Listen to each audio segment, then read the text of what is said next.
The Stuarts, To Have and to Hold by Mike Walker. The story of William III and Mary II of England.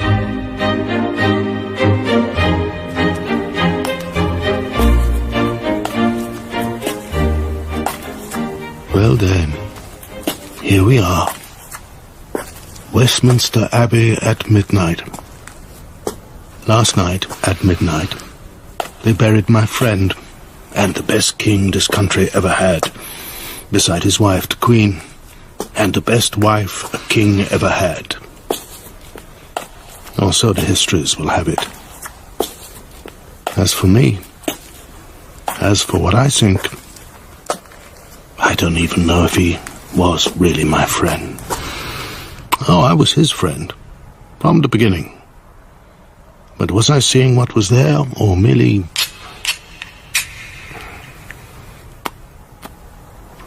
beguiled? Yes, well, that's a fancy word for fooled. Or used.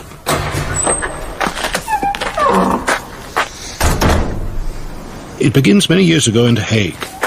William is 16, I, Hans Bentinck, am 16. We are friends, thrown together by chance and loneliness.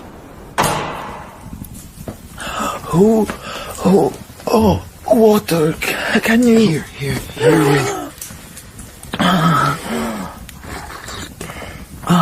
Hans, you shouldn't be here. I... Hush. Drink. Still enough. I'm burning up. It's smallpox. You could... Breathe slowly. Breathe in, out. In, out.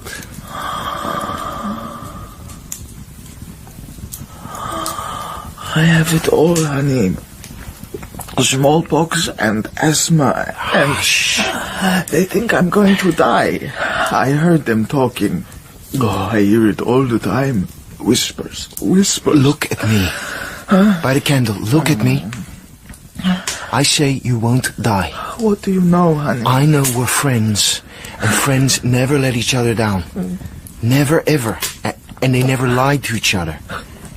You will get better. But what if I don't? And wherever you go, friend, we'll go together. Move over. Oh, you can't. Watch me. And stop being a blanket hog. Breathe.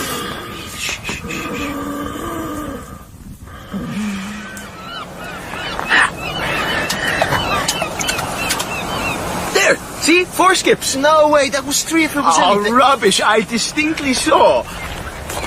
What is it? Sir? What is it? You are to accompany me, sir. I am a Prince of Orange. You do not give me orders, Mr. de Witt. These are not my orders. The States General of the Republic of the Netherlands has declared you to be a ward of the nation. From this point, your education will be managed by the nation for the future benefit of the nation, should you become leader. But what about my mother? My tutors? My friends? These things are not considered necessary by the Council for the education of a future leader. I will superintend your education and welfare. Hold on to it. You can't... I am merely the servant of the States General of Holland, Mr. Bentinck. The coach is waiting to convey you somewhere else. This is so wrong. You don't want Will to be the leader. You just Mr. de Witt, will you do me the courtesy of allowing me to say goodbye to my friend? Do so. In private. For a leader, there is no private. But I am not yet, as you have pointed out, a leader, not having benefited from your teaching. Very well. You can't allow him to do this. David hates you. No, he hates the idea of me being leader. Well, I can live with that, honey, and I can learn from him. Maybe not what he wants to teach me, but enough to use against him when I need to. But we're mates, Will. You can't let him see your feelings, honey. He can use that against you. We have to be like a glass mountain, so no one can see our real shape or hammer in a spike to get a grip on us. What if they use the hammer to shatter us? Well, then we're out of the game anyway. No, we will get through this, I promise you. Just as you promised me I'd live. No, we've taken long enough. Now, shake hands, no hugs. God bless you, Will. Look after yourself. We have to be like a glass mountain so no one can get a grip on us. Mr. DeWitt, I'm ready now. Shall we go? Was that a warning to me? Even then, I watched him walk away. A small, slight figure, hardly 5.5 feet tall. Bent legs, sucking in breaths of the cold sea air, surrounded by those looming, gloomy, dangerous men in black. And I prayed for him. It was 3 years later that we met again. To understand anything, you must understand one thing above all. The ambition of King Louis XIV of France to control the political destiny of Europe. Holland stood as a dangerous and independent state smack in his way. He needed to destroy our forces and take us out of the equation. He had put his armies in the field in spring 1672, and they advanced like a flood. I was called to the front in early May to find... Will! My God, it's good to see you! You too, old friend! See? I was right. We've survived. So far. But what's all this about? I got an order from the council to join the commander-in-chief. And so you have. You? Me. But... Oh, it's only for this campaign, and... Walk with me. Tents have ears in this place.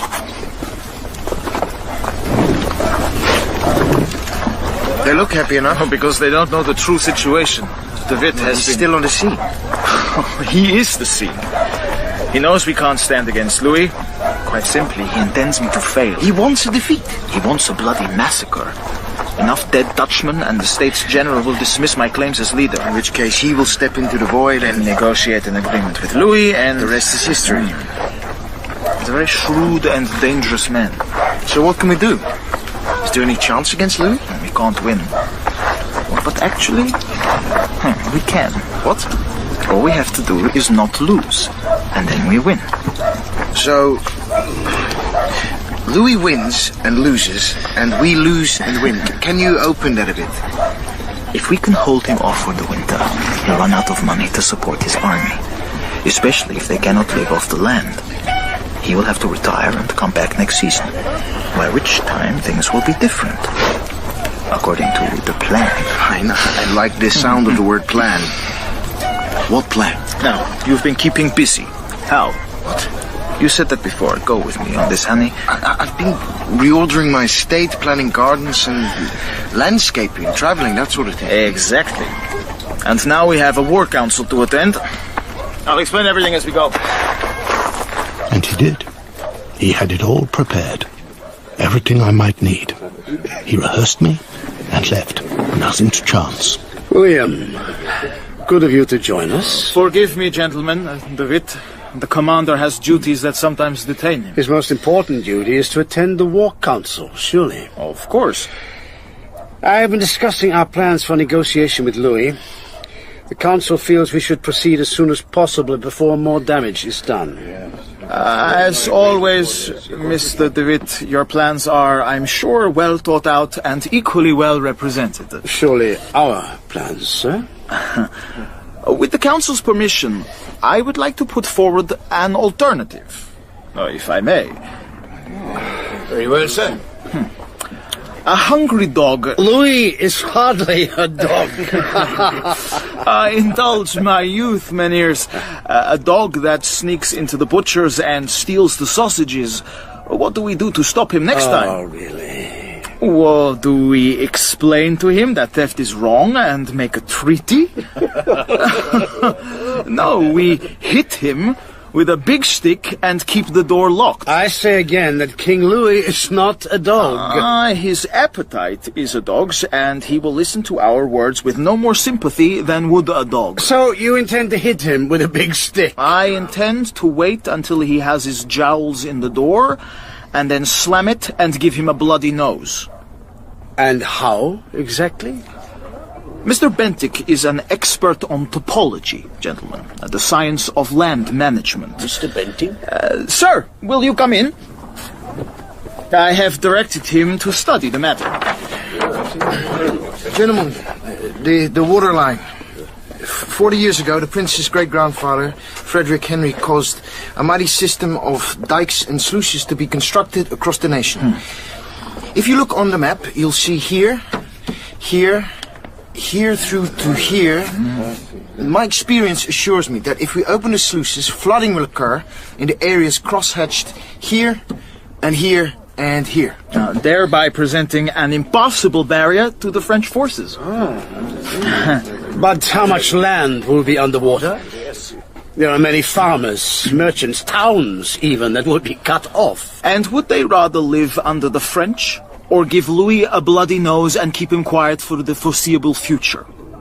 Louis will consume our power, our property, our money, our nation, unless we make it clear that we will dare anything, take any measures to stop him. What do you say? Yes, cost is high, but we can. Do you agree? Agree with Thank you, gentlemen. May I speak? Of course, Mr. DeWitt. I accept the Council's judgment, and I applaud Prince William for his brilliant scheme. And I remind the Council that all decisions must be ratified by the States General of the Republic, and that it is my job and my privilege to present the War Council's deliberations before the States General. Do I have your permission to proceed? Indeed, Mr. DeWitt, you may proceed with all possible dispatch. The slimy, conniving bastard!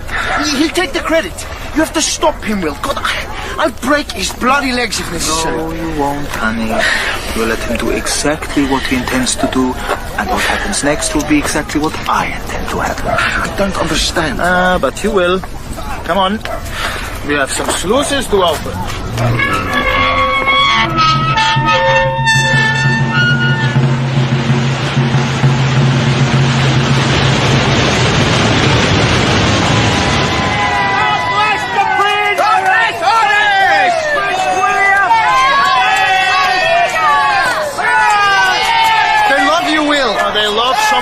No, it's you. You're the one.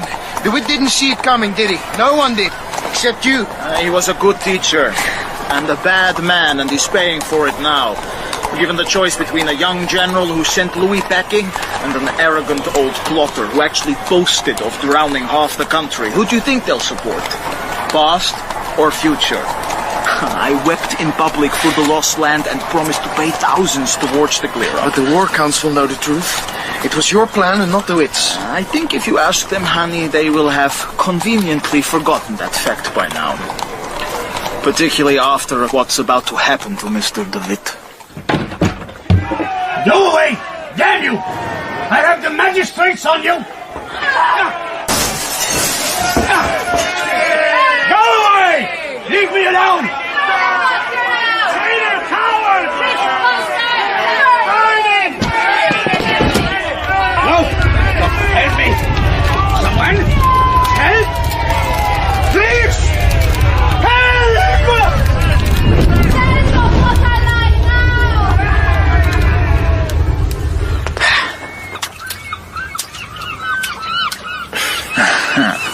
Four skips. You've been practicing. 3 skips. I don't need any practice. What I do need, though, is a wife. What? You say that a lot. I'd like you to go to England, honey, and get me one, please. Will you marry me and be my loving husband forever and ever? Ever is a long time, sweetheart. Not for true lovers. But what if we are parted? Parted? Oh, say it not. By dastardly design or even earthquake. Oh, cruel fate! Kiss me, sweetest, for we may never, together.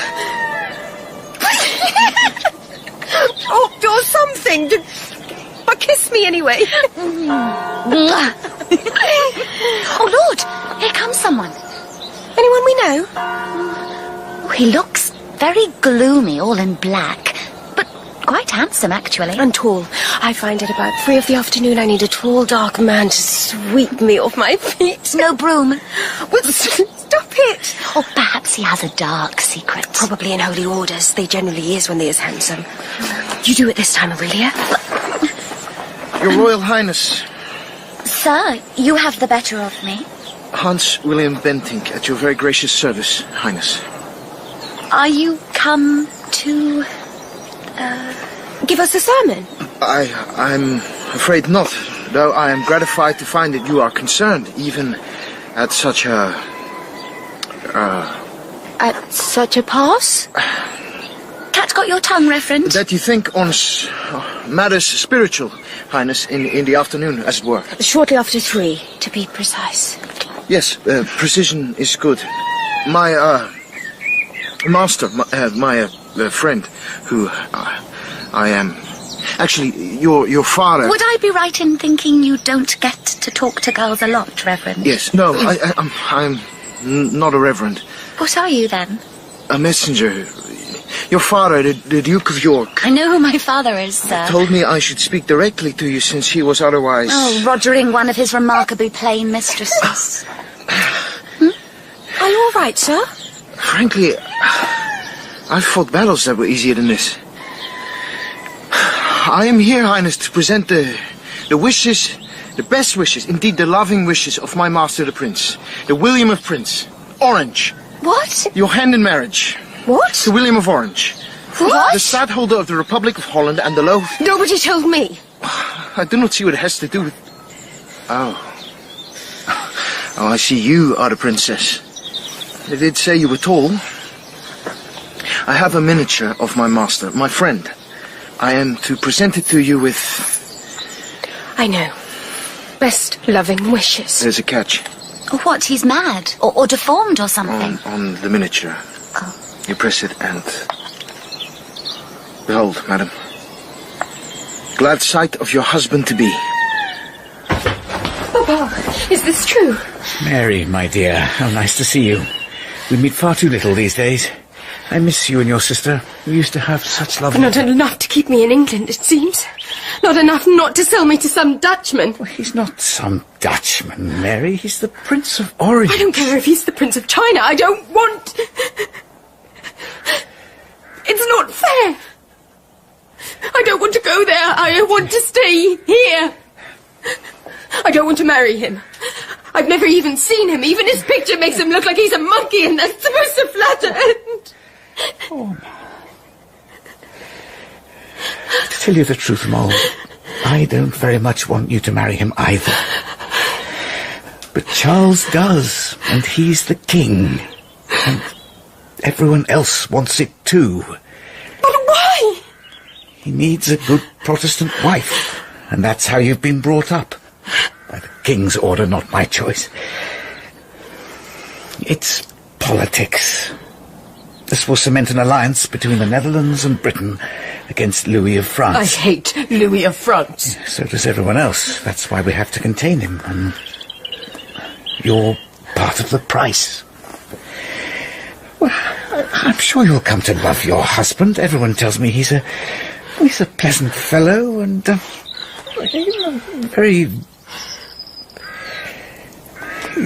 It's what we do. What we've always done. I won't go. I won't go!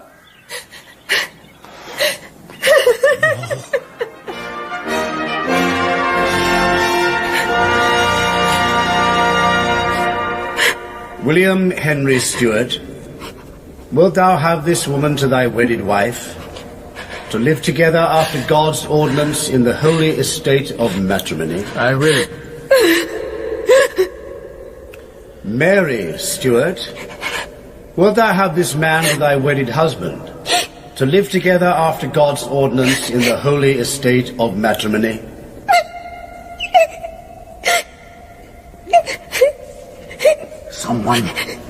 Sweetheart, you must answer.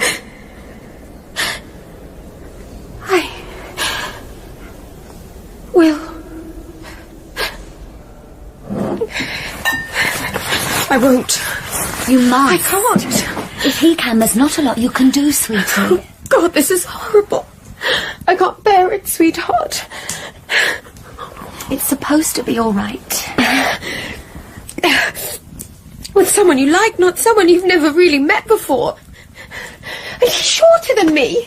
Well, at least you won't have to look him in the face. Will it hurt? I don't know. Arms up. You're very pretty, sweetheart. He should thank whoever it is Dutchmen thank. I wish it were you. Well, come on, get your nightdress on. It was sewed by 20 virtuous virgins in St. Albans. I wish I was in St. Albans. Now drink this.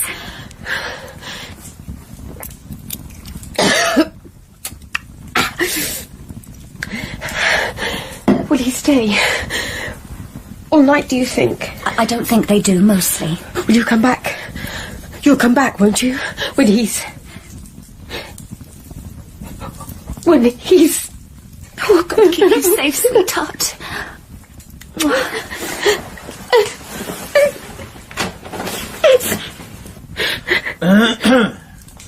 May I enter? You are upset, madam? I had not expected you to be so very... Oh, you are quite attractive. What? Quite? I have been informed that compliments are in order at these times. Informed? By my advisors. You have advisors? Well, naturally. Naturally. Would you like a drink? I must inform you that I do not approve of the fair sex imbibing spirituous liquors.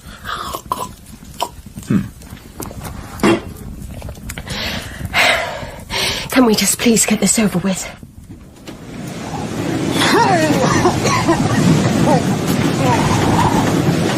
Mr. Bentinck, you are not well?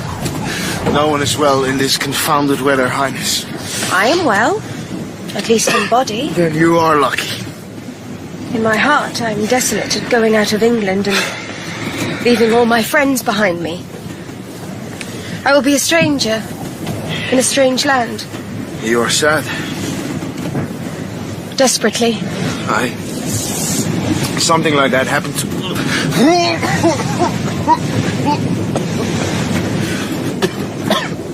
to a friend of mine.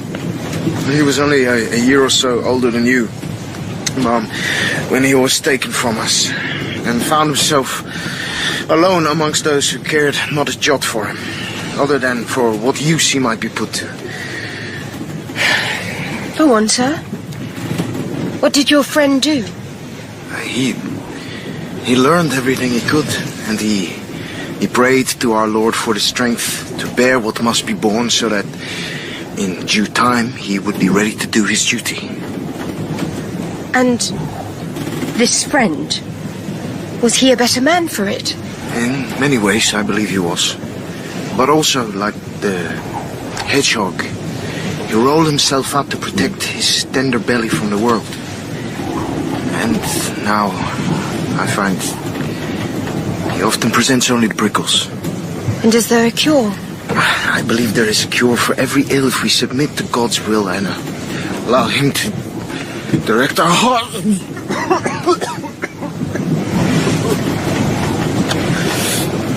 Apologies, Mom, but the God has a will of its own in these waves.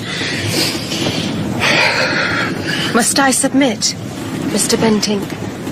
That I can't say. What I can say is that you are not without a friend in this strange land. And that... Go on, please. I have seen you laughing with your friends. I've seen your sweetness of nature. Do not be like my friend the hedgehog. Be open to all. And I promise, all will be open to you. The heart will not be herded by the dogs of conscience, Mr. Bentinck. It will find its own path. Will we, Nil we? Aye, Mum. But remember, where your treasure is, there will your heart be also. Matthew 6:21. My great-grandfather's Bible. You are a strange girl, if I may say such a thing. I think you know an awful lot more than you ever let on. Perhaps hardship is a good teacher. My friend would agree with that. The hedgehog? Yes, Oh, excuse me.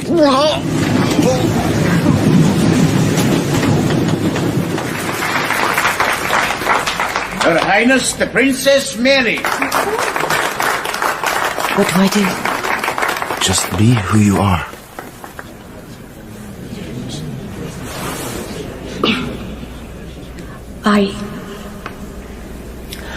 I come to your country young and a stranger.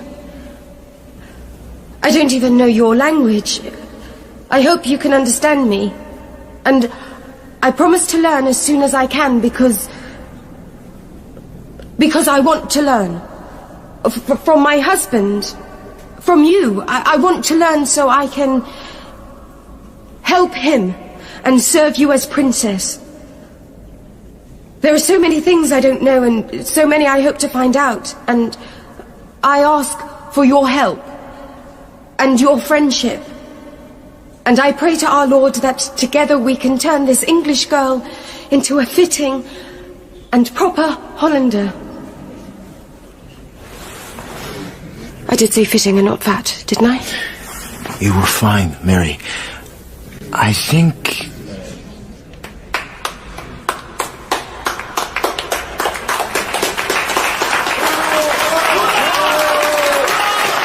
That was satisfactory.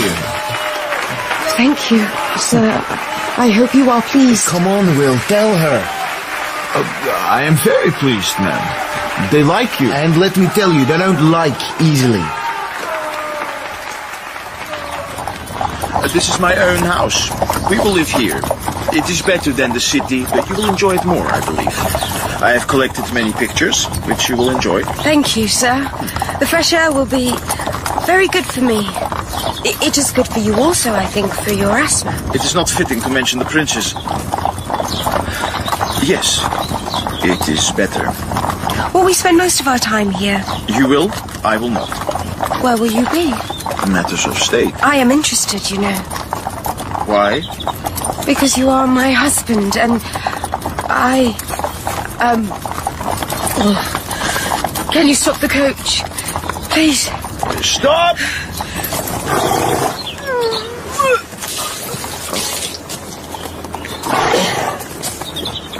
You are not well?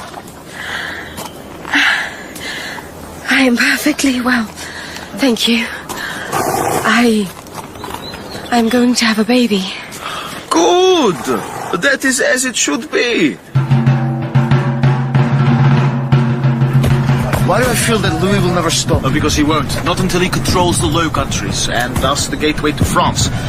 He needs secure borders if he's adventuring abroad. And so we keep wasting men and money in a stalemate?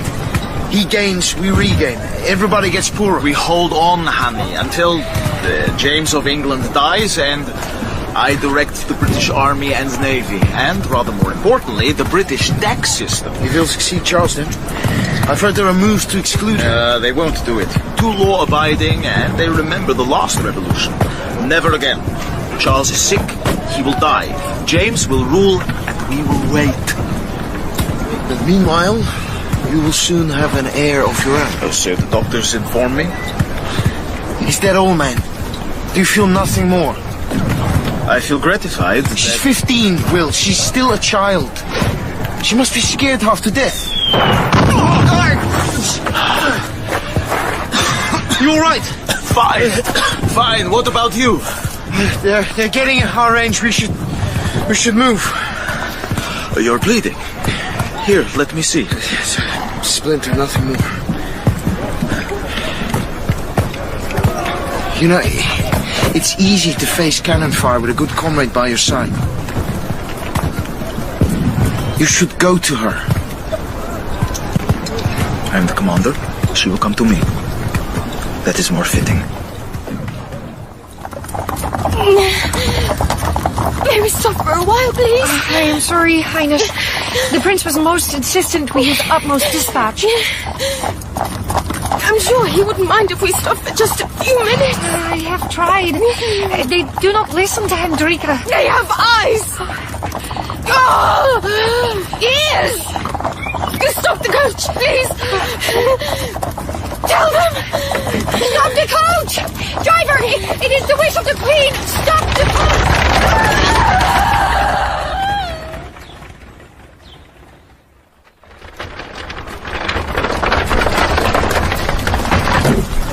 Welcome, madam. I hope... God in heaven, what is this? They would not stop. It is your orders. But the doctors! The doctors! Oh, hurry, damn you!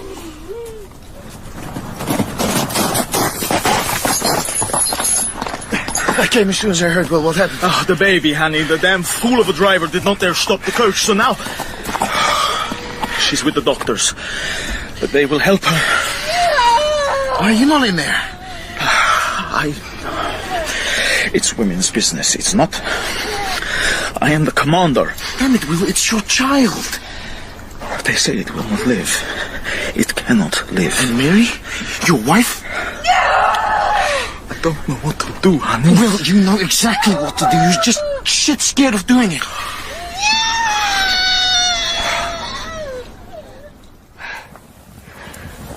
I'm sorry, sir. I did not... I could not...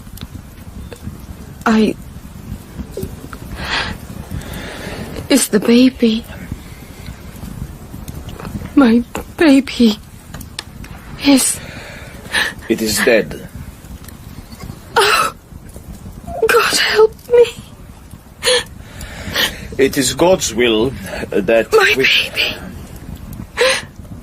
Oh, baby. God's... They think I'm going to die. I heard them talking. So much blood. I didn't know there could be... They think I'm going to die. They think I'm going to die. I heard them talking. Ah, whispers. Whispers. No. You... Look at me, Mary. By the candle, look at me. You are not going to die. I swear to you, as Willem, Prince of Orange, Stadtholder of the... as your husband, that you are not going to die. How can you know? The doctors. I know, because I have seen you for the first time clear. And you are beautiful and brave. And before I was blind, and I know that I have just found you. And I will not lose you again.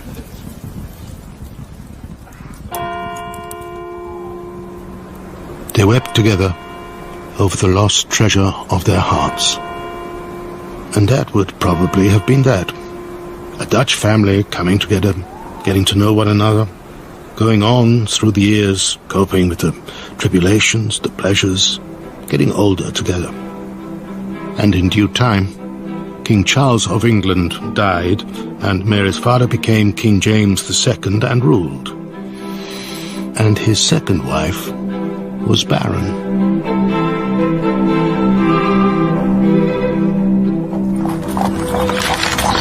A letter from my father. And how is the king?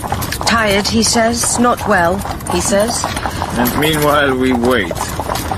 He's old. He's ill. There's no heir except me. Our time will come. And then, this happened. Heaven be praised. His Majesty has a son. God save King James. God save James Francis Edward Stuart, Prince of Wales. Oh, God save us from a Catholic succession. This wasn't supposed to happen. I wish my father and stepmother the best, but I wish it had not been. And it is, I must say, almost too convenient. I believe the Pope stood as godfather. Damned inconvenient for us. But of course, if the whole thing were a sleight of hand... My sister Anne writes to me about some business with a bed warmer. And rushings in and out of the room next door before, behold, this son of Stuart. We need intelligence. Without eyes on the ground, we are... blind. Ah, joke! But this is no joke. Louis will be hugging himself for sheer joy. A Catholic England for the man who kicked 500,000 Protestants out of France. It's just a step from there to here, and you know what Louis says? My country, my religion. Never a Catholic Holland. Better drowning than that. And a Catholic Britain? There are so many variables. Variations on the theme of what?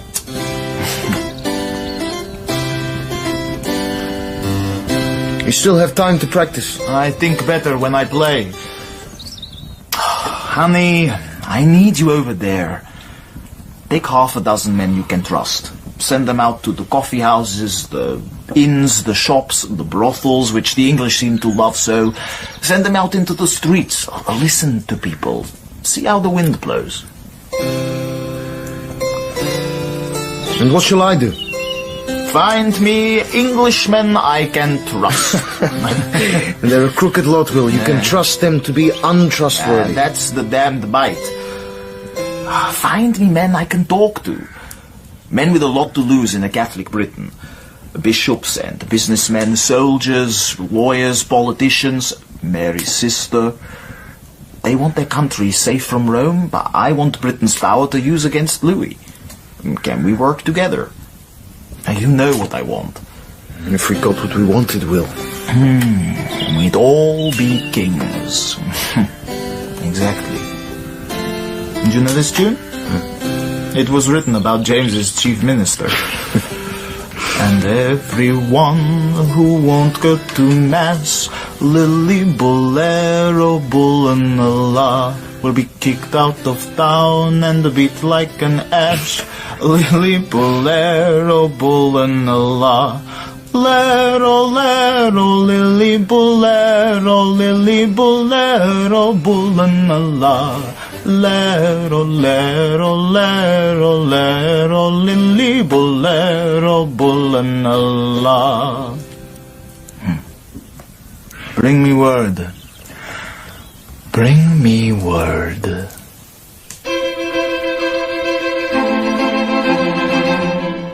There is a certain pleasure to be gained by the listener. He who hears and knows, and does not say to this one or that, but merely asks, and learns that... James tries to pack Parliament, but Parliament won't have it. And the Anglican Church? No more will the bishops. They'll stand against him. And the city? It's no good for business. His admirals control the navy. And he's increasing the strength of the army. Catholics in every position. You've tried talking to the king? Talk's as cheap as promises in England now. We need to look elsewhere for an answer. Where does the wind blow from, my friend? The wind blows where it will, and you hear the sound but cannot tell from where it comes and where it goes. That's all very well in a sermon, but I'm a Dutchman, and we prefer something a little more certain in difficult times. For instance? Like what? You suggest? An invitation. Words on a page and signatures. Our names. Written plain for all to see.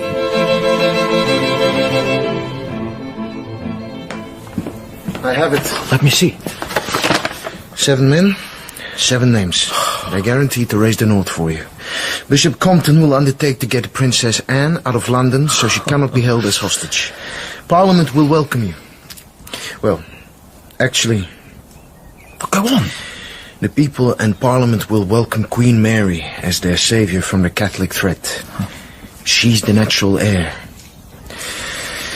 It's not easy, Will. They won't take you without her. You can leave my wife to me, Annie. I watched him walk away from me, as I had before, as I would again. And I wondered, the tears they had wept together, hers I know were real, but his? It has been said that the truly great liars are so because they believe every word they speak. Does that then mean their words are true or false?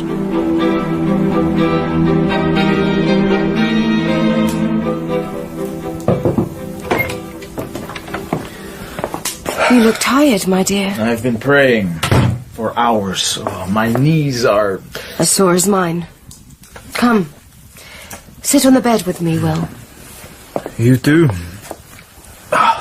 An heir to the throne of England, Catholic or not, genuine or not. Means that we are alone against Louis. And this time he won't walk into the water so easily. You've heard from England? We have many friends there. The question is, do we have enough? There's only one way to find out, isn't there? I have thought about this and prayed over it every bit as much as you. And I believe that the Lord who blessed our marriage... and did not bless us with children after the first. Believe me, Mary, I have so regretted calling you to me that the loss of our child, of all our children who will not be, is a sin that lies heavy on me and always will. Then it is a sin and a regret we bear together, just as we will bear the burden of this new adventure together. If we dare. If Bentinck can raise the ships and the men, it will happen. I will invade Britain. Oh, my God. Forgive me the arrogance, the ambition of that act. It's all or nothing, Mary. We can stop Louis, we can save the Low Countries, we can save Britain from the Pope and the pogrom. All of this we can do, if God is with us. What do you fear then, Will? What if he is not? What if all of this is the delusion of a madman in his cell, crying out that he will conquer the stars? No one has succeeded in taking Britain since... William of Normandy? So you're in good company, William of Orange? But he wasn't married to Harold's daughter. What will happen to him, Will? The king will not be harmed, if I can help it. But if he fights at the head of his armies? I pray he doesn't. Can he give up without a fight? Well, that's the thing of it, isn't it, Mary? You know him. He's no coward. It's a kingdom to lose or win. How can anybody know until the moment comes? He is a Stuart. I am a Stuart, and I have turned against him. Can a house divided against itself stand?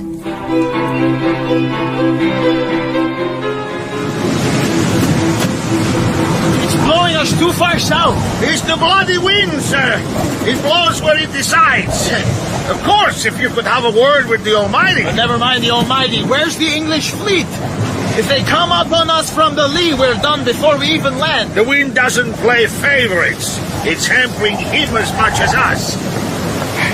I just hope the bloody buggering thing doesn't blow us clean through the channel into the Atlantic. Feeling better, honey? Marginally. Well, we've stopped moving. Never was a sailor. Where are we? Torbay, off Brixham. Not quite the north coast. It's what we've got. And at least the fleet is in one piece. If we have to fight our way ashore, we can. Anything if it gets me off this bloody boat. Shall we then? For religion and liberty. Steady. Have the dry. Keep your locks out of the water. Steady, lads. Keep your positions. Where are they? Concealed? Can't hide an army. What's he up to? Maybe there's nobody here. There should be a local militia at least. What's that? What? Listen. Is it them? Damn it, where are they? They've got bloody artillery. Get to shore! We're dead in the water. No, damn you! We're gonna take it slow! We were fools. They were waiting for us. We'll never... Hold on. Honey, what's the day? The 5th of November. It's not cannon. It's fireworks. And by God, I think they're friendly. Then I'd hate to see them when they're not.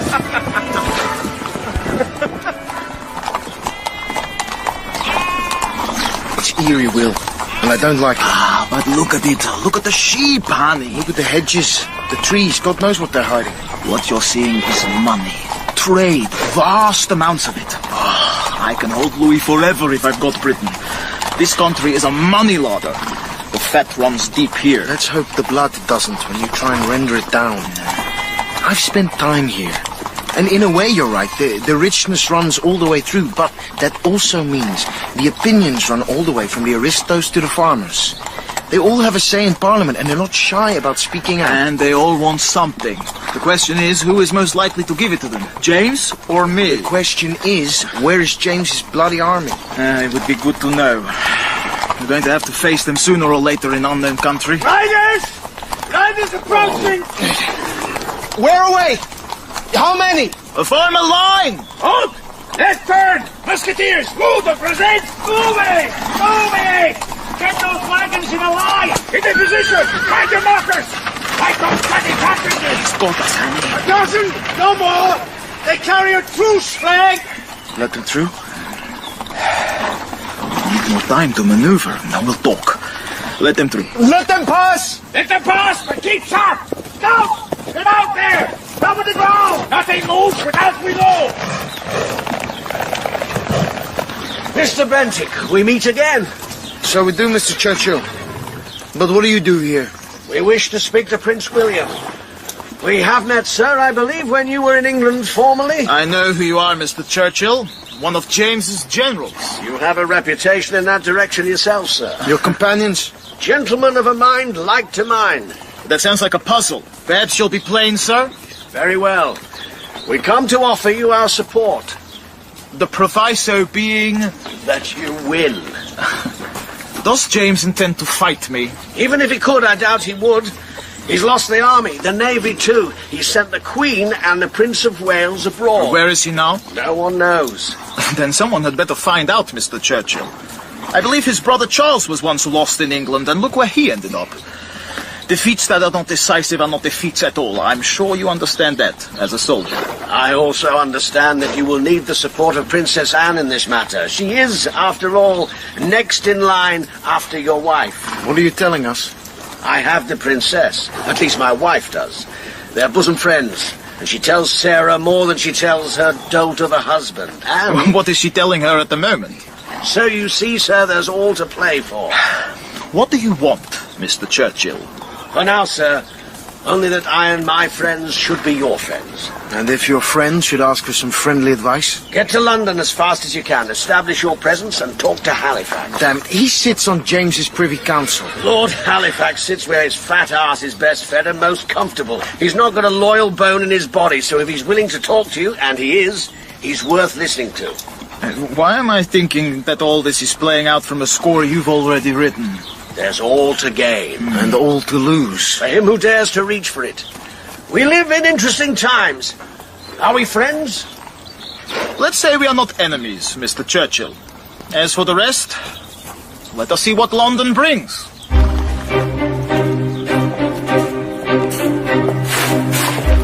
Looks like the aftermath of a flood. It's a mess. Did they just drop everything and run?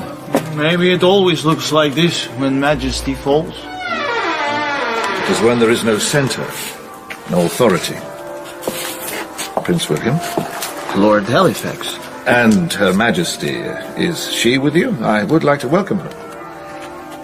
I hope you like your welcome.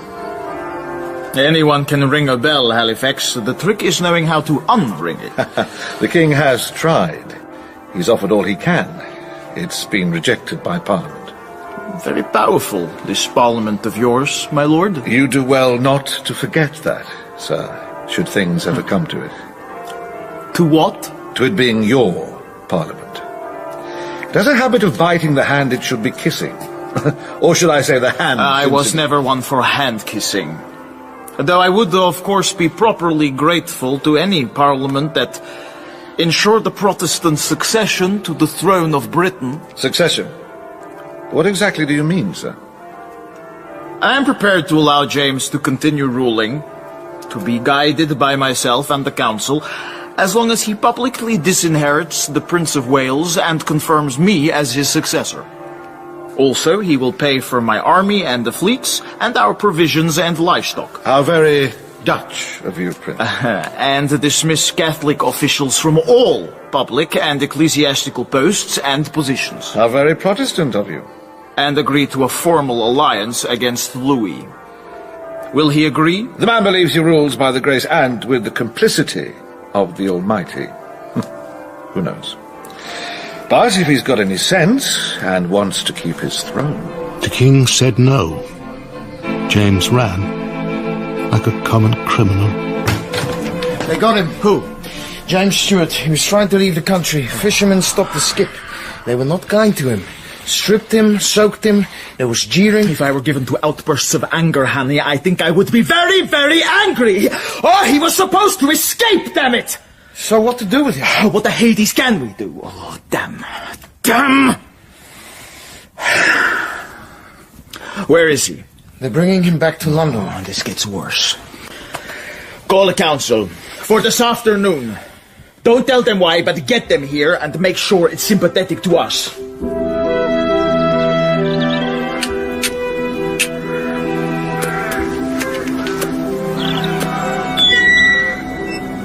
You shouldn't be here, sir. You shouldn't be here, sir. And the proper term of address is Majesty. I see your smoke. Your great-grandfather wouldn't approve. If he's looking down at us now, I should think he's got a bit more to worry about than me lighting a pipe.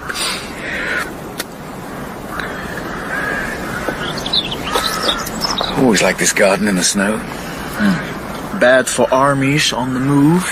But then it seems I don't have an army. I thought I did. And it vanished in front of me one day in a gust of wind. I offered you terms. You could have stayed. You don't understand, do you? All this electing and republics and states general you have over there, it isn't like that. It never was. Not with God in the equation. You don't negotiate. I will not step down. I will not abdicate. I am the true King of Britain and will always remain so in the eyes of men and God. Fine, Majesty. I will not stop you. All I ask is that you do it in France, or China, or anywhere else other than here. They were behind my back. I offer them something no one else has ever done in this nation's history. Absolute freedom of belief. Whereas I offer power. I hope you never come to regret it. If I can hold Louis of France and drive him back behind his own borders, I will have no regrets. So practical. Offering men freedom. So impractical. What will happen to me? What should have happened a few days ago. The council agrees, you'll escape to France, where Louis will recognize you. I'll be back. It's my throne. Louis will stand behind me. How well do you know him? It's not in his interest to condone the overthrow of monarchs. James, he's been a monarch for over 45 years. He knows just what's in his interest, and I don't believe you'll figure very much at all. I'm sorry, but there it is. They'll take you to the coast this afternoon. I should wrap up well. They say it's going to get colder before it gets warmer. I should never have let her marry you. Is she here? Can I see her? She is here, but she doesn't want to see you, I'm afraid. I'm her father. I have the right. You have nothing anymore.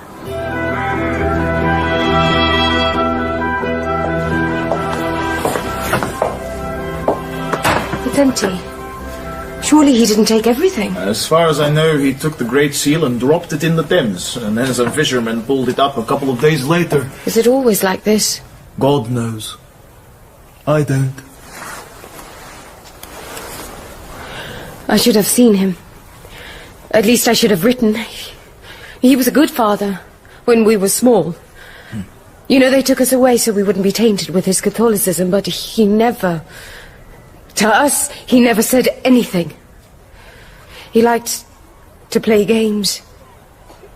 Blind man's buff, and to hide and go seek, and sometimes I hate these things we do.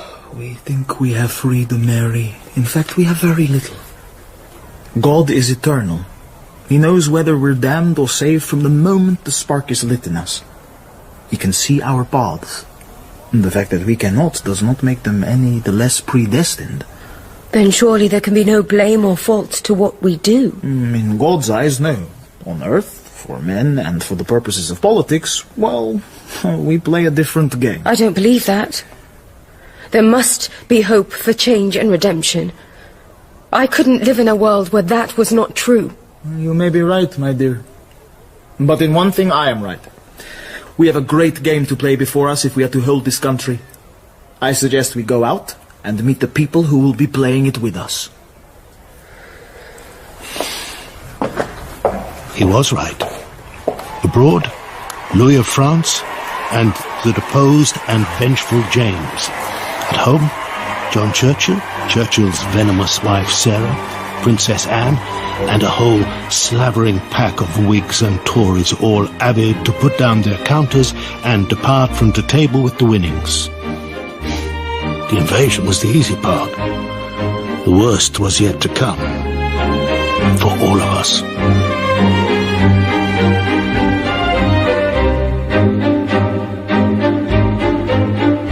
In To Have and to Hold by Mike Walker, William was played by Mark Edel-Hunt, Mary by Elaine Cassidy, Bentinck by Jonathan Coy, and young Bentinck by Finn den Hertog. DeWitt was Sam Dale, Aurelia, Alex Tregear, Hendrika, Rhiannon Needs, James II, David Acton, John Churchill, David Hounslow, and Halifax was Stephen Critchlow. The director was Gemma Jenkins.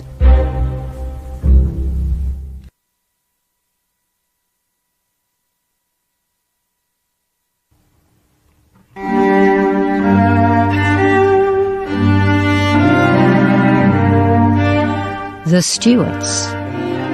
Myself Alone by Mike Walker. The story of Queen Anne, the last Stuart monarch.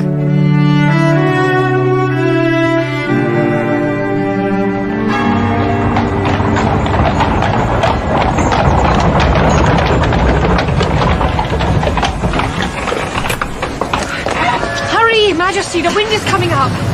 So long, bloody it, since I hurried anywhere, my dear. It is coming up. A big storm, they say. Who said? Wise women? Auguries? The seaweed? Common sense. Not a lot of that about these days. If you'd listen to me more, we could change it. The Queen doesn't change Parliament anymore, Sarah. Those days are... Good sakes! The chimney! The Queen! Get her inside! Are you all right? It's nothing. Come on. Go! Hurry! Go! Majesty, we have to get inside. Aren't you coming? I have a family, you know that. Take care! I could not live without you! Go! Sarah! Sarah!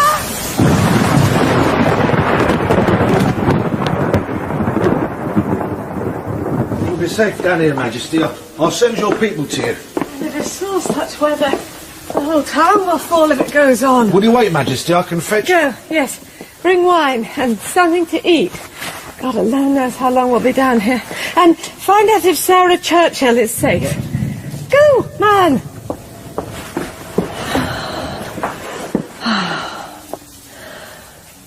It's been a long journey getting to this dubious refuge where I wait, alone. At first, when my esteemed brother-in-law arrived... invaded, that's what he did, the Dutch bugger. I thought all would be well for me and my friends.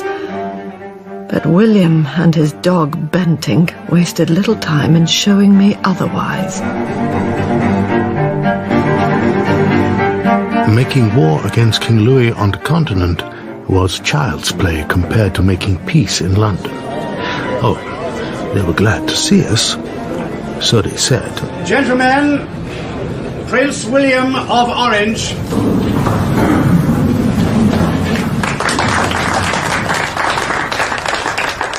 They clapped, but not for long. Mr. Speaker, my lords and gentlemen of the Commons, you called for me.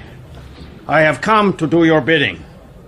I stand as your servant, as you sit as the servants of this great nation that may now look ahead to a glorious future, free from the threat of Rome. Halifax, Whig. We, for our part, welcome you, sir, with open... reservations. Godolphin, Tory. If the noble lord could, for a moment, stifle his Tory arrogance... Honourable gentleman could, for a moment, strangle his Whiggish ambitions to turn this nation into a republic. Gentlemen, my lords, remember where you are. We are in the pickle, surely. John Churchill, half Tory, half decent general, and all ambition. I can't go home, gentlemen. I have work in Holland. Louis of France is not idle. And now he has welcomed the late King James to his court and has sworn a holy oath to support his usurped cousin and re-establish both King and Pope in Westminster. This house will not be frightened by ogres from Europe, sir. Well, it bloody well should be, sir. We are Tories, and we stand by the old values of law and order. As do we, sir. But the Whigs are not buried in the past. Rather, we will make the future work with our great Bill of Rights. Our great Bill of Rights. May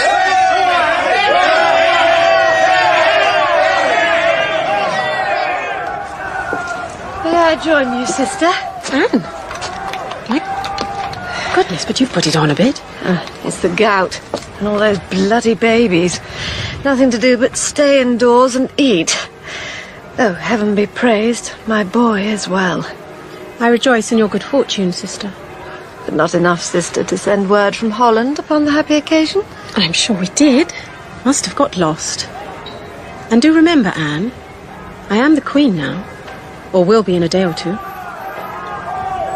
And how is the King doing in there, Majesty? William can look after himself, I think you'll find.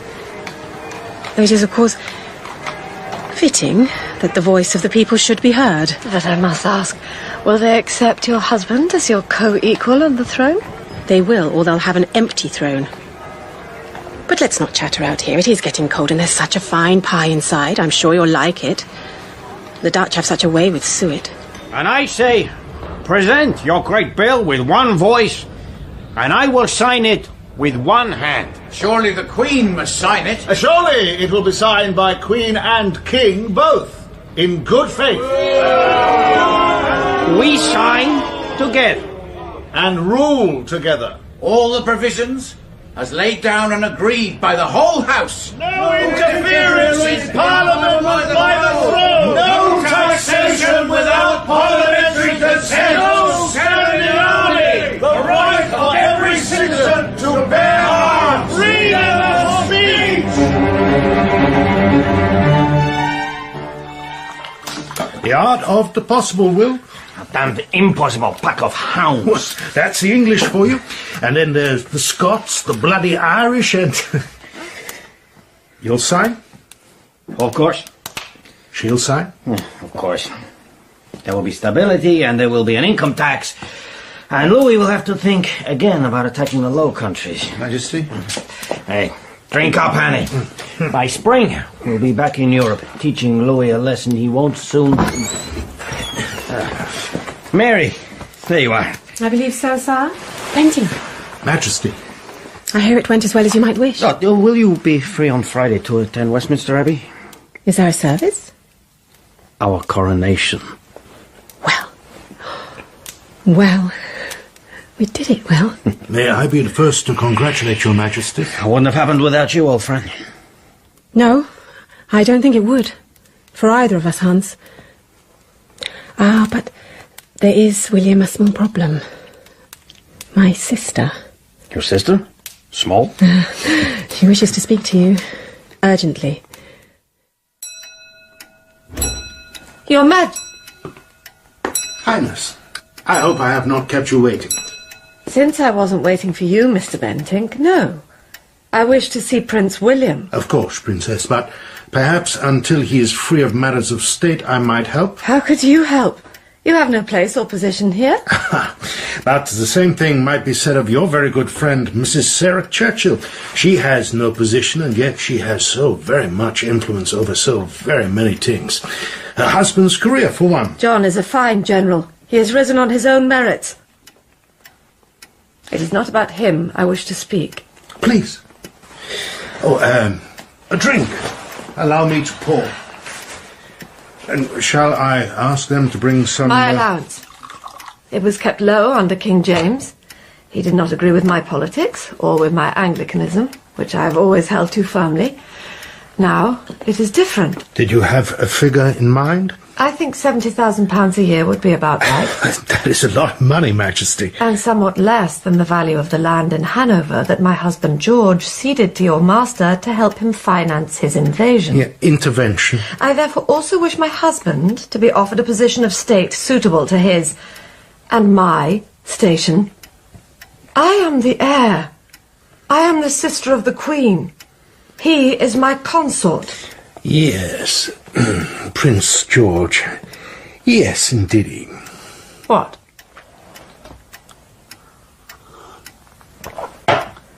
Well? I am sure we can find... The King and Queen can find... something suitable. An amount and a position. Yes, it will be done. May I call you a coach? Thank you, sir. I will see myself home.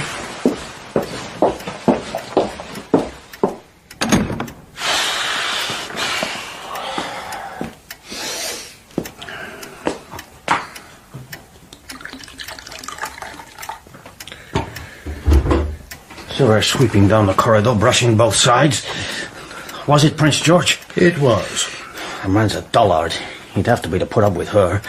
Now find him something where he can't do any harm, will you? And keep him away from me. And she wants an increase in her allowance, £70,000 a year. But she is joking. I have never seen any evidence of a sense of humour in the lady. Well, she can forget it. Please communicate that to her as soon as possible so there is no misunderstandings. I'll go to 30,000, and that's the limit. She won't like it. Who cares? Sarah Churchill cares, and that means John Churchill cares, and that means trouble.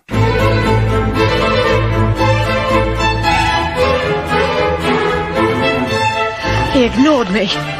He sent his creature Bentinck to fob me off. And George deserves something better. He's a good man. I know he is, Anne. Everyone knows he is. There's not a speck of self-interest or even... I mean, he makes his model ships and reads his newspapers. And he's always there for me when I need him. And never when you don't. What about the allowance? I imagine there's no problem there. There is a problem. I've kept the worst till last, my dear. He refuses. He offers me £30,000 and no more. He can't. That's so bloody Dutch of him. Cheap load of lard-arsed bastards come strutting their smirking fat faces over here. We made that short-arsed, lame-legged, skinny Dutch abortion. I love when you explode, sweetheart. Feel my heart. Beating like a true Briton, dear heart. But you should watch the pies. You do tend to...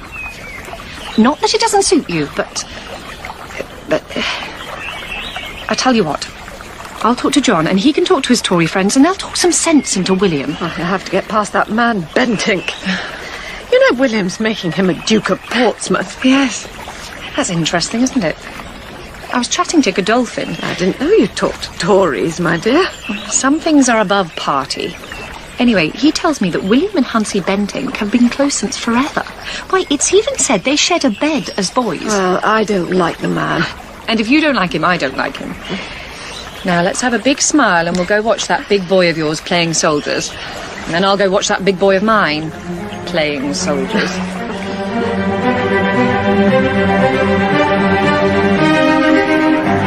Surely the princess's allowance is a matter for this Parliament to decide. Mr. Godolphin. I agree with Mr. Churchill on the question. This house, as has been made quite plain since the coronation, is the final arbiter. The princess is being shamefully treated. Lord Halifax. It would set a dangerous precedent to allow this to go unchallenged. Though the princess has long been a supporter of the Tory opposition, and Mr. Godolphin has been her long-time friend and ally. Members must keep to the subject. Then I say, it's for the people to decide, and not the monarch.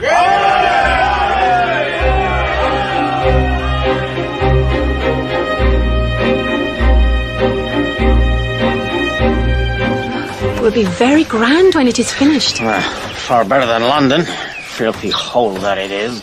After Holland, and I must say, I don't remember it being so smelly. It's a bear pit. Parliament uses me shamefully, Mary. I saved them and they... Blame you for it. They're human, William. They hate the fact they couldn't save themselves, so now they have to show you they are big, strong lads, each with a cudgel to beat teacher. You must take care. They will use you up if you let them. Well, they have set your sister's allowance at £50,000. Less than she wanted, but more than you wanted. Actually, it's quite cheap at the price. I don't understand. Neither do they, Mary. Yet. There is something you could do for me. Of course. Anything.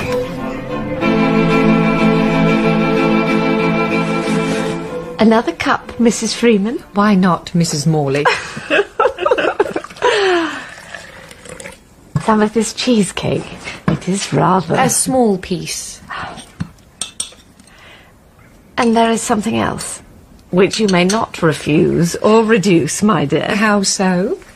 I've asked my bankers to settle an annuity on you. Only a small 1,000, but to show my deep gratitude for help in this matter. Oh, but I cannot. But you cannot refuse one who so cares for you. What is that noise? I'll be expecting visitors. It sounds like an army. Since you are too busy to greet me, I have come to you, sister. Don't go, Mrs. Churchill. This concerns you. Majesty, at your service. I doubt it. Sit down. Please don't give orders in my house, Mary. It's royal property. You have it by grace and favour. Sit down.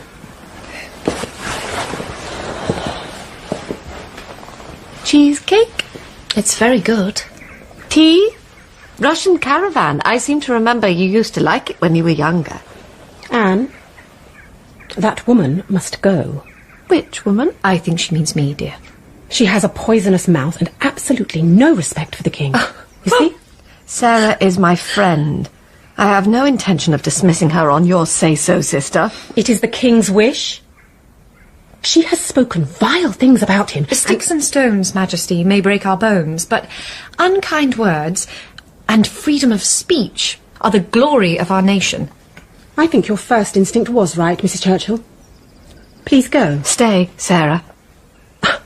I commend your loyalty, Anne, if not your common sense, but then you never were the sharpest knife in the block. And you always were a bossy bitch. You suit that Dutch abortion very well. You will dismiss her. She will not, you know. Our friendship is strong. Very well. Good day, sister. Mrs. Churchill.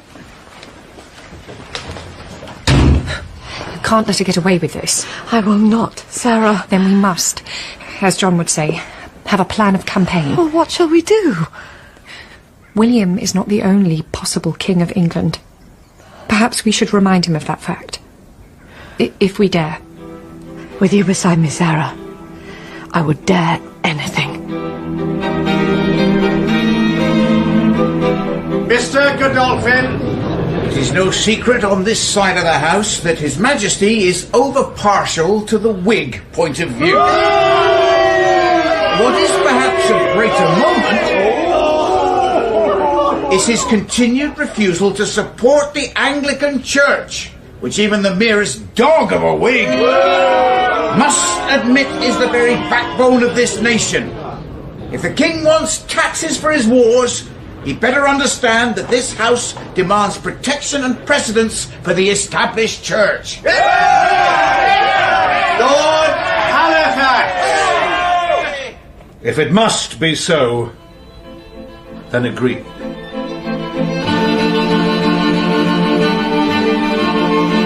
It's impossible, unprecedented, incredible. Whigs and Tories combined on a single issue. My people tell me it's never been known before to this extent. Good. Good. They are ready to... I don't know what. I hardly dare think what. They are ready to agree on a single point of view, which means for the first time they may be satisfied with a single answer. I will become an Anglican. What's happening, Will? And that other matter I asked you to look into. I have been very desirous for some opportunity to make you a sincere and humble offer of my duty, concerned for the misfortune of your condition, your dutiful daughter, Anne. Go on. And, from John Churchill.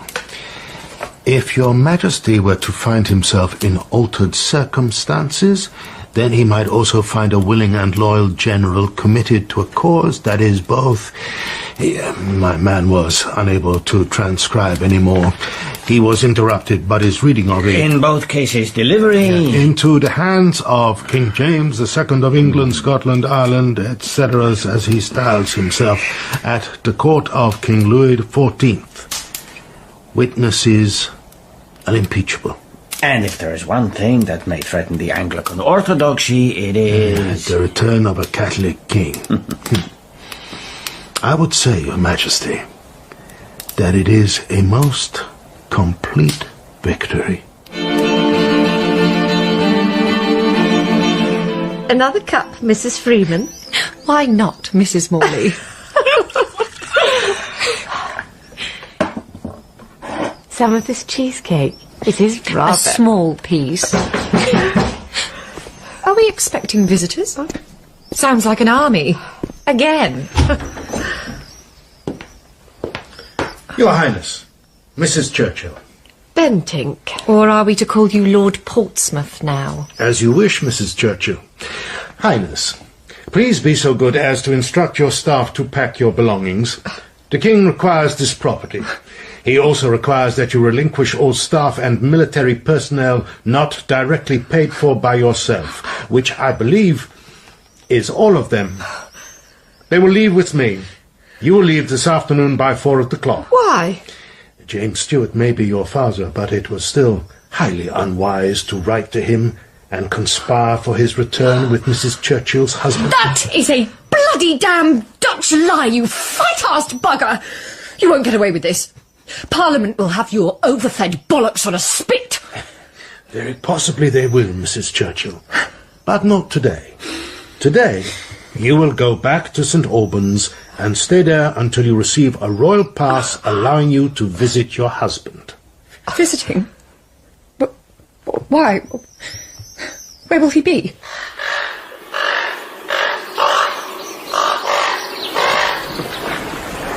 As a student of history, I thought it might interest you to enter the tower by Traitor's Gate.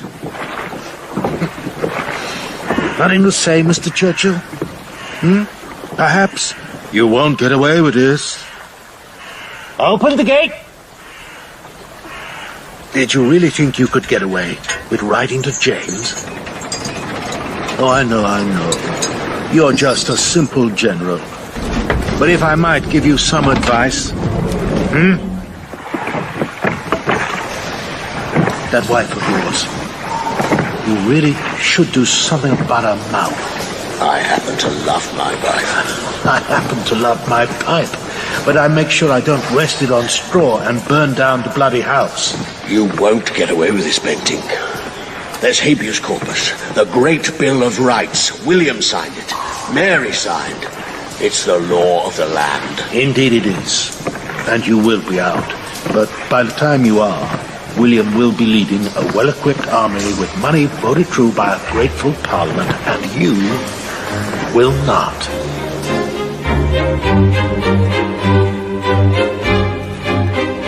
It is done then. More or less.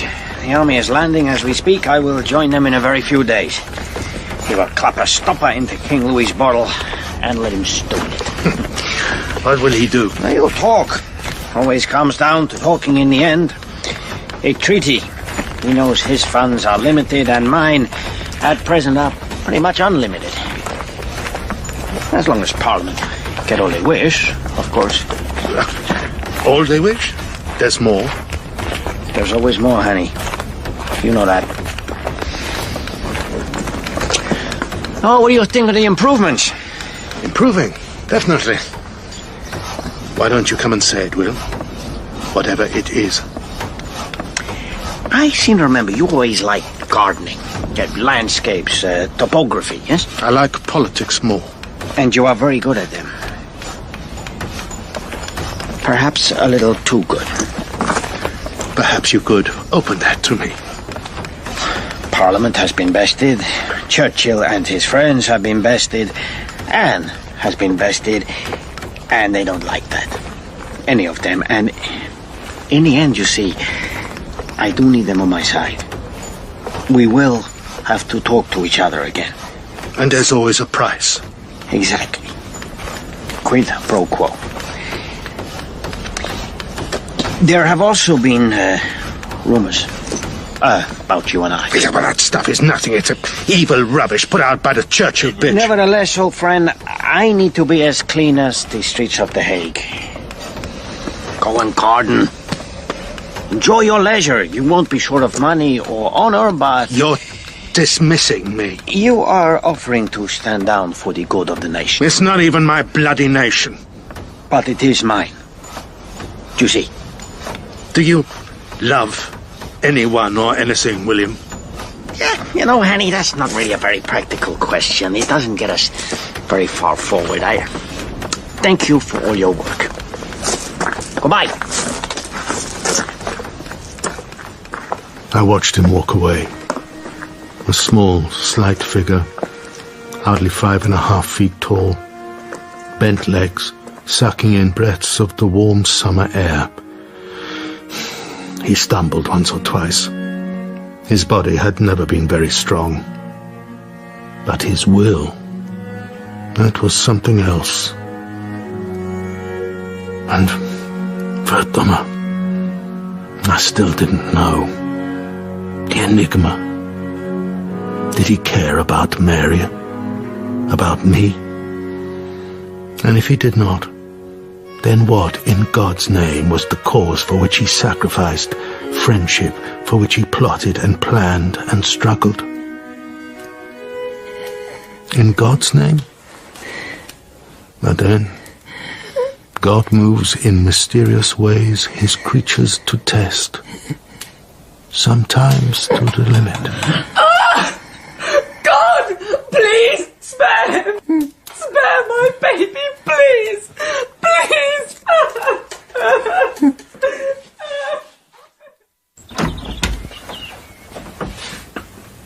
He's dead.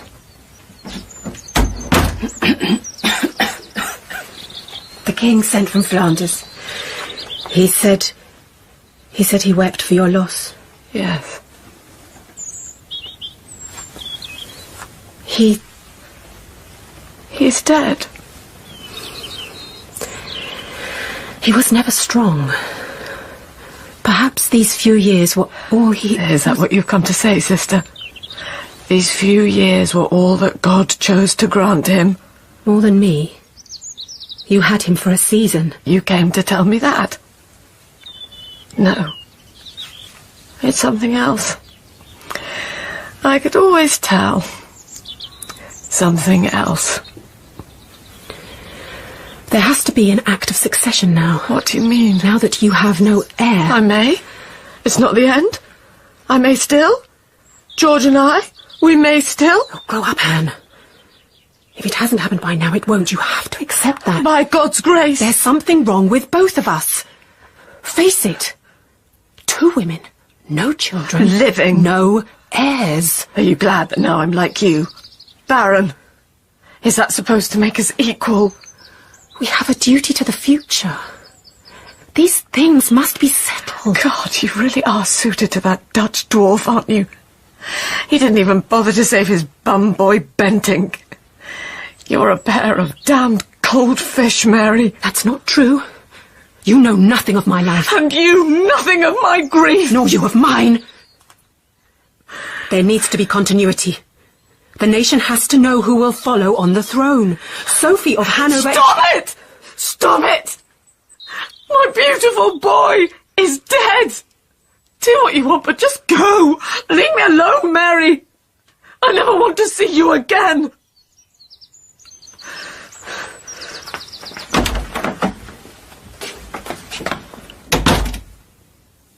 And I never did.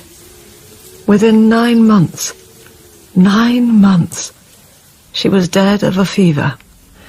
All I saw was her coffin at the Abbey. I heard a voice from heaven saying unto me, From henceforth, blessed are those that die in the Lord. Lord, have mercy upon us. Christ, have mercy upon us. It was a time of death, and of all people, it was Bentinck who brought me the news.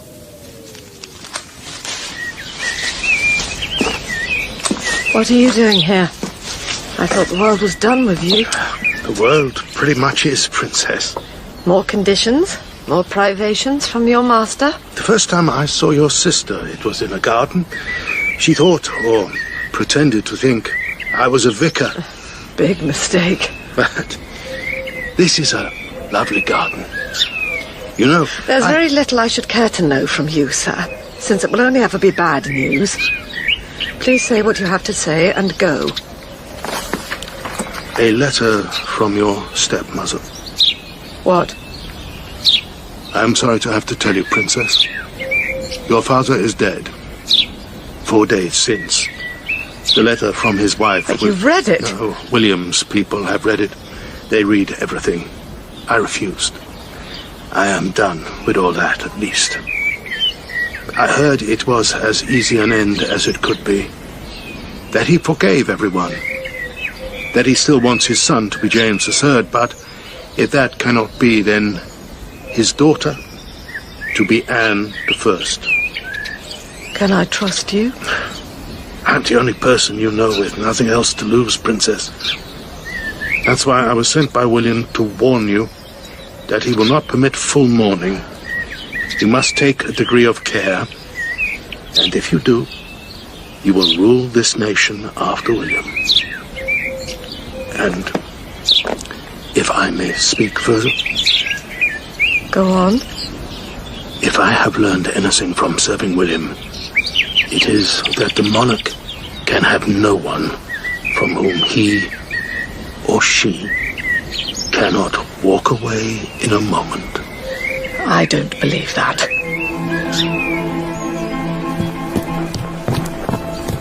She felt the pain of that loss as much as any daughter who cared for a wayward and wandering father who had lost everything. She kept her mourning as private as she decently might, and waited, as she certainly had to. But not for very long.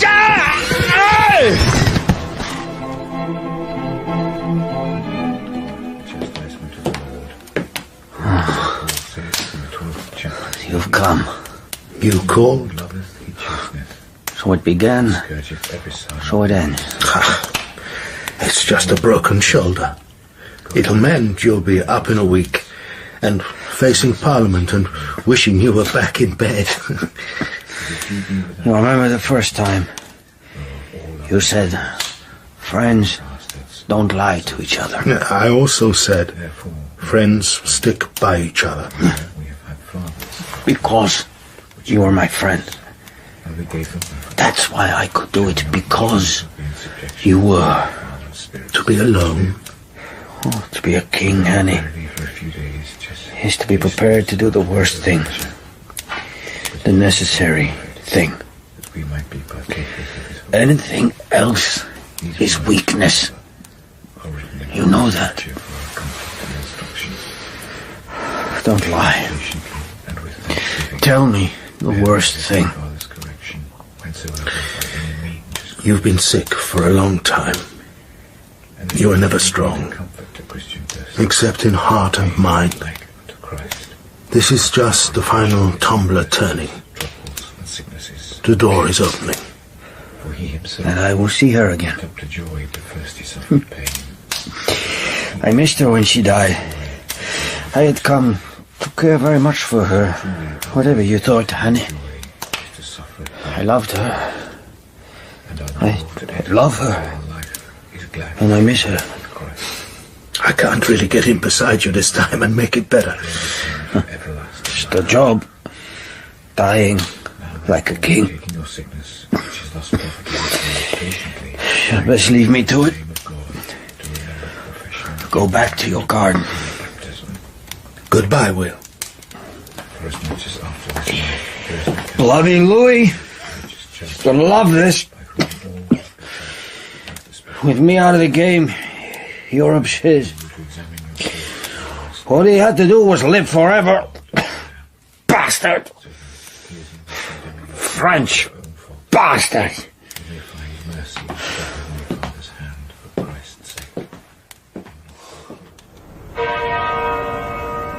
I think it was only as he died that I finally understood what an enigma is. Something you will never understand. What he did was save the nation from religious war and establish the rule of Parliament. Perhaps that is enough. As for me, I felt as if a mountain had suddenly, inexplicably vanished, and that my life was the less for the want of it. I was already in mourning for my son and for my father. I didn't even have to change for the king. And I understood how Lazarus must have felt when our Lord recalled him to life. A great reluctance to face the dawning light as the coffin lid was opened. But then, when the day flooded in... Majesty, the most glorious day, the most... really the most wonderful. Sarah, my dear, dear woman. Come here. Let me hug you. Oh. And as we were, and always shall be, Mrs. Morley, Mrs. Freeman, you are my heart, and without you, I would die. Or be as cold as Dutch William, either in or out the grave. I have to speak to Parliament, Sarah. Will they listen to me? You're the Queen. They must. I've always, since I was a child, I've always feared being alone. And now I will have to stand there. You will never be alone as long as I am your friend, and John is your general, and dear George is your support. God save the Queen! God save the Queen! God save the Queen! God save the Queen! I know well the weight of responsibility that will fall upon me now. But know you well the deep and true concern I have for our religion, for the laws and liberties of this nation, and for the continuance of the Anglican line.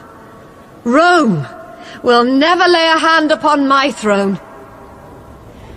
My heart is entirely English, and I will look to my best generals and our armies to defeat the designs of King Louis and Catholic France upon this nation. No perfumed monsieur will strut down Whitehall while I have breath in my body. There is nothing I will not do for the happiness and prosperity of England.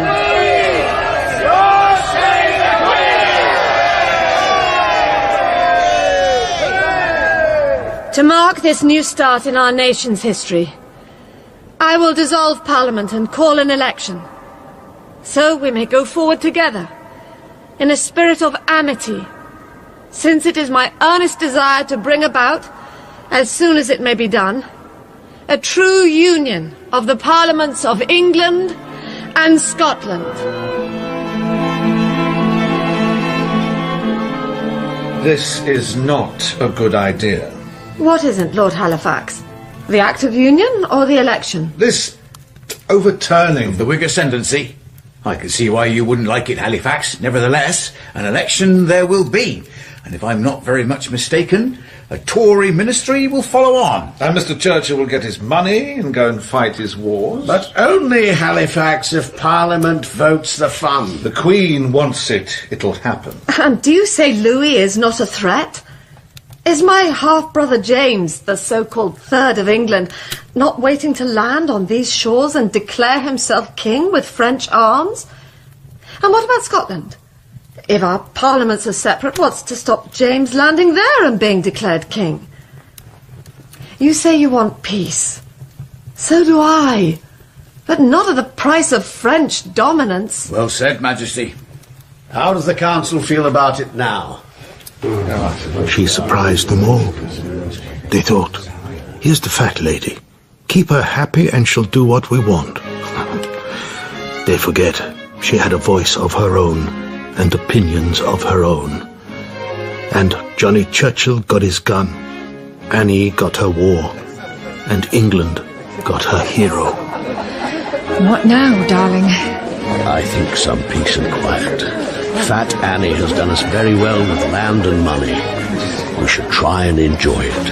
And yet... You are still a shrewd woman. Yet what? There are those who call me a brimstone of a wife. Better than being called a butcher. Who dares call you that after all you've done? Our losses in the end were horrendous. If they want victories without casualties, then they're fools. Then they're fools.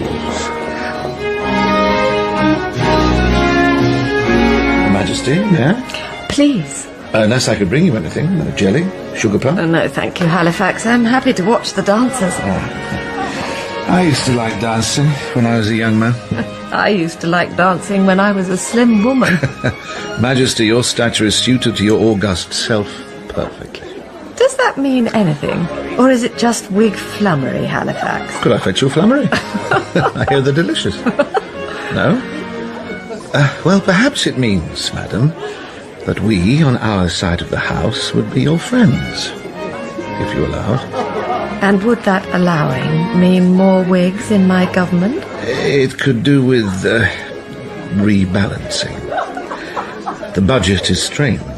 The people do not want to pay more taxes for the glory of Mr. Churchill. His wife is a Whig, and I'm friendly with her.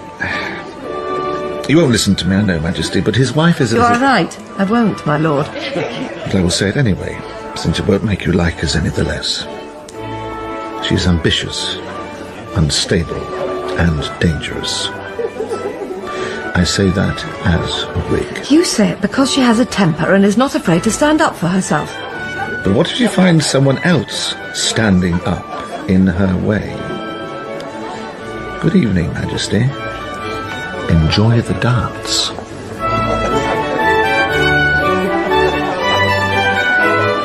Not dancing, Mynheer Bentinck? I barely get invited anywhere these days. I've lost my old skills. It's a different world, perhaps. It's generally pretty much the same world, I find, Mr. Godolphin. King Louis is settled. The Stuarts have become pensioners of the Pope and are no longer afraid. And what happens at home? A struggle for power in Parliament. Squabbles, merely. You underestimate the Whigs. They want power. They will use any legal means to get it. We have power, and the Queen is a Tory. And if Her Majesty should be persuaded otherwise by the lovely Sarah Churchill? Don't forget, John is a Tory. She wouldn't want to harm his prospects. Don't be naive. Churchill is our modern Alexander. He has nothing left to conquer. Sarah does, and she will. She wants, above all, to be a power behind both throne and Parliament. To what end?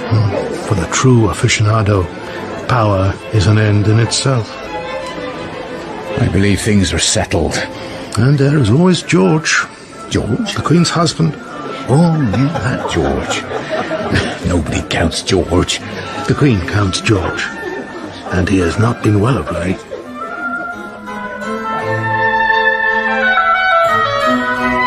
He died. My lovely George. He used to make model ships. They were so clever. You could see every little railing and rope, and he was always there. And his only ambition was for me and our boy, and he died. And it's as if someone has put a sword through my heart. I grieve for you, Anne. There was no bad in him. I will miss him. And yet... What? I can't help being concerned that... My dear, only for your own sake, you have been too much in Tory company these days. Well, they are my government. Of course, and that is right, but... There is this matter of confirming John as Captain General of the Army for his lifetime. Sarah, please, not now, not today. George has died. And we live. And we go on. And I only ask that John should be honoured properly for his efforts on your behalf. And that you shouldn't shut yourself away from your friends. Don't you mean your friends, Sarah? What did you say? Nothing. I'm upset. Very well. I will leave you. Sarah! Oh, please! I need you! But not my friends or my husband, so it would seem. I will come to you when you are more yourself. George? For George? That winter, perhaps it was prophetic. There was a great storm that came out of nowhere and swept across the nation. 2,000 chimney stacks came down in the city alone. The lead was ripped from the roof of Westminster Abbey. 700 ships were wrecked in the port of London. More than 10,000 lives were lost that night across the land. As the storm raged, it wasn't the wind I was scared of. Our Father, which art in heaven, it was being finally, unutterably alone, without any friend at all. It is lessening, Majesty. Sarah Churchill. Oh, she is safe. Thank God for it. And the storm? They tell me it'll be calm by morning. We all thought that everything was settled, that we could all just go on being happy. We will cope, whatever the damage. You'll see. I see God's hand in this. He is reminding us that in our arrogance we have lifted ourselves up and have come to believe we are lords of the earth, when we are nothing but ants in a disturbed anthill.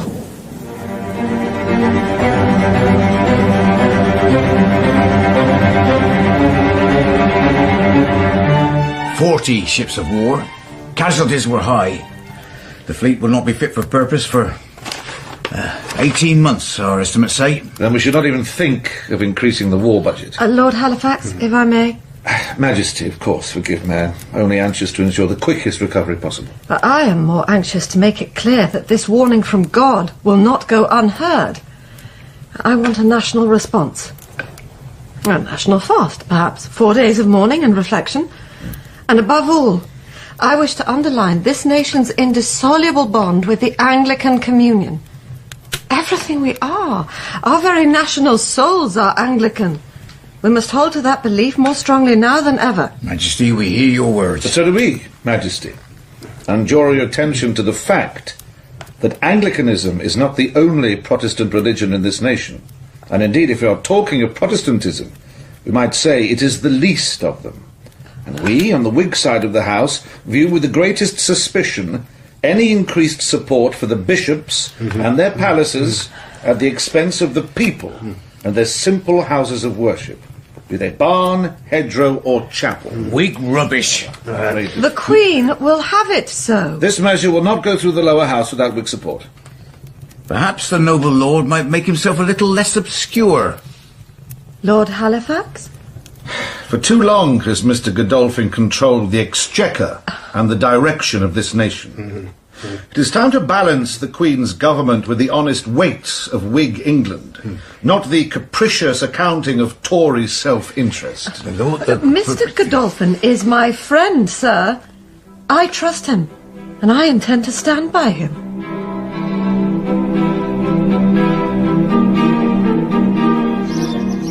You're wrong, you know, Mrs. Morley.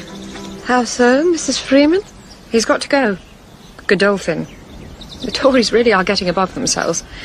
They've even dropped John, now he's done everything for them. As for this idea of yours, does anyone apart from Godolphin support it? They will. And is it so wrong to want a national fast? To make people think about the end? Death? Their souls? Is it so wrong? To be death-haunted as you are? No, that's not true. Every one of your houses is still hung with black crape, and how long is it since George died? Never has a man been so much mourned and so little missed. You forget yourself, Sarah. Are we friends? You know we are. And do friends speak the truth to one another? The Tories are the past. We are the future. And the future doesn't dawdle around monuments and graves. I have lost a son. Like you, I will never have another. Do I give up? No. I go on. I survive, Anne. As must you. Are you saying that Godolphin has to go?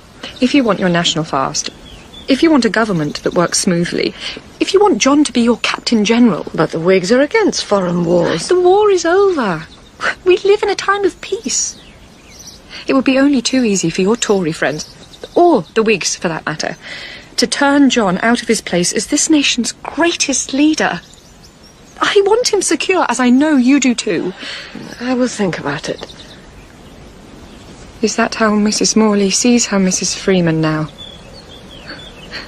I can remember a time when not a moment would pass between desire and fulfilment. Anne, it's time to choose. The future or the past? Majesty? Wait. Well, Anne? Majesty? Be silent! Anne? Sarah, please don't give orders in my house. Well, Mr. Godolphin, Majesty. The general situation, Majesty, is complicated. In politics, it generally is, Mr. Godolphin, I'm afraid. However, the case Godolphin, if I might put it so, is comparatively simple. So that even I might have a chance of understanding it? I did not mean that, Majesty. I have always had the greatest respect for your insight. Oh, most haven't.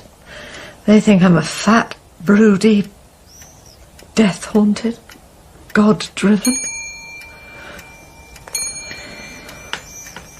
I am a Tory, and to an extent have forged a working relationship with the Whigs. My fellow Tories do not like that at all. They will not support me, now that the Whigs have turned on me. What price friendship? In politics, the word doesn't exist. The Whigs see a chance of gaining power. They think you will bargain with them to keep me in place because we have been friends since ever you came to the throne. They intend to create some kind of coalition of centre Tories and right Whigs. They see John Churchill, who's getting closer to the Whig view through his wife, as a potential leader. What do you see him as? A potential Cromwell, or a potential General Monk. Remember, there is another Stuart across the seas, your half-brother, James. And John Churchill may be a brilliant man, but he's not a steady one. And his wife's voice is becoming louder and more urgent. She wants power. And perhaps sees John as her tool. It can't be allowed to happen. It would be ruin to this country. Then there is only one answer. And yet you are my friend. Because I am your friend.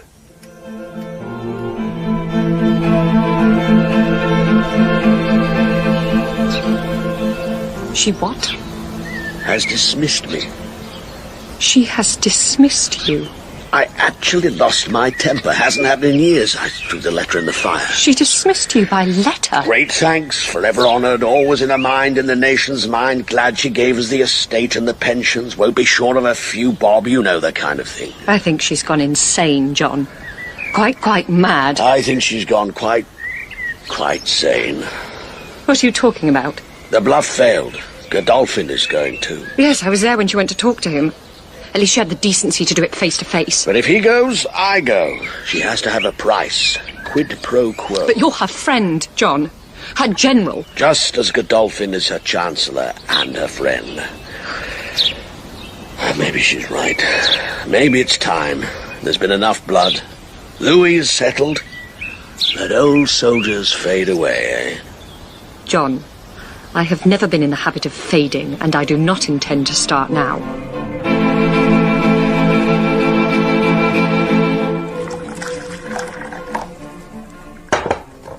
Some cheesecake, Mr. Bentinck? I wish I could, Majesty, but I fear my appetite, even my ability to eat, is no longer what it was. You are not the man you were. I am well on the way to my long home. Oh, don't say so, sir.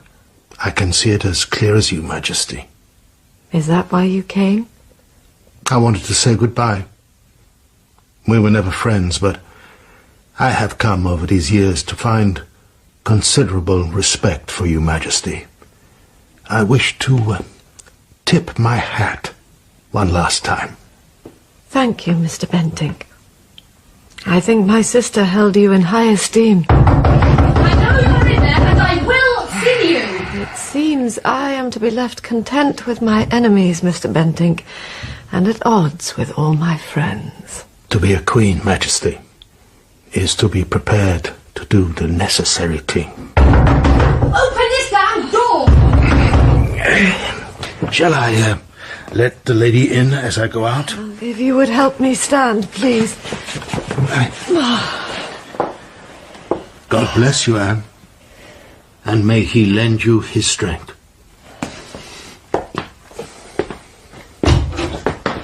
God, you look like a bloody corpse, Bentinck.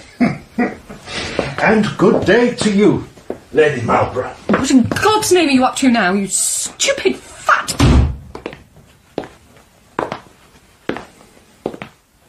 I knew that whatever Mrs. Churchill had to say, whatever anger, ambition, flattery, cajolery, I knew that she would be doing no more than scuttling pointlessly around foothills, and that on the cold and solitary peak, the Queen would now, and until the end, face whatever problems arose, and do her duty, alone.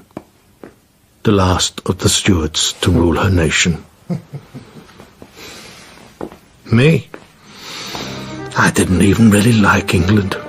Too much rubbish in the streets. Too many arguments over nothing. I should have stayed in Holland. The beer was better.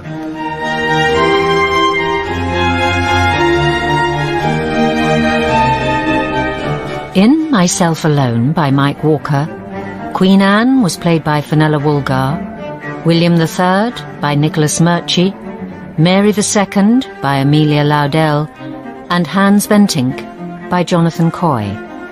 Sarah Churchill was Rhiannon Needs, John Churchill, David Hounslow, Godolphin, David Acton, Halifax, Stephen Critchlow, and the Speaker, Sam Dale. Other parts were played by Jessica Turner and members of the cast. The director was Gemma Jenkins.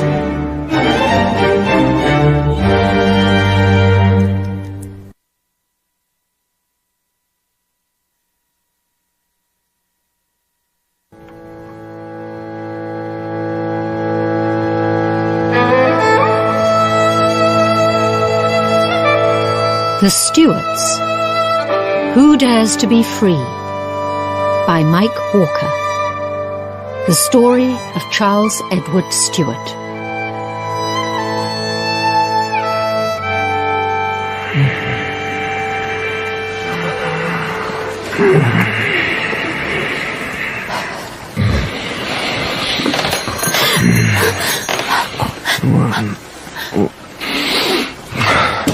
Maybe, Clementina, where are you? No, you can't. Oh, I won't. Someone, the prince needs you! Someone! Charlotte, hurry. God, there's no time, sweetheart. Someone!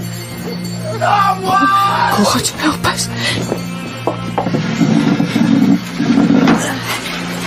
Are you there? God, please be there. Be there. Clementina, goddamn you! Wait, I say wait! I command you to wait! Never, Charles, never again. I won't, I can't. Not anymore. Down to hell! My daughter! Give me the girl! What's her name, Charles? Call her name! Eliabal! Speak into them thoughts, I'll snap on you! Oh, let me, please, tell me! Goodbye, Charles.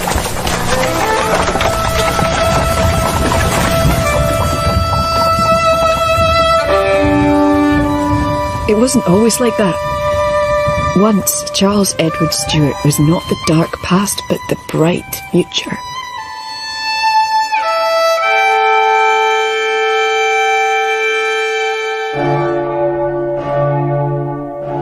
Henry, Duke of York, now Cardinal of the Church. I idolised him. Why would I not?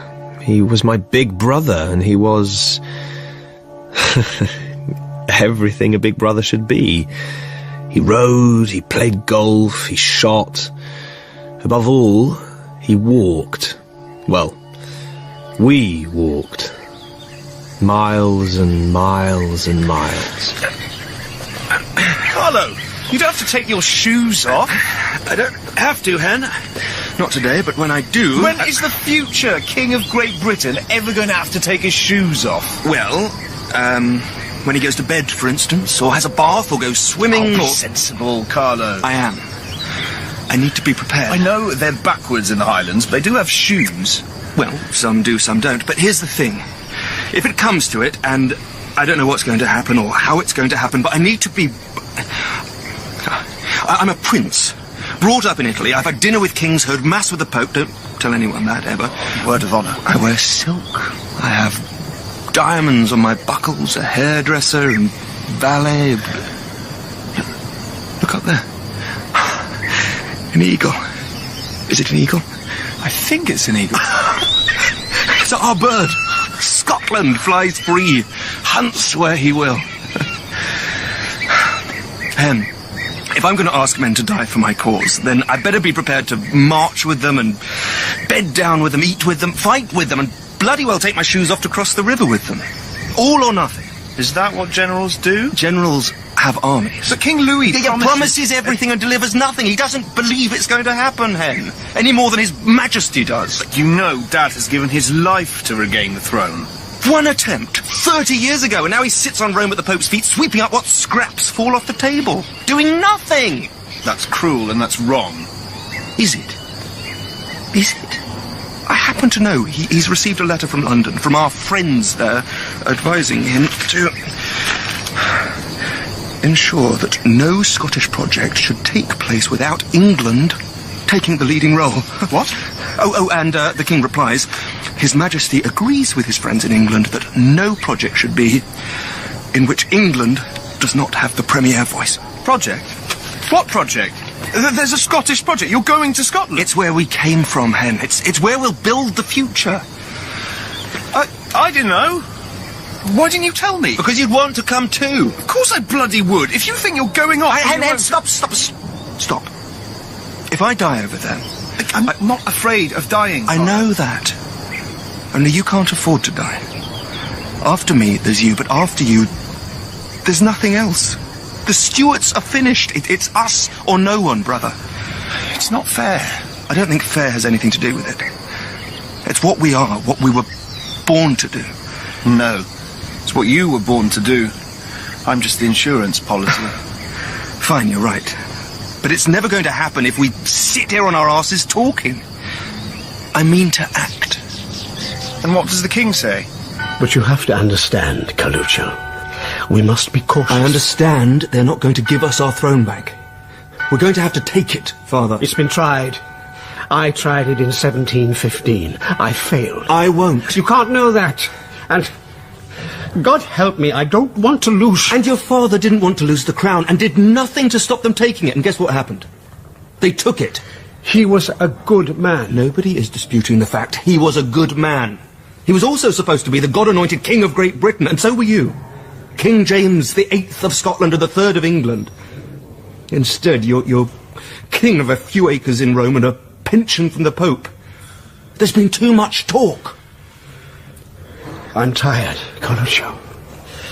I've spent my life in pursuit of the throne of Britain, and I'm no closer to it than I was in 1715. Just 30 years older. I'm not tired. Give it to me, Papa. Let me take the weight now, and I will give you the throne. But our English friends, they caution... We have no English friends. They look out for themselves and themselves alone. They say... I am going to claim the crown of Britain for the Stuarts. And if I die, I cannot think of a finer or better cause. Sometimes I hate that cause. No. No, never say that, Papa. Do you remember the stories you told me? Mary, Queen of the Scots, facing the armies of England unafraid. James, so clever, so wily. Charles facing the axe, never flinching. I used to lie awake nights thinking of what I would say when I saw them in heaven, and they asked me, "What have you done, Charles Edward Stuart?" And I promised myself that when the time came, I would stand as they stood and answer bravely. My boy. My dear, dear Carluccio. Trust me, Majesty. All will be well. This is my time. I feel it. I know it in my heart. But the English, won't they know you're coming? Rome is crawling with spies. Oh, as for that, I will simply vanish. I thought we were hunting. That's what everyone thinks, Hen. But once we're in the brush, I'm cutting away. Where? Paris, and then... God. I wish I was going with you. Oh, so do I, but I need you here. And I need you to keep hunting. Give me as long as you can before they find I've gone.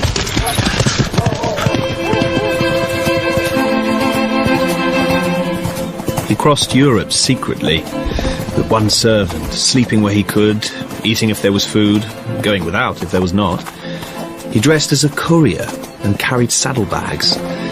In them was gold, and what was worth more, a letter from our father to Louis of France, who was going to be a vital part of the expedition. He reached Paris in 20 days, and in Paris... I've been waiting almost 6 months! Your Highness must understand, King Louis... is indisposed and has been since the end of January, and it is now... Indeed, it is July.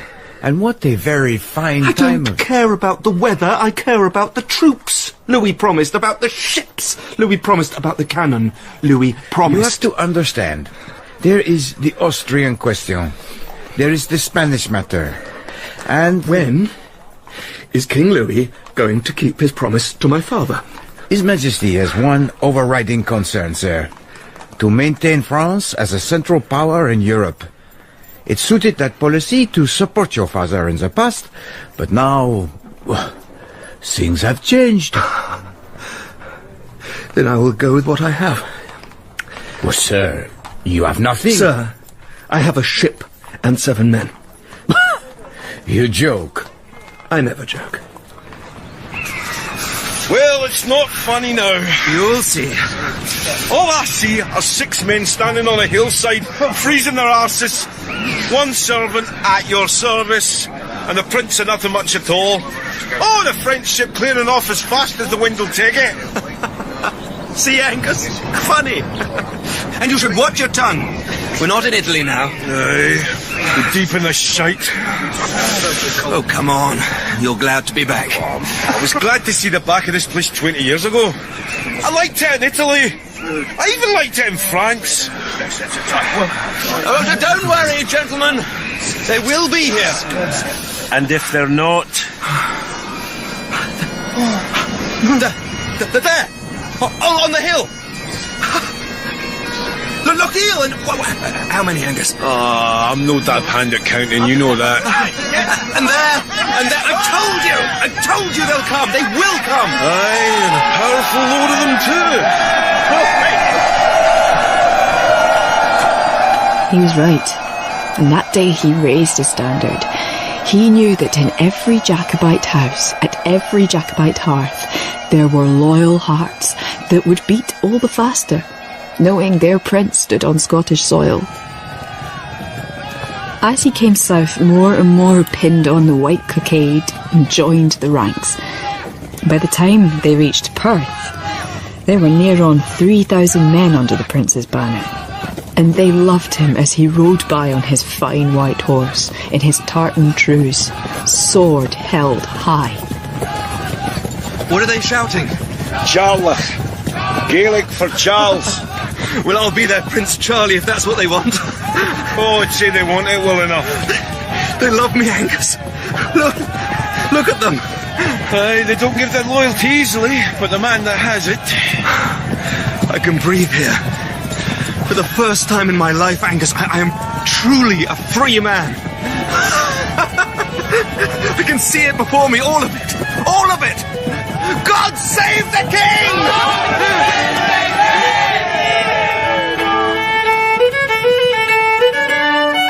Lord George Murray. I met him at Perth. It was an interesting encounter. And General Cope is on the move. We need to counter him, and do so soon. I rather hope he does come on, since all reports tell me he is no lion. Sir? Your Highness, Yeah, I know who you are, Lord George. Please, stay. But I don't know what you are. Oh, what I am, sir, is a loyal subject of your father, King James III. What I could be is the best general you have. By God, man, you're not short of confidence. Shyness in a maid may be a virtue. In a general, it's no bloody good at all. You know my reputation. I know it is that of a turncoat who has pledged loyalty to George of Hanover. Aye, so I did, and I believe my reasons were good enough at the time. Now is a different time. How do I know you'll be steady, Lord George? Because by being here in this room today, I have burnt every bridge I ever possessed. I have put my life, my fortune, my wife and children all at risk. And to tell you the truth, I never could abide that German bastard of the bloody Whigs who kisses lardy arse. You know he's offered a reward of £30,000 for your head. Yes. I've offered 30 for his. Can I trust you? You can trust my heart, for that has ever been with you and your family. One thing's for sure. To win this, we're going to need heart. And a lot of it. Then I am Bonnie Prince Charlie's man. And what does Bonnie Prince Charlie's man advise as to our best course of action? Command the centre. If you've Edinburgh, you have its wealth, and volunteers for the ranks. It's a big reach. Perth! You know the Duke of Perth? Hello, Jimmy. Aye.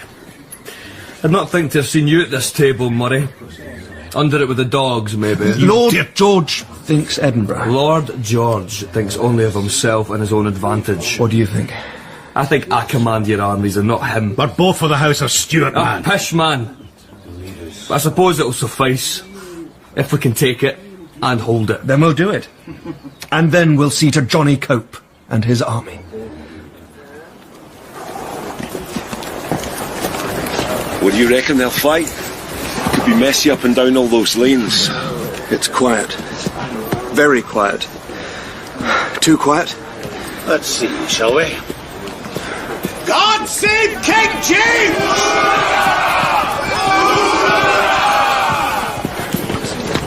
Anything? I don't like it.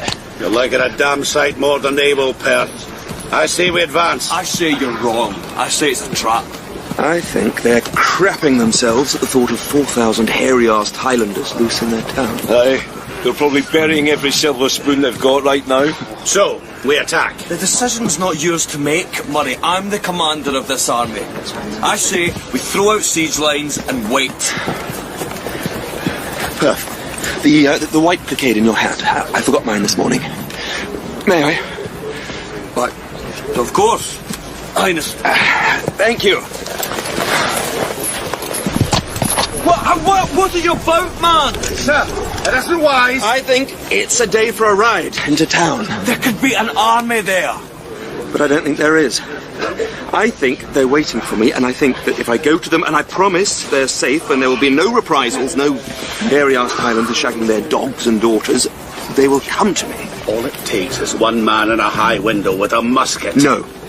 All it takes is one man on a horse with a white cockade. It was a chill day with a fine mist of rain in the air. But as he went, quietly, making no hurry, looking neither to left or right, a man and a horse riding into the narrow street. By God! It was as if the sun came out and touched everything with gold. God save the king! God save the king! God save King James! God save the king!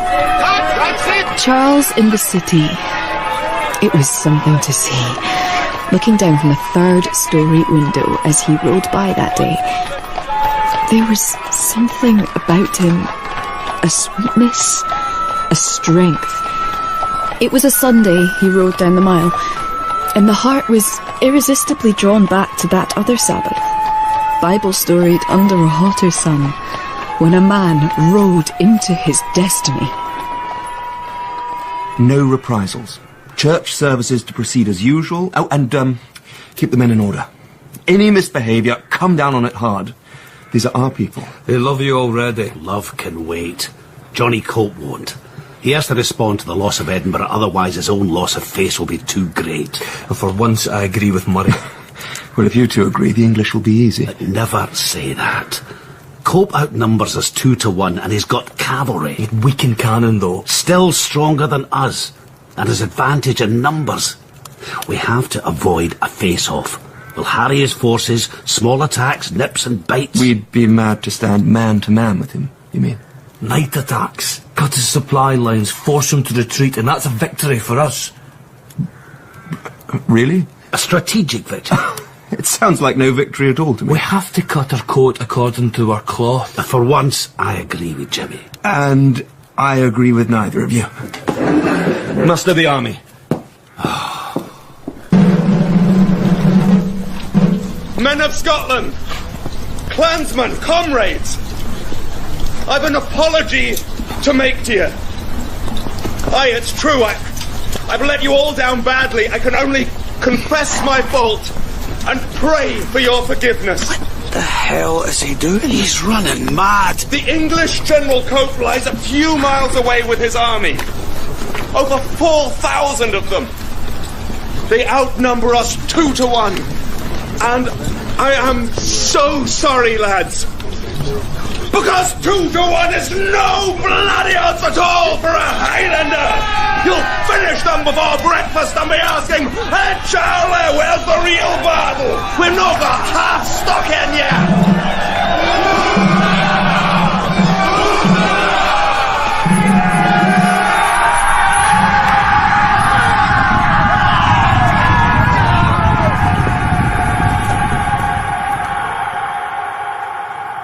Hey, Johnny Cope, are you walking yet? Or are your drums a-beating yet? If you were walking, I would wait to gang to the coals in the morning. Now, Johnny, be as good as your word. Come, let us try both fire and sword. And in I'll flee like a frighted bird that's chased frae its nest in the morning. When Johnny Cope, he heard of this, he thought it wouldn't be amiss to hae a horse in readiness to flee a war in the morning. Hey, Johnny Cope, are you walking yet? Or are your drums beaten yet? If you were walking, I would wait to gang to the coals in the morning. Will you take a dram to celebrate, Highness? The Scottish spirit? Oh, by God, I will. To the King! God bless him. God bless him! To His Highness, Prince Charles Edward Stuart! His Highness! And to the Highlands and the men of the clans. The clans! The clans!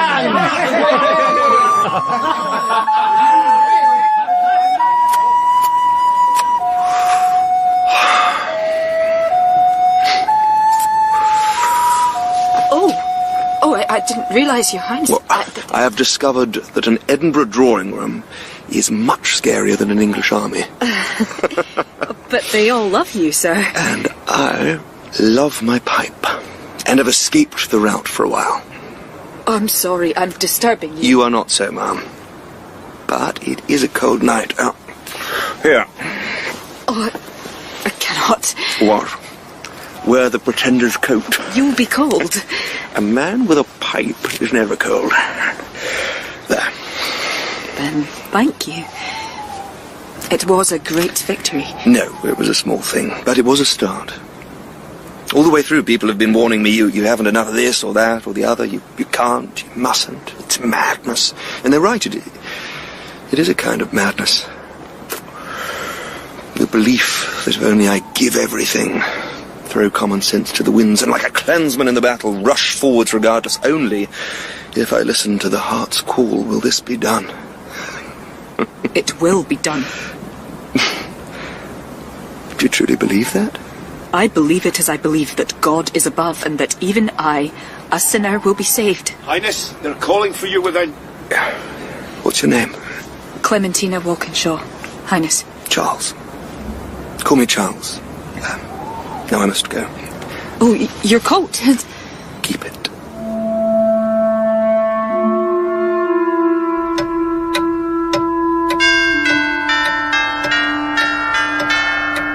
It was a farce in Tartan. General John Cope ran. Out of his army of 3,000, barely 300 got away. The rest were taken prisoner by the rebels. William, Duke of Cumberland, C&C British Army. The Tartan clown offered all the officers parole on their word they would not take up arms against him again. They said yes, he let them go. I soon knocked that out of them. You don't give your word to rebels. You hang them. My father had called me back from Flandre. He said, "Do something, Willie. This man must be stopped, Hein." And he was right. This farce needed to end before it got out of hand. He marched out of Edinburgh with our army, flags flying, pipes and drums, and every heart in the city, every true heart in the land went with him as Charles went into England. They tell me this is it. The border. My father is King of Great Britain, Angus. There are no borders. But even so, it's a thing, eh? Murray? Aye. It's a thing which is nothing at all. One step, and it's a very great thing indeed. I'll be together all day. Give me just a moment. There's no going back after this. Well, Highness, you're master of Scotland. Will you be master of the rest of it too? See there? An eagle. This far south, it's a sign, Perth. Murray. Tell them all, it's a sign. Shall we advance? On your command. The army will advance! A sign? I don't know. But I tell you what did happen as we crossed the River Esk. Every man in the army drew his sword, and once they were in England, they stopped and turned back, and looked silently and long at their own place. God save the King! God save the Prince Regent! Let's hear it, damn you! Shout for your Prince! That's it, lads. Sound it out. Next stop, Carlisle. We'll show those English buggers Scottish dash, eh? Open these gates! In the name of King James! I hold this city by the authority of King George. The gates remain shut. He doesn't look like a soldier. They've only a small garrison. I am the Prince Regent! I must warn you, sir, open the gates. If you do not, the consequences will be upon your head. We are not afraid of you, sir. For your army of wild men and savages. He doesn't like us, I'd say. But you should be afraid, sir. You and your citizens should be very afraid. This is your last chance. Open the gates or face the consequences. Puff. Let's hit it, boys!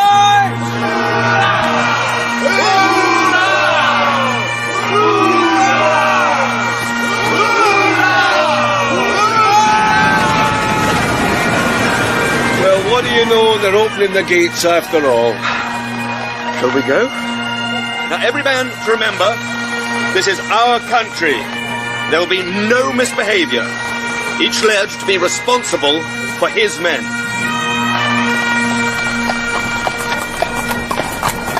Southern-looking load of buggers, though, Highness. Not exactly smilers. No, have no fear, goody. Oh, I beg you, sir, not the child.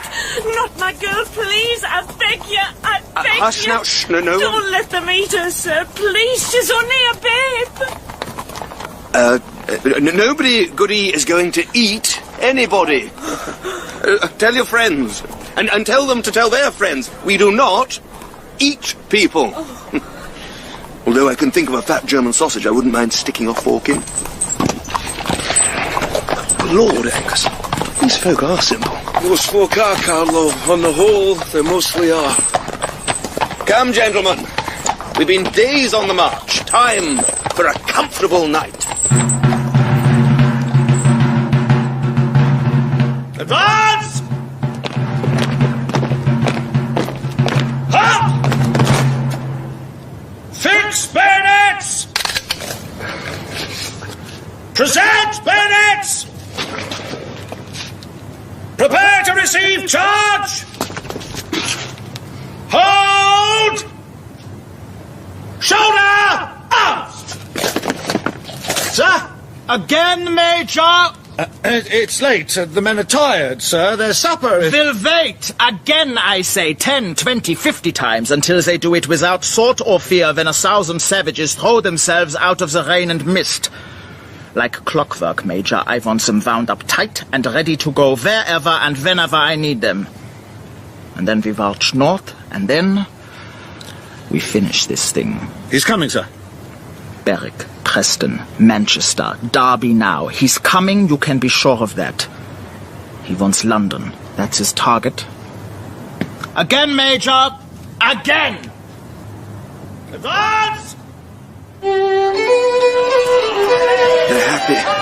They've been given the great English arse a damn good Scots kicking. Why wouldn't they be, sir? Will you dance with us, Charlie? I'll dance with you all the way to London town! And then we'll dance on Fat George's grave! I love you!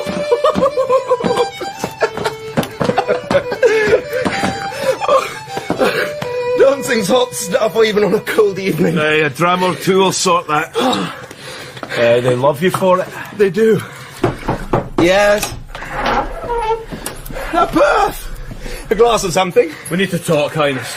Well, we are talking? About the army, the future. London, Jimmy! We have to go back. What the hell do you mean? Cumberland. He's coming north with an army. Well, yes. Well trained, experienced in Flanders, well supplied, and twice our numbers. We were outnumbered by Johnny Cope. Look, Cope was a fool. Cumberland isn't. He's a fat German, and he's no Marlborough. True. But he takes no chances, do you see? And that's what we are, chancers. It stood us well so far. It's not me alone, sir. What does that mean? Lord Murray, all your commanders agree? I don't believe it. And I won't until I hear it. Now, leave me! Well, we have to decide. No, I have. Now, go! I'm sorry, Highness. Good night. God damn them, Angus. Pour me another. Damn cowards. The lot of them. No, give me the bottle. Well? Where is he? He said he will be along presently. Where is he, damn it? We need to make... Along presently? Already told you. Hungover, more like. And is it any damn surprise? Surrounded by a passel of... Enough, man! If you value your neck. I value his. And so do we. And so do you what, gentlemen? We care for your safety, sir. And for our cause. So, we go forward to London. It can't be done. It can be done with my clansmen. Half of your clansmen have already slipped away to their crofts and flocks. I agree on their day they're irresistible, but don't ask them for a year of their lives. Their minds don't take to that any more than they take to discipline or training. Cumberland will have trained his men to withstand the charge. And he'll have artillery. We must go back and regroup. We cannot face him and win. I say we can. There isn't a man here who wouldn't die for the cause, but to die for no reason. On English dirt. Whilst we live, we fight. The whole council, many of the clan chiefs, they all agree. If necessary, I will go alone. And you will die alone, and the cause will die with you. That's what you don't understand, any of you. The cause, it's not a strategy, it's not a plan. It's a belief. A fire in men's hearts, a light in their eyes. It's the spring in their step, the smile on their faces, the hope in their souls. It's what men live by. And if it once becomes a rule book, a military manual, it is lost. I am sorry, Highness. Do you recall the words of Montrose? A general who was loyal to the Stuarts. He either fears his fate too much or his deserts are small, who dare not put it to the touch to win or lose it all. That's poetry, not tactics. And if it's lose, how many men will die?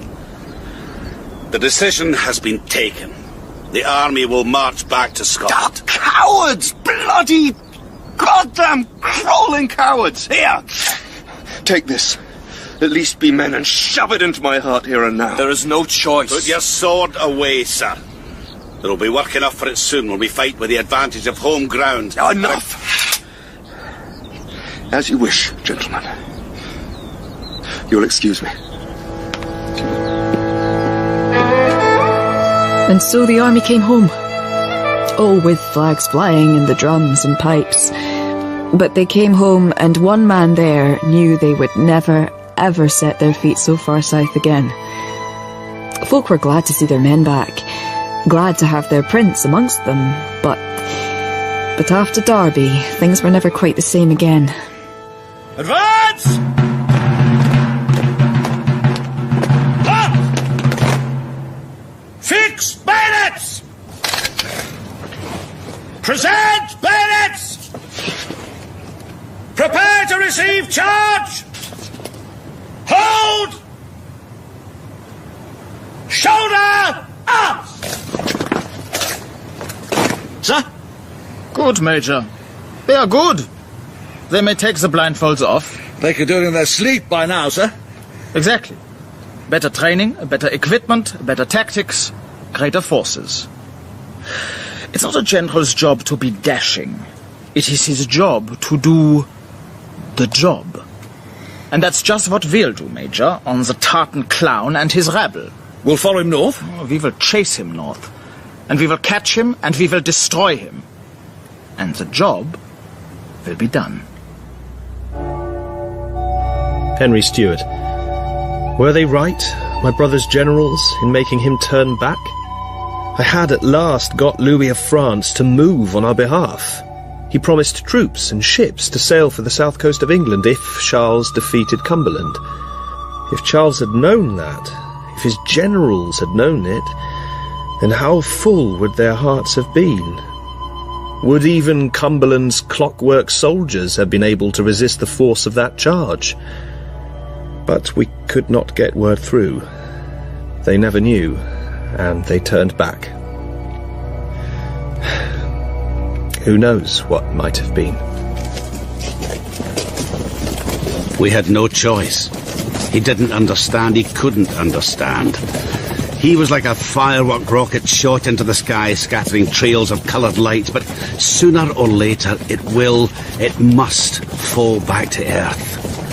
There's not a general in history as won through to the end on luck, because in the end, as that bastard Cumberland knew, it's down to numbers, equipment and training. And we had none of them.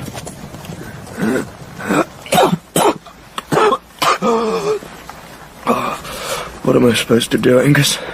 Lead them. We're going backwards, don't you see? Well, that just depends on how you look at it. Pour me a glass, will you? The English will be coming. They won't stop at the border. They won't stop until someone stops them. It won't be Murray or Perth. It'll be the clans. They'll do it for me. They've given a lot already. Maybe too much. The generals betrayed me. Aye, they did. I have to find the strength. Another? Scottish spirit. Damn it, Angus. It's like they got my balls up. I need something. I need... Carlo! Was it chance? I don't know, but I know I believed then it was the hand of the Lord. I was staying at my uncle's house in Bannockburn. Bran, the prince has need of you. What do you mean? He's sick. He must rest, recover himself. Will you help? Oh, this house has always been for King James. Bring him.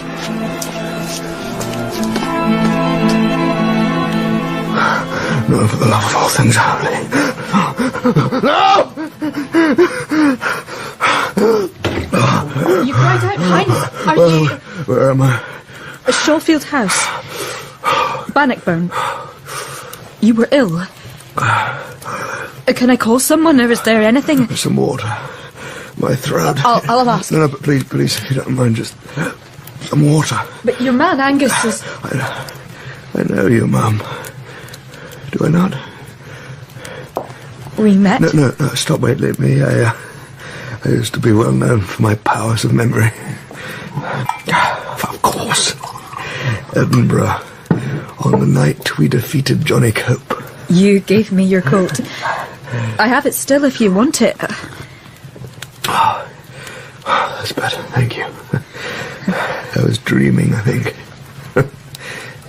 They say we have the second sight, us Stuarts. I hope to God not. What did you see? I saw death. No, that's wrong. This isn't how it's going to be. Maybe. Your father, our king, will come back. You have to believe that, Your Highness. In spite of everything common sense and my generals tell me. But you're right. Nothing is lost. All is to gain. I can't be tired. I must have slept for a week. You've been very ill, Highness. They were worried. Worried for their own skins, I should say. But you're right, I must rest. I'll see that you're undisturbed. Thank you. And, I remember also, I told you call me Charles. Sleep well, Charles. Be well. I shall. Clementina.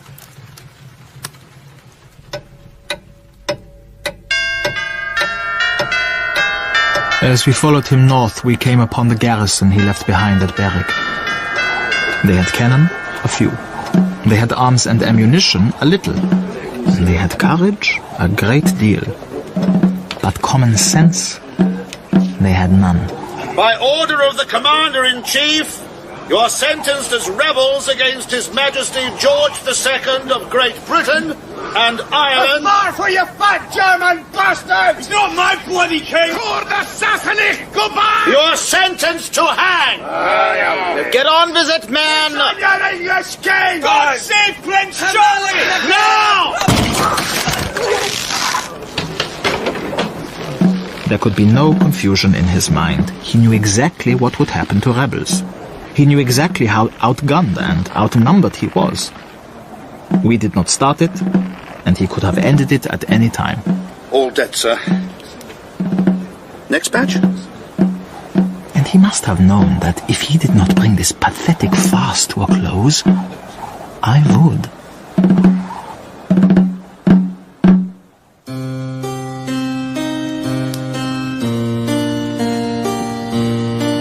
You play well. Oh, I play badly, but you're kind.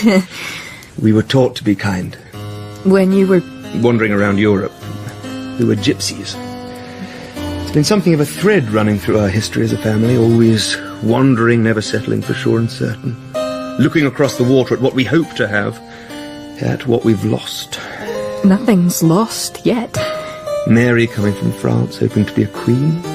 Old James from Scotland. And he was a king. And his son, King and Martyr, and his son, Wanderer, and his brother. God, we're a cursed family. I don't believe in curses. Then you don't know us very well. I think I do. Charles, you are the future. You can change everything. How old are you? 25. We're all the same age. I'm sorry? Cumberland, in a few weeks, me, you, we're all 25. We're young, that's what Murray and the rest of them, my father, Louis of France, the Pope, don't understand. They urged caution. And if you had listened, would you be here now? You are a dear woman, Clementina. It's what I want to be for you, Charles, more than anything, to be your support. I know you can't, that you're a prince, that you will be king one day, that you're not free to follow your heart in certain things. You must know. Look at me, Charles.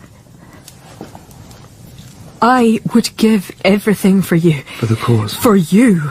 You hardly know me. I know what my heart tells me, and you cannot say that does not matter. But you see my heart. That's what love is, Charles. It doesn't ask, it doesn't demand, it is what it is. I love you. There. I have said it. I love you. Oh, you cannot hate me. Oh, God, help me. Clementina, I swear to you that if I were free to be with any woman in the world now here, it would be with you. What I see in your eyes is a belief. Yes, I believe so much. But I am sworn to this cause. But does that unman you? It does not leave me a free man. Cumberland is coming. I must face him. And I cannot be by your side. I must face him and beat him, or die as the clans will die.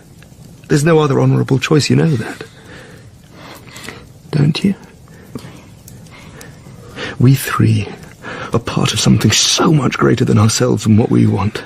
Our small desires. I could love you.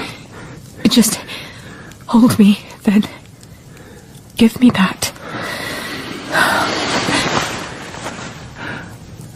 I swear that if there is ever a time, then I will send for you. No, that's all I ask. Then play for me, so I can remember.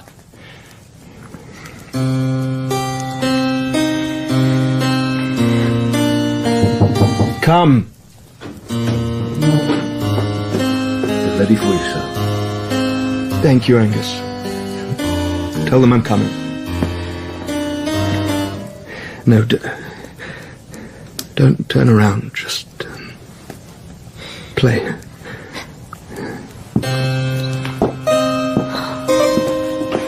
Goodbye.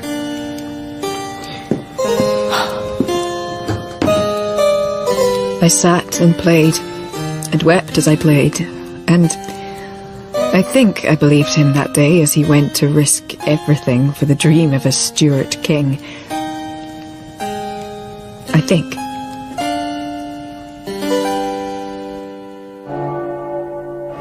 News was hard to come by. He was advancing. He was retreating. He was repositioning. He was recruiting. He was bleeding men and equipment. We simply did not know.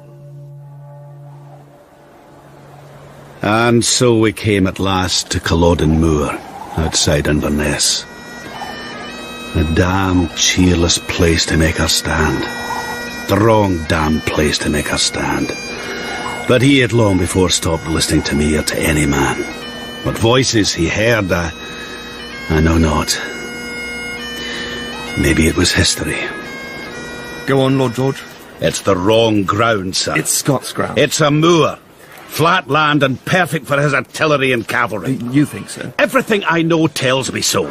If we fall back and cross the river, there the ground is boggy and hilly, perfect for our people. We still have time to shift. I don't intend to shift my ground. Why? He's not moving. They're still sitting in Inverness, warming their arses at our fireside. Exactly! They're celebrating Cumberland's birthday.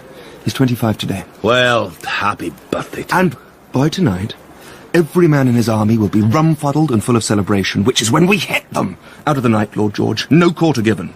This time we finish it. And if he's waiting for us? Cousin Cumberland is too sure of his own military genius and too fond of his supper. They won't be expecting us. At 8 this evening, we march. Make sure each man has eaten... There's no food left above a biscuit and a crust, and we've no cash to buy more. All the more reason to finish it tonight, then. We'll join the celebrations, eh? Perth, what do you say? Tonight we march, Highness. Oh. And you, Lord George? We haven't always agreed, but I have always counted on your support and your loyalty. Tonight, then.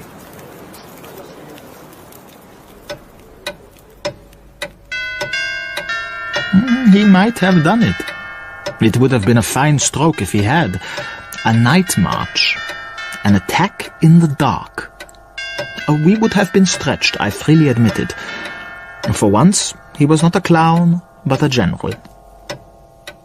And it didn't happen simply because they hadn't gone through it, tested it. They didn't know how rough the ground was, that it would take them all night to reach Inverness, and by then it would be dawn. A night attack, yes. But a dawn attack, after our men were roused and fed, that would have been suicide. But then, after the clans had turned and marched 20 miles back to Culloden after a night without food or sleep, so was the battle to come.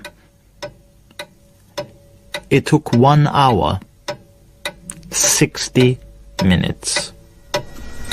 The MacDonalds must have place of honour on the right of the line. I insist the Athol men of the place of honour on the right of the line. You'll give way to no man! You'll give way to me, a big damn! His men to check his powder! His shot! His flints! It's all or nothing, boys! God save King James! God save King James! Hoorah!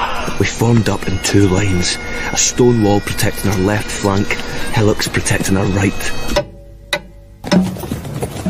We approached to cannon shot, and when the artillery was in place, I gave the order for the cannonade to commence. Steady, boys!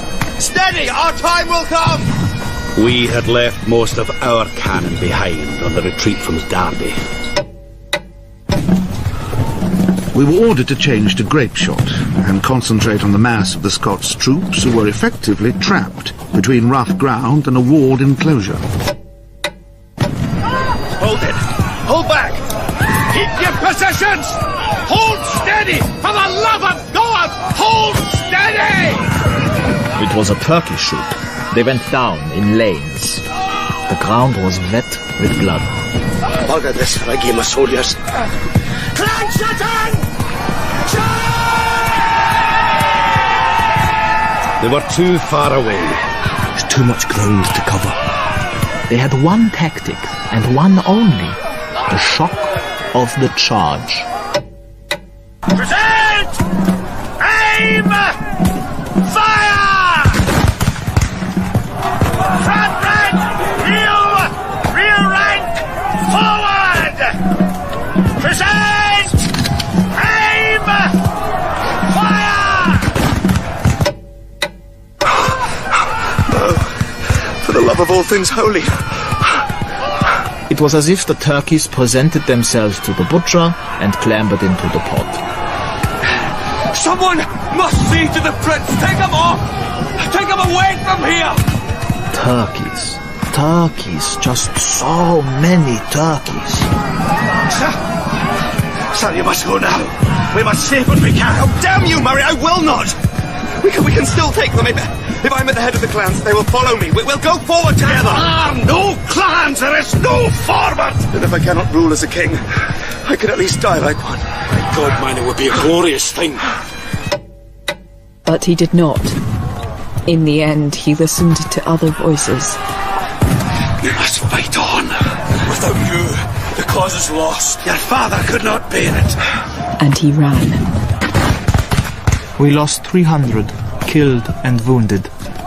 He lost 2,000, and a throne. 1 hour, 60 minutes.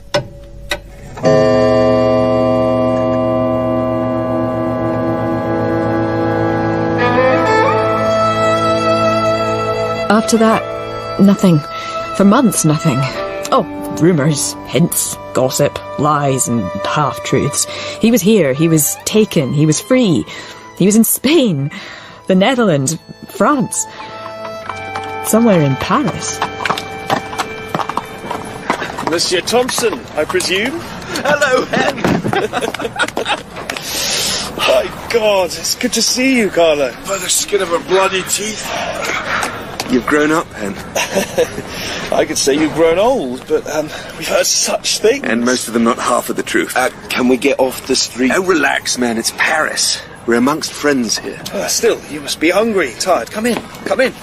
Aye, and I could do with a drink. Oh, don't worry. You've wine enough in Paris. Just as well, since we drank the Highlands clean out of whiskey. Only thing kept us warm some nights, eh, Angus? And a few mornings. And afternoons, too. Well, the important thing is you're here and safe. And can find some peace and quiet.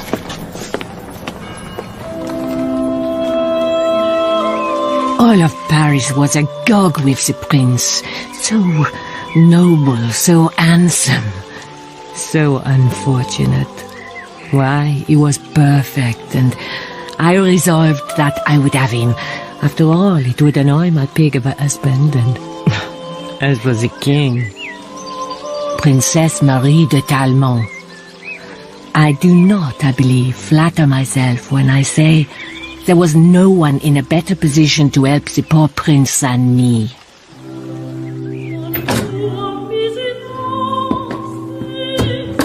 Princess, how very kind of you to invite me to your box.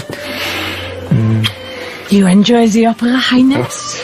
I enjoy the audience, madame, when I show myself. Do you dare to interrupt the performance? They can see an opera any night, but a real prince.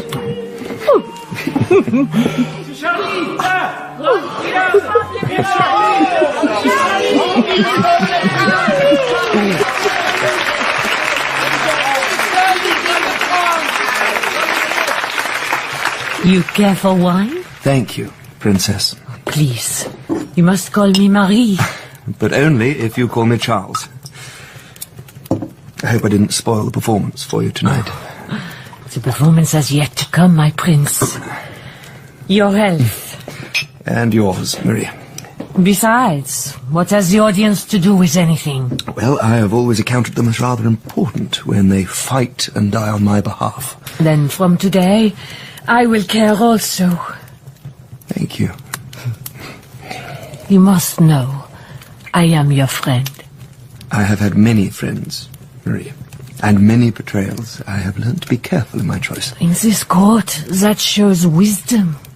You have friends here, but also enemies. As long as the king is still my friend... I'm sure he is. As long as the king is still my friend, my dreams are not dead. You will go back? With French soldiers, Dutch mercenaries, I shall go back. The cause is alive and strong, and King James waits in Rome to cross the sea to claim his throne. Will you crown him yourself, my brave warrior? With my own hands, Marie. Then come now and show me your valor. He slipped our grip in Scotland. Well, no matter. The country was locked down, the situation stable. And besides, we never really wanted to catch him. What would we have done with the clown? Given him the dignity of a state trial and an execution? We didn't want him. The trick was to ensure that no one else wanted him either. And the method? Why, simple. Let him have his head. Now, there you are, my prince. You're sure he'll be here? Oh, Charles, this is France. Protocol rules. Everything runs to the second. His Majesty will enter by that door. The music will cease. There'll be applause. He will walk 25 paces that way, pause, talk with the Duke, turn this way and pass us, at which point he will turn to me and bow, but his glance will rest upon you, which is a great honor. Yeah, it's all right, Marie. I've been doing this all my life. Of course. And we shall meet later, yes? When I will be able to tell you what His Majesty's Secretary of State has said to me On behalf as usual, at 9 o'clock. Here he comes.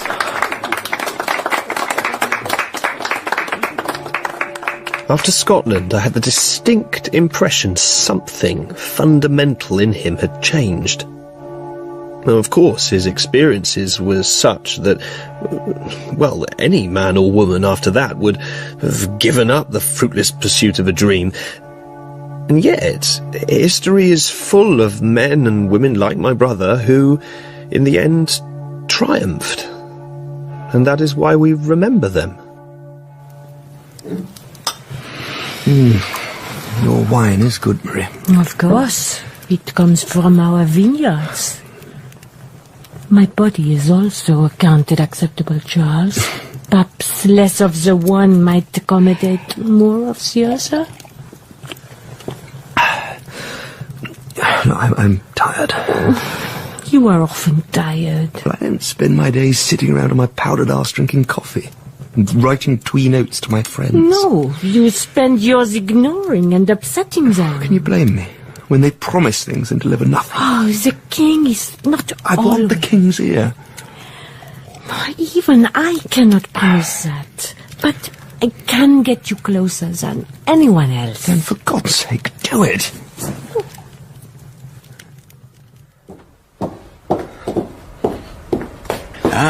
Highness, please sit down. I want to see the king. No one sees the king.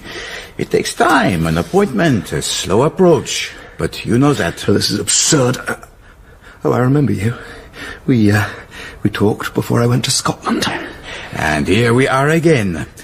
But now I am His Majesty's ear, if you like. You offered me nothing then. You must try and understand, Highness. The king's position... The king may assume any position he likes, but I have only one, landing an army in England and restoring my father to his... Yes, of course. But now, England has declared her neutrality over our war with Holland. Well, how do you say it? The king does not wish to upset the boat. Damn the boat! It's my kingdom, and I want it back! If only we could all have what we want in this world. There would be no need for diplomats. So His Majesty will not help me? His Majesty is prepared to pay a most generous pension to enable you to live in the proper state to which you are...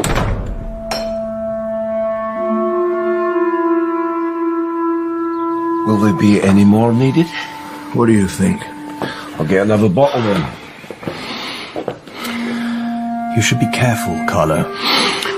You should stop offering smart-ass advice, Henry, and offer a bit more support. Louis wants to keep the balance. You know that. I know he has an unemployed army and more than enough ships to mount an invasion of England. You must see how impossible that is in these times. Well, any damn times. No one has invaded England as far back William of Bloody Orange? He was invited. Oh, you think I'm not? Not by the government. The city. And the church. Oh, and the law, too. And the army, and the navy, Shall and... Oh, God help me, give it here, man. I don't know where you get your good whiskey, Angus, but thank God for it. Spirit of Scotland, eh? None for me, thanks. You've got no balls, Hen. No guts. There's nothing there except advice. I piss on your advice. You can do anything you like on it, as long as you keep it private. That's not what Marie says. She says we need to make a noise. Not go down like sheep to slaughter. Hasn't there been enough slaughter? How dare you? Look, Carlo... Are you with me? Of course I am. Or are you just another creeping pensioner of kings, another hole-in-the-corner insect, a black spider in the jape? Stop it, Carlo, please. Oh, please! Please, please! Oh, would it please ever get in this goddamn world? I'm going. We'll talk tomorrow. What did talk ever get except promises and lies? A man acts, Henry! He doesn't stand and beg for crumbs, he stands and he takes what is his!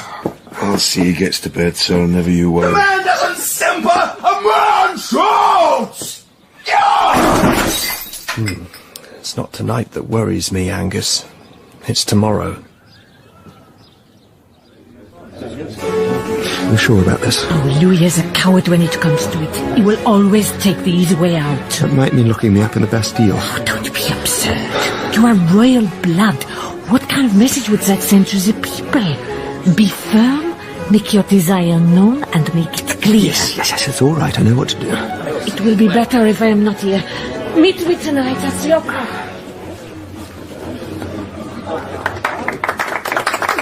And is it true that the King of France dare not offend that fat Hessian sausage, George of England? Is French power truly that weak? I don't believe it. Your Majesty, I apologise. I didn't notice you entering the room. You were so quiet. Forgive my words that they arise only from my passion to set upon the throne of Britain its lawful king, a cause I know is close to your own heart. Word is everywhere. You spoke to Louis before he spoke to you? I told him the truth. Here. And? You were right. He listened to me. He took me aside, and we talked. He was not angry? He was, a little set aback, I won't deny it. He said the last time someone had talked to him like that, he was in the nursery. But the cause, my prince? He's been on our side all the time. It's his ministers who've intercepted every communication. He assured me my father is often in his thought. Not only that, he promised help. Money for mercenaries, contacts with Jacobites in England. French troops? Not that, but he explained, and I understood. But he assures me any Frenchman who wishes to fight under the banner of King James III will be free to do so. You dared all. Now, show yourself to the people.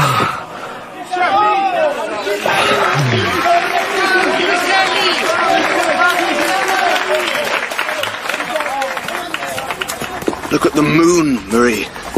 It's the same moon that shines on London. If they can even see it through the fog and the rain. Oh, I will see it clear over the Thames. Come, my dear. Tonight we shall... Oh! Do you know who I am? Albert, someone! Keep it down if you want to live, lady. Walk away. Forget you ever knew him unless you want to spend the rest of your life in the Bastille. Go!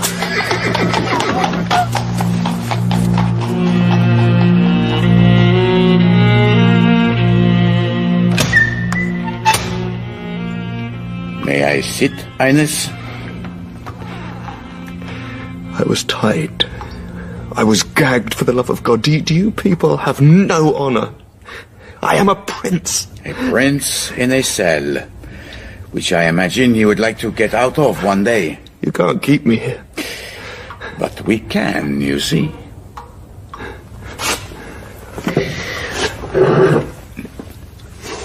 We'd rather not. Drink. The Scottish whiskey is to your taste, I believe.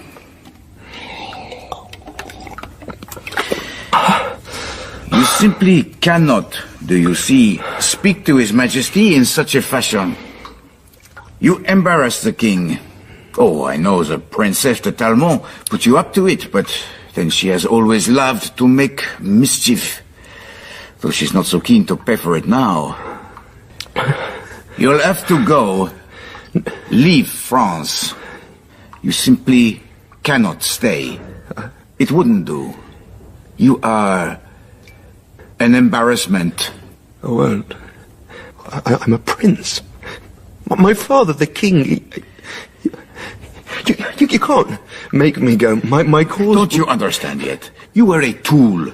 One amongst many King Louis used in pursuit of his aims. Now you are no longer of any use. There is no cause. There never was, as far as we were concerned. There is only policy. You will be taken to your house to pack. You will be escorted beyond the borders of France. But how... You may choose where. Do not come back. keeps the flask.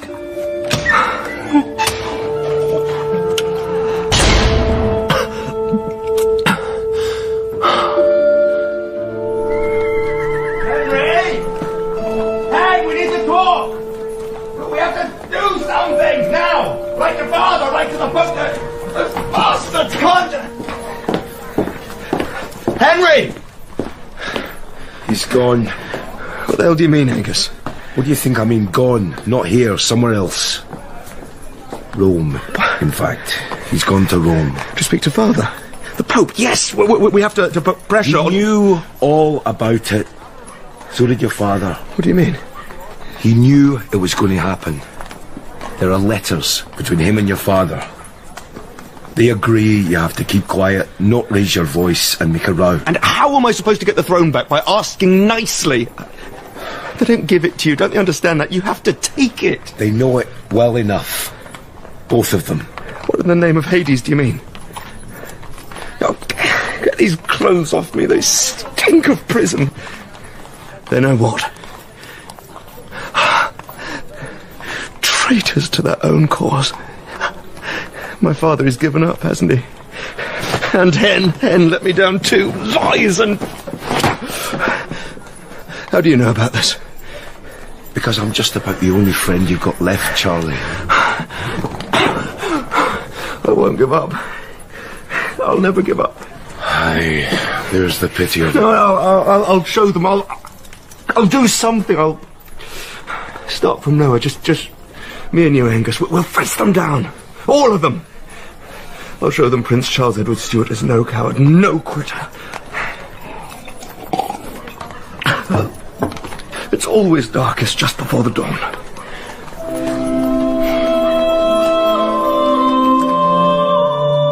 They say that in later years, the Princess de Talmont used to wear a brooch depicting my brother on one side and our Lord Jesus Christ on the other.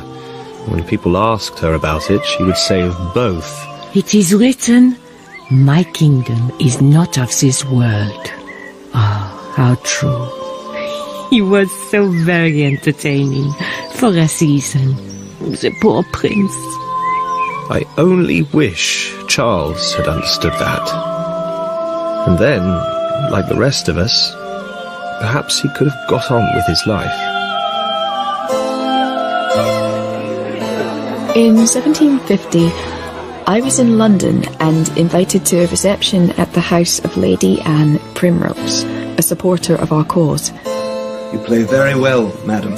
I did not... We haven't been introduced. My name is Thompson. Mr. Thompson? Please, don't stop playing. I didn't expect it, of course. We had heard, Mr. Thompson, of your travels. Yes, I have become something of a wanderer. But London, surely...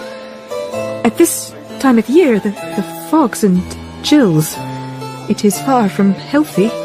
And yet here you are, Miss Walkinshaw. I come from hardy stock. As do we all. It is our nature. And I am not married. I find that surprising in one with so many accomplishments. Sometime one gets spoiled by an early acquaintance. Ah, yes. Early hopes can prevent late blooming, or perhaps hope deferred may flower all the better for time spent in adversity. I believe that to be true, Mr. Thompson. It shows the true worth of a heart or a cause. I see Lady Primrose calling me. There are gentlemen I have to meet. Of course. But I hope to see you again, Clementina. And you, Charles, so very much. Do you remember the last time we parted? I asked you to keep playing. And here I am. I value that consistency above all things. The Albany, number 15. I'm staying with a friend who can be trusted also. Until later. Lady Anne. Gentlemen, shall we? They went together into a private room. They did not come out, and shortly the party broke up and we went to our various lodgings. Good night, Lady Anne, and good fortune in our cause. You should have let me order a coach. I don't trust coaches, Angus. Not since Paris. Have you, a bottle? It's been a damn dry night.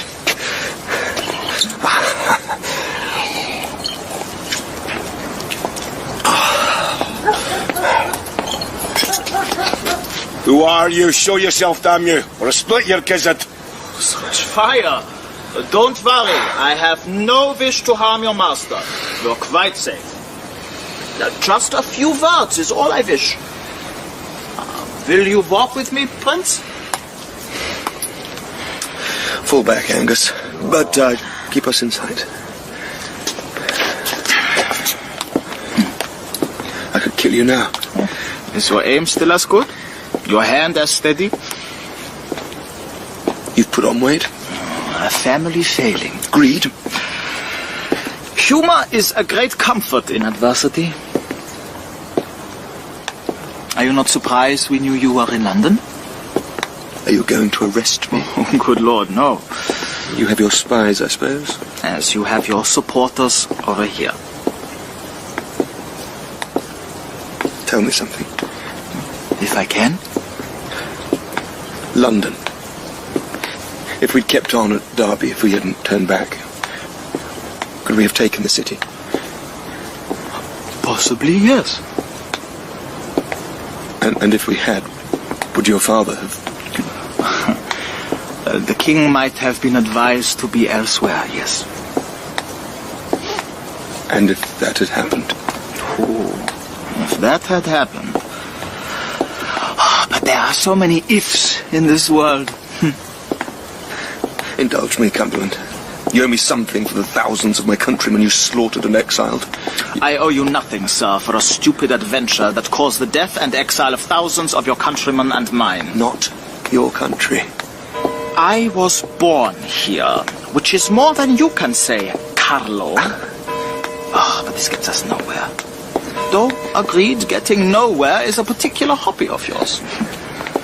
I would give 10 years of my life to have faced you man to man on the battlefield. Time is passing. You should be off the streets by dawn in case some fool thinks of taking you for the reward. This plot. The one you are hatching with Lady Primrose and the rest of them? A lightning attack on Westminster. Conversion to the Anglican faith. Marriage to, well, who's the latest? Frederick of Prussia's girl? Or have they turned you down yet? It's moonshine. It won't happen. Your spies again? Your friends again? Oh, damn you, Cumberland. They're loyal to the cause, all of them. Just as they've always been, my prince. You must get it through your head for once and for all. It's over. And you need to get it through your fat German head. It's never over until it's over. Is that Scottish rhetoric or is it Scottish whiskey talking? Go back to Liège, Prince. Go to hell, Cumberland. Goodbye. You could have, you know. Taken London and the throne? No. Faced me at Culloden. If you hadn't run away.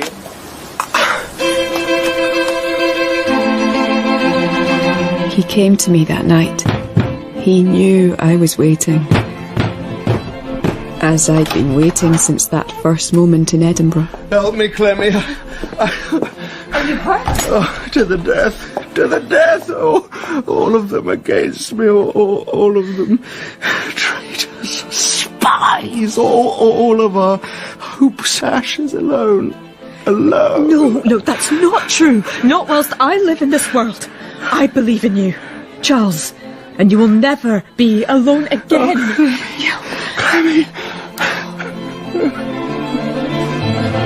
They were not traitors, Lady Primrose and the rest.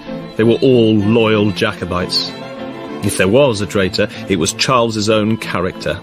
And if there was a spy, he was surely a demon summoned up by the spirits of the whiskey that had become an invaluable companion to my poor wandering brother.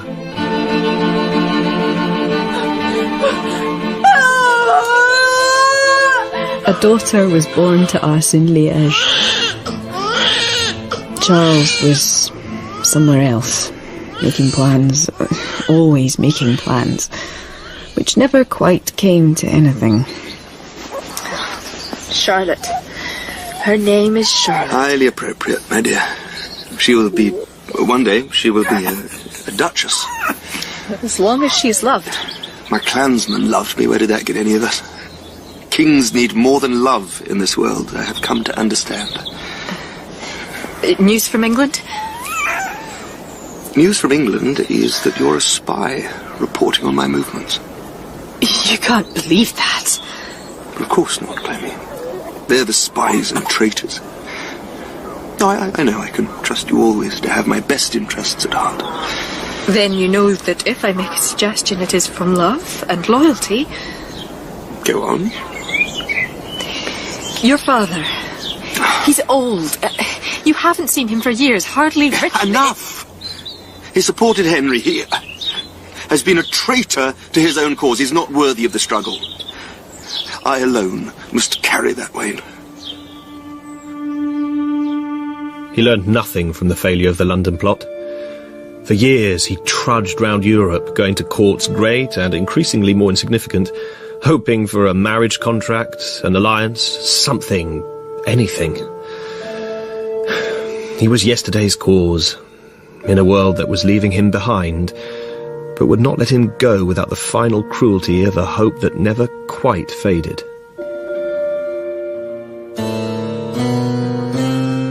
Good, good, Charlotte. Let your hands be soft. That's it. Oh, Charles, listen, Charlotte... No, never mind that. Tell the girl to go. Off you go, sweetheart. That's... What is it? The French. I knew they'd come back. They need me. Well, of course they do, the duplicitous, traitorous bastards. What is it? The French foreign minister is planning an invasion of England. 100,000 men. He wants our friends to rise throughout the country at the moment of invasion. Oh, we don't really have that many friends in England anymore. Oh, really? And whose fault is that? And besides, my love, can you really trust the French? Is there really any chance they will actually do... Do not contradict me, Clementina. I did not mean to disagree. You only have to support me. Of course. I will pray for your success. I shall leave for Paris tonight. Shall I... Angus is taking care of it. Don't worry. Don't worry, my dear. Soon all will be well. Soon it was just as it always had been every other time. Nothing. Nothing. Always nothing. The French are hollow, the promises of... What happened, Charles? He wasn't impressed. The minister, not impressed. Look here, sir. Here's another. Not enough support. Not enough forces out of touch.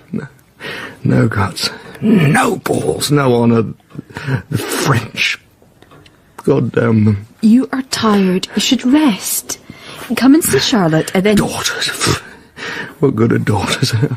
No, I need sleep. You must go to bed. You come too. It's early yet, Charles. What? You're going somewhere? Is there someone you have to report to? A man? Another man? No, tell me! I demand you tell me. The washing. I need to see to the laundry. The maid left because we couldn't pay her wages. It's only the laundry. A woman from the town comes in and I... Everywhere traitors and spies. No, I want you with me, Clemmy, at all times. I don't want you sneaking off. How can I sleep if you're somewhere whispering, talking? Highness, I really should be the King of Scotland, England and Ireland. As it is, I'm a man virtually on the run, surrounded by those I can no longer trust. No, Clemmy, no, stay with me, please, God, no, I need you, please, stay with me, don't leave me. Of course, my dear. Of course.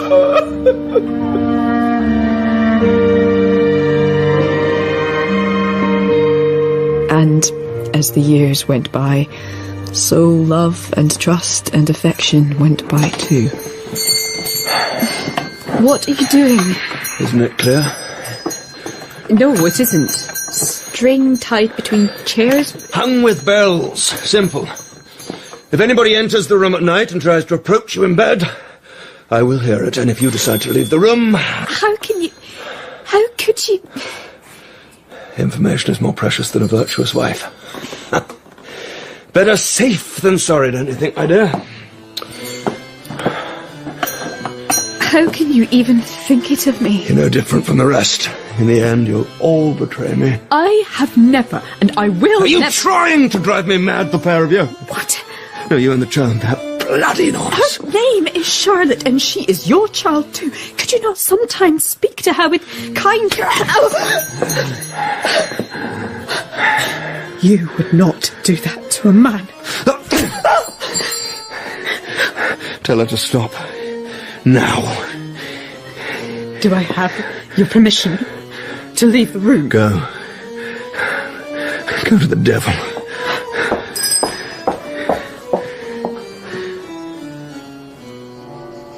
It was inevitable. I talked to the king. He won't answer my letters, Henry. He won't see me. He says I've betrayed the cause. I am the cause. How can I? He once told me he thought it was also a curse. He always took things so much to heart. You, me, we plot, we plan, we trim. That's what we are. Trimmers.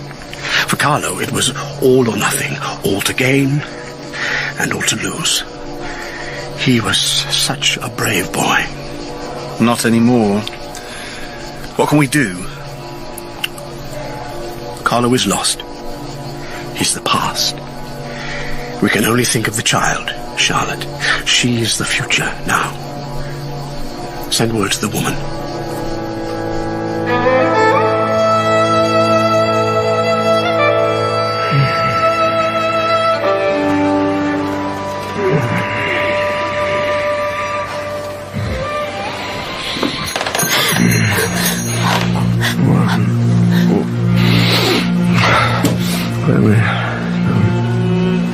Dina, where are you?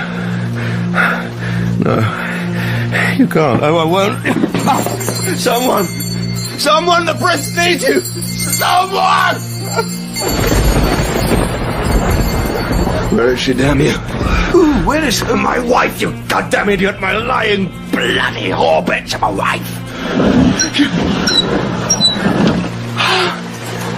Clementina, goddamn you! Wait, I say wait! I command you to wait! Never, Charles, never again, I won't! I can't! Not anymore! Damn you to hell! My daughter! Give me the girl! What's her name, Charles? Call her name! I'll kill you! I'll kill you both! I'll feed you to the dogs! I'll stamp you! Oh, God, Clement, please! Please, don't leave me! Bye, Charles!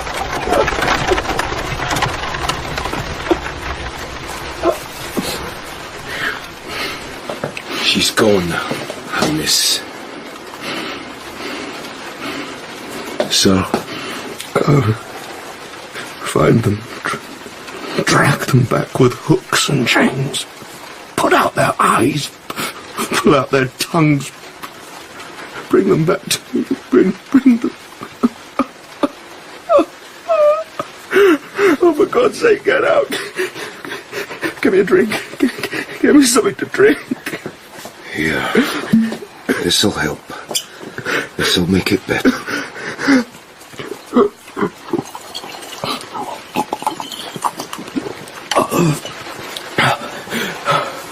The spirit of Scotland.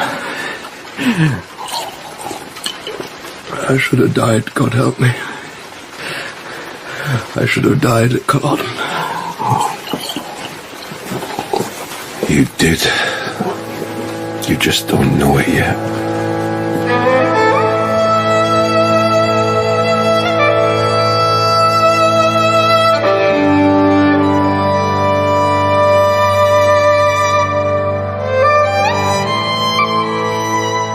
In The Stuarts, Who Dares to Be Free, by Mike Walker, Charles was played by Blake Ritson, Clementina by Chloe Pirrie, Henry, Luke Thompson, Lord George Murray, Alex Norton, and the Duke of Perth by James McArdle. Angus was Ben Crowe, Cumberland, Mark Edel-Hunt, the Princess de Talmont, Jane Slavin, and King James was Sam Dale.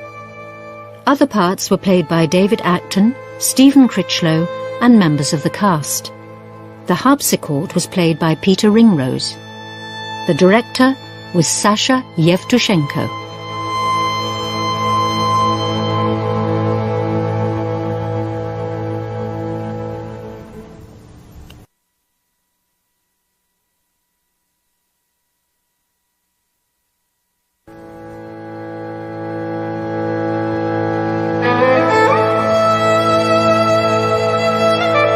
The Stuarts.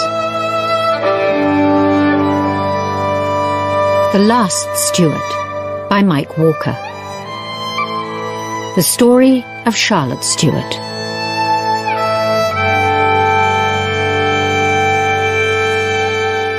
In July 1760, 15 years after the Battle of Culloden, Clementina Walkinshaw ran away from my brother, Bonnie Prince Charlie. By then a disappointed and violent drunk, exiled in France, living on memories and charity. She took with her their daughter, Charlotte.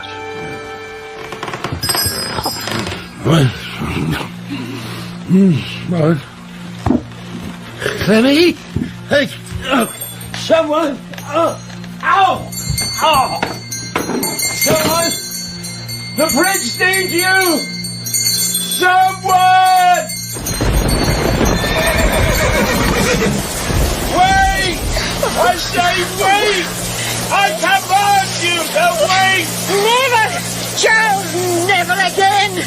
I would! I can't! Not anymore! Damn you to hell! What the hell? Give me my daughter! What's her name, Charles? Say her name! I'll kill you! I'll feed you to the dogs! I'll stamp on your head!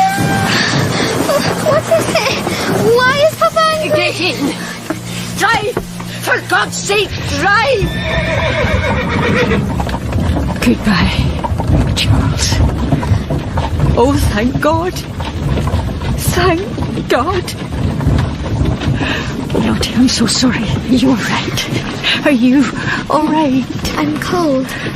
Wet. Oh, here. My cloak. I'm so sorry. We couldn't stay. We couldn't. It doesn't matter, Mama. It'll be all right. You'll see. It'll come round in the end.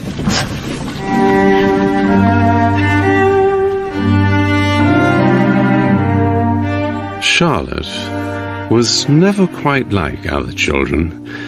From the beginning there was something, I can't quite put my finger on it, but as if to say that even from the first time I saw her, it was like being watched by a cat, if you were the mouse.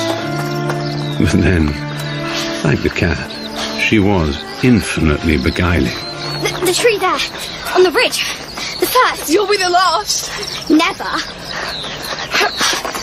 Girls can't run. I can run like the wind. Watch me go. Watch me go. Charlie can't run. Charlie can't run. I can so. Like a leaf on the wind. Not fair.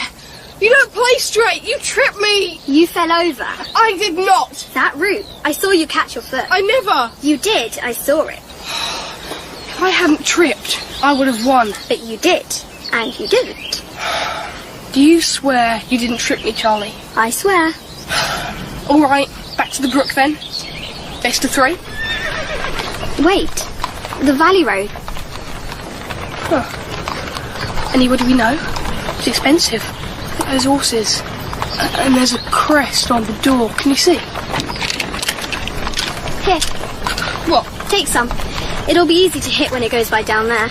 But it might be someone important. It wouldn't be worth throwing stones if it was Gabby with the milk churns. We could get in trouble. That's the trouble with boys. They're all cowards. I am not. Prove it. Come on, then.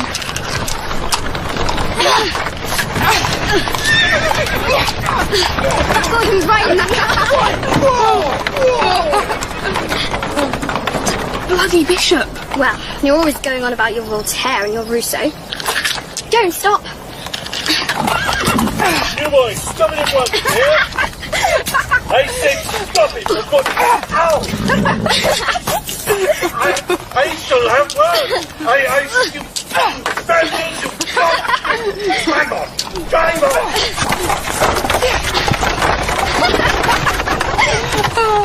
Oh, you're a good sport, Charlie. Even if you are a girl. I can still beat you. Hey! Wait! Like the wind! Watch me go!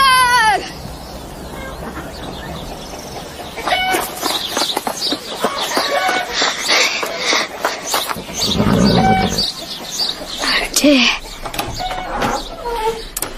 Ah, there you are, Charlotte. Where did you get to? I was in the church with my devotions, Mama. So... Charlotte, this is His Eminence, His Royal Highness the Duke of Medina, the Cardinal Duke of York, Henry Benedict Stuart. What a lot of titles. Don't you get tired carrying them all around? Your Grace, or is it Your Highness? You could call me Uncle. Or, of course, you could just throw some more stones at me. Very nice dress you have on, miss, but I believe I can still see the breeches underneath.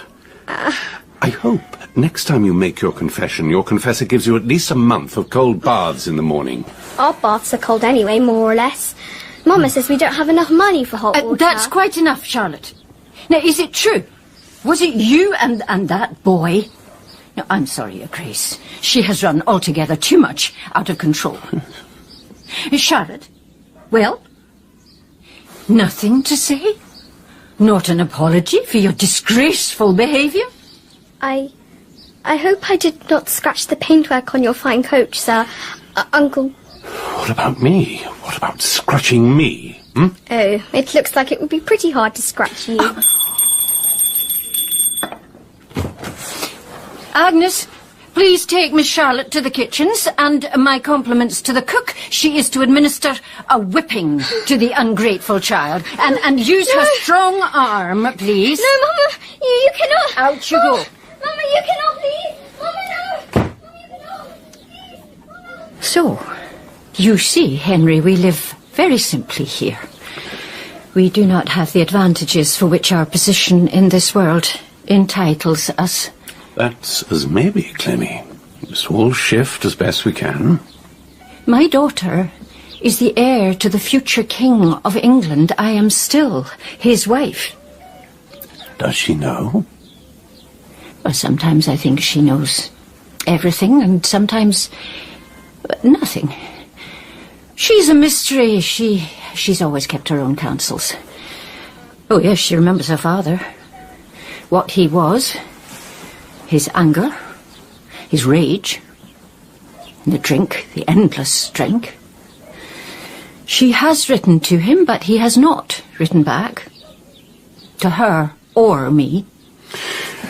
You asked him for help.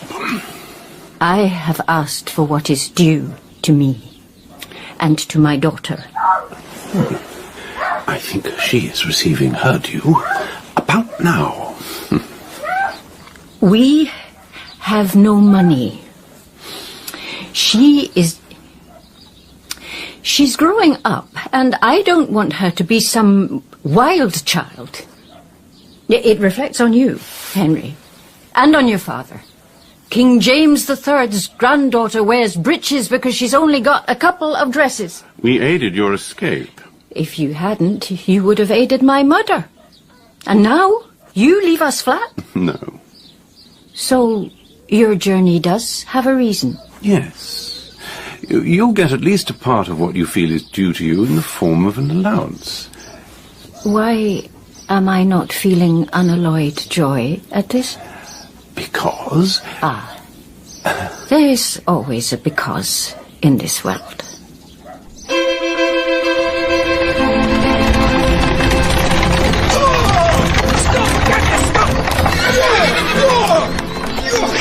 You damn fool, boy! You almost got run down! Have a mind to come down there! It's all right. I know this, lad. I'm not afraid of you. Even though I did get you a whipping. You think so? The cook's my friend. My arse is untouched. Here, want to check it out, Eminence? I believe you. You left my mother in tears. What did you do? I don't think that's any business of yours. And whose bloody business is it? And I don't think that's any language to be in the mouth of a young lady. You will have an education now. I bought news of an allowance for your mother, and obviously for you too. So you've brought money and... Oh, it's not your concern. Something. Something that you wanted. What did you want, Eminence? I have to go now. It's all right. I'll ride along with you. It's my life too. You are a very unpleasant and demanding child. You won't look at me. You can't look at me. What was it? What did you do? You signed his bit of paper. What could I do, Charlotte? We have no money. You signed it all away. The future, everything. Look. Look at this. Soup, a chicken, bread. Do you think they fall out of the sky? Everything has to be paid for. And we have no money.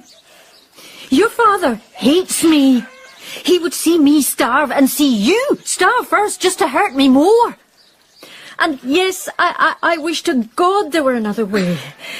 But somehow in this world, God is never on the side of the little people. Have you noticed that? So you are now, officially, a little bastard. Looks like it, Louis. Poor Charlie. We're leaving. There's some convent we can stay. I think it's just to make sure that we're out of the way. What will you do? My dad's going to be a king. And I could have been his heir. Been a queen. A queen of what? A queen and not a nothing. Something that was thrown away. Nobody ignores a queen. They think they can forget me. Well, I won't be forgotten. Whatever it costs, whatever it takes. I will get what is owed me. Every bit of it. Even if it means tripping people up? I didn't trip you. Well, maybe. A little bit. For a long time, I didn't really know who I was. Now I do. I have to go. Goodbye, Charlie. Kiss me. Goodbye, Louis. Watch me run. Like the wind! Look at you go! I did not see her again for some years, and was glad enough of it. I did, though, have a mission to fulfill, and a brother to see. I've seen drier fish, Eminence. It's a wild night, Mr. Angus. How are you? Pretty much the same. How's he? Pretty much the same. Will you come through? Here, dry yourself as you go. Unless you're too grand for that, Henny. It is possible to go too far, Mr. Angus. Oh, well, some of us have done that before. At a wee place called Culloden. I wanted to be there. Not really your strong point, though, the Claymore. I might ask myself how he puts up with you. But you say instead, who else would put up with him? The Cardinal's here. Henry! Henny! My dear Cardinal. Oh, you went? It's a filthy night. We had a few of those back in the day, eh, Angus? Aye, and a few drams to keep us warm. Thank you, Angus. I don't know how you put up with him. He was born in the Highlands. It means a lot to me to hear that accent. He reports on you to the Foreign Office in London. Oh, they all had at least a couple of jobs. The clansmen, Farmers, rustlers, hide killers if the money was right. And in the end, I'd rather be spied on by someone who likes me at least a little. I don't have many friends, Hen. You don't help yourself, Carlo. I drink too much. I get suspicious. I shout and rage, and then it's over. I need a wife. You had one, and you lost her. Aye, because you and Father... Here, this wine, not whiskey, won't kill you. But you never had very strong passions, did you, Henry? I've stuck by you, Carlo. I'm loyal. To King James III of Great Britain. Long may he sit in Rome, twiddling his thumbs. You should see him. At least write to him. After Culloden, later in France, where was he? Where was his support when it mattered? You could forgive. You forgive? You're the bloody cardinal. Well, did you get it? I saw Clementina. They were poor, but not starving, I'm glad to say. And yes, she signed a document stating that she was not and has never been married to you. There can be no doubt now that should you marry and should you have a child, that child will be legitimate and your heir. Anyone in mind? Louise of Stolberg. What? Got the right blood. Pleasant looking, they tell me. She is young yet, but if the reports are right, by the time Dad dies, she'll be 19 or 20. Good age. For a man in his 50s, Carlo. Look, this may be indelicate, but when you become the king, an heir is going to be important. As you said a long time ago, there's only us now that your daughter is out of the game. What's she like, Hen? We were talking about your ability to... The girl. Charlotte. Dolly. I called her Dolly. That night when the bitch ran away, she said I didn't even know my daughter's name. I couldn't do it. I couldn't call out for Dolly. Clementina said the child was nothing to you. She was wrong. A bit wild, really. Throws stones. Has no respect. Laughs in your face.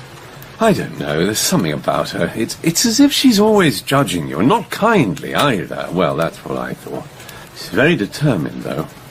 But it's settled. Clementina signed the papers, it's settled, and now, if I may, I must get back to Rome. Well, you can stay if you like. It's no night to be out. I won't, if you don't mind. I have your secretary back in the city. What's his name, Father Guido Cesarini? I assure you, Carlo. I'm not judging you, Henry. You're far too cold a fish to ever actually get into hot water or into bed with anyone of any sex. In this family, all the spunk went to the elder brother. And all the brains to the younger. Good night. Can't you? Good night, Henry Benedict. Angus, the cardinal is leaving. But you knew that already, didn't you? Shall I break out some of the good stuff while he's away? Why not?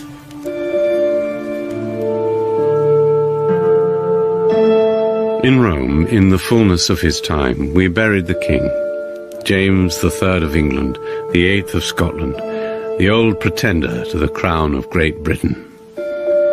And in the fullness of time, actually as short a time as possible, the new king, Charles III of Great Britain and Ireland, arrived in Rome to be met with...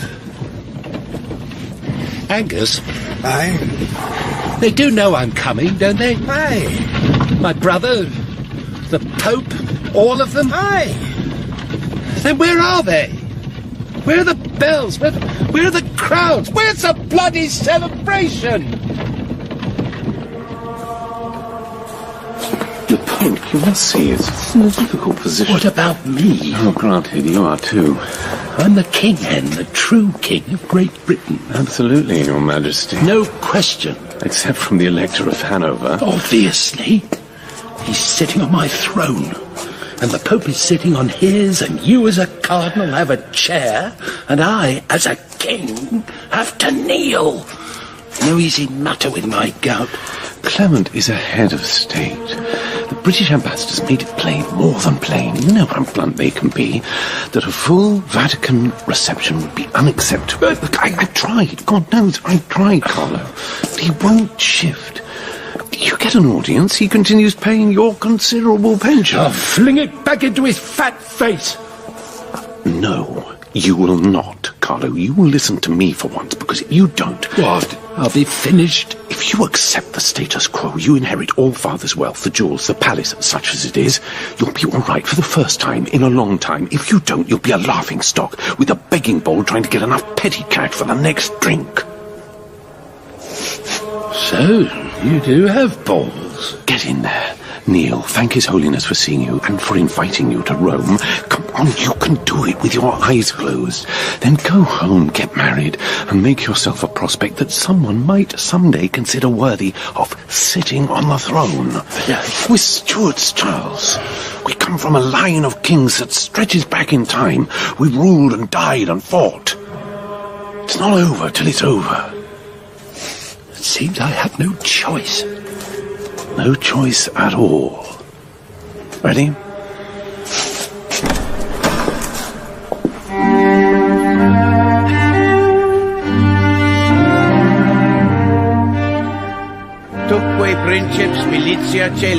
And whilst all this history was being made in Rome, what of the wild child of France, Charles's Dolly, that he cared so much about and never wrote to, never called for? But then, she was never one to wait for the call, to sit idly twiddling her thumbs. She had grown, she had changed. She was a lovely young woman. A dangerous, lovely young woman. Amen. Well, Mama, what did you think? I can never quite get used to the French way of doing things, Charlotte. At home, it was always simpler, somehow. Not the service. What did you think of the bishop? I've no doubt he's a holy man. Mother Superior tells me he's interested in the king. And I mean your king. My father. I've no claim on the man. He disinherited you. He's never sent a word to me since we left. And yet you know a lot about him. Thank you. My Lord Bishop. Yeah. Please excuse my impertinence. What are you thinking of, girl? Get away. Go Get on, away Mama. with Now. you. Now. What?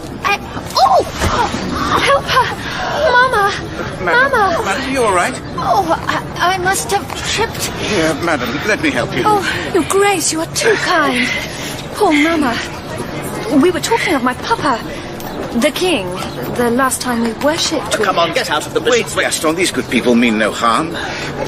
The king you mentioned... My father, King Charles III. I had heard that there were ladies in the district. Perhaps, madam, you would do me the courtesy of calling upon me with your daughter so we could further pursue this topic when you are less upset. Yes. Yes, of course, Your Grace. When would be convenient, Your Grace? Wednesday. At 5, shall we say, at the palace. It's a long way from the Abbey. Charlotte. Your Grace. Then, mademoiselle, I shall send a carriage. Will that suit?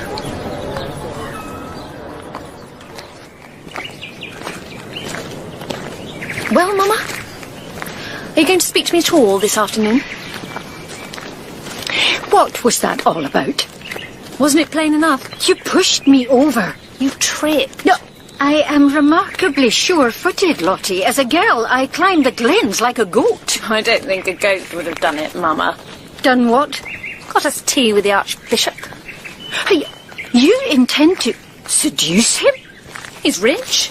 He's powerful. He's good-looking. And if he's reasonably kind... Wait, and love? Oh, love. Yes, I've heard of it. In novels. Oh, and didn't you marry for love, Mother? Oh. Bonnie Prince Charlie in the city. It was something to see, if only looking down from the third-story window as he rode by that day. They were yet to meet. But when she saw him, she knew. There was something about him, she said. A sweetness, a strength. It was a cold Sunday he rode down the granite mile to the city centre, and she told me, tells me always, that her heart was irresistibly drawn back. Back to that other Sabbath, Bible storied under a hotter sun when a man rode into his destiny. I wish she could have been here herself to tell you. It was a bad fall. She didn't want to trespass upon your generosity, Your Grace. But I have so much, and you... We have our memories. And never, since the night you left? We have written. You would have found my childish letters so sad. To many he was the prince, the legend of the 45, but to me he was Papa. I've met his brother, the Cardinal Henry. A shrewd man, and a rich one, they say. I met him once. He was somewhat distant. I think I was scared of him. I was very young. You still are, my dear. How old? 20. And it seems, after all our wanderings, to be very old to me. Oh, trust me, it's nothing. But no husband. You are... Well, it strikes me as a pity that so charming and accomplished a young person... My father will not give his permission. I sent asking in case... I had no hopes, but even so, he would not give it. And I would never disobey him. A hard decision? And yet perhaps it means he still harbours in his heart warm feelings for his lost daughter. That he does not want to lose me completely, even if he will not. And yet I say again, a hard decision upon... But I must go, Your Grace. My mother is alone. She will be worried. I wonder. Do you? But even so... To be denied the comforts of marriage... Your Grace. A carriage for Mademoiselle Gaston. As you say, it is perhaps very hard. The girls who board at the convent all talk about the husbands they will have. I hardly dare think of it, Your Grace. The pleasure of other things. I must speak to their confessor. The coach is ready, Your Grace. I must thank you for allowing me to tell you some of my mamma's stories. You will come again, mademoiselle. If you will invite me, Your Grace. My name is Max. Good night, Your Grace.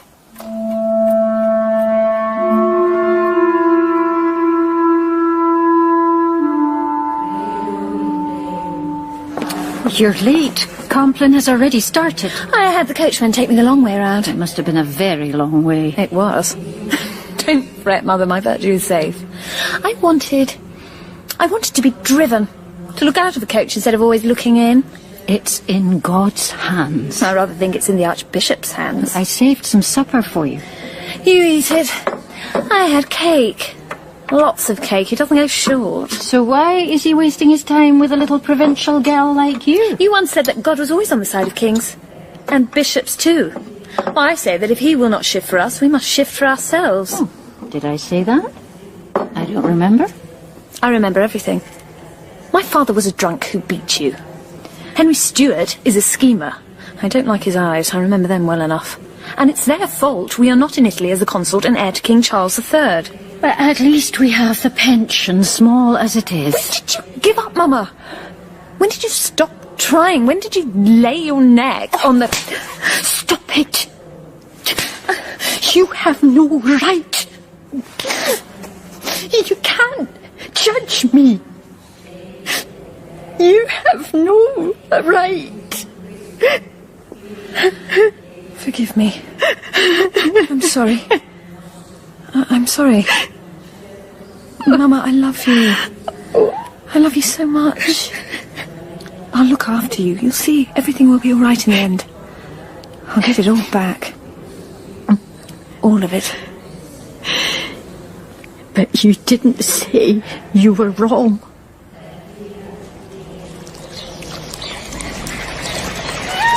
The gardens are modelled on the king's at Versailles. Somewhat less ambitious, of course. They're beautiful. Do I sense a but there somewhere, mademoiselle? Well, I grew up in the country.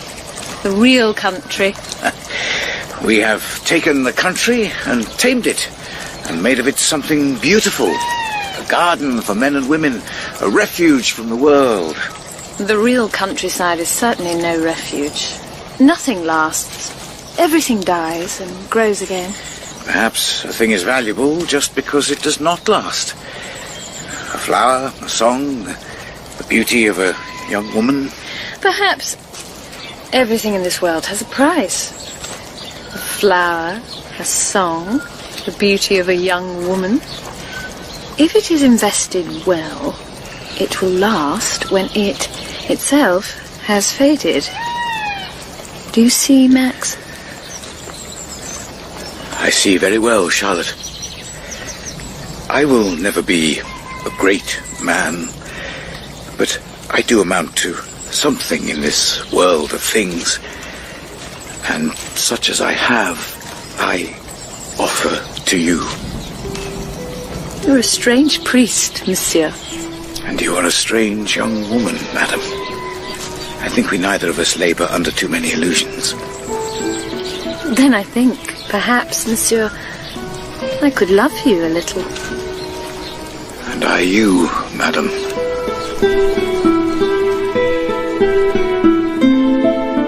So, there you have it. An arrangement that was suitable for a lady with neither fortune nor prospect. As for a bishop, God knows, I come from a family with sins enough on its conscience, and I cannot criticise. But in this life, everything changes, and in Rome...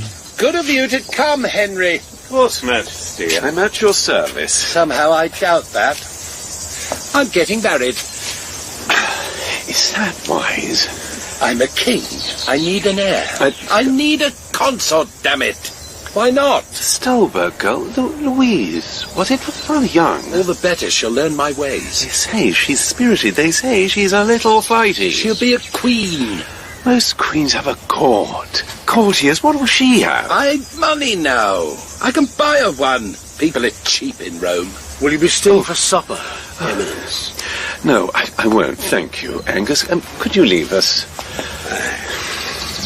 Find a comfortable woman, someone who can cope, who'll knit your socks for you in the winter. Even Clementina, she'll probably have you back in spite of everything. I don't want socks. I want the Stolberg girl already has an unwisely close relationship with the poet Alfieri. She's pretty and young and fresh. Aren't you listening to me, Charles? She's playing hide the salami with a poet. This is no surprise to you, is it? As Angus might say, I'm the Pope's advisor. It's my bloody business to know these things, and to know that if you marry this girl, it will be a disaster. Will you officiate at the service? Yes. Anything else, Your Majesty? No, thank you, Cardinal. I'll see you at the happy occasion.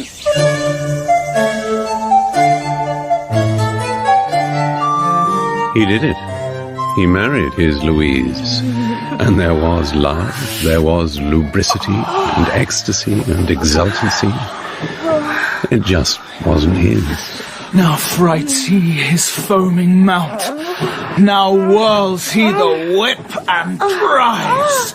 Loose manes tossed in a gale, lust to reason's voice, our plaything of the very gods! Shall I fetch another bottle, Majesty? Fetch... Oh, God. Fetch Dolly.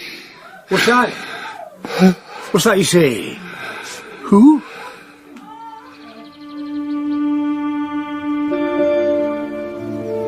Did Charlotte love her protector? I rather wonder if she ever loved anyone. Be that as it may, de Rohan was a good companion and a good father to his children, 3 of them over the years. 2 daughters, and then at last, a son. May the Lord be praised. What shall we call him? It's a miracle. A small one, perhaps, but even so. May I hold him? Of course. Mama. Here, sir.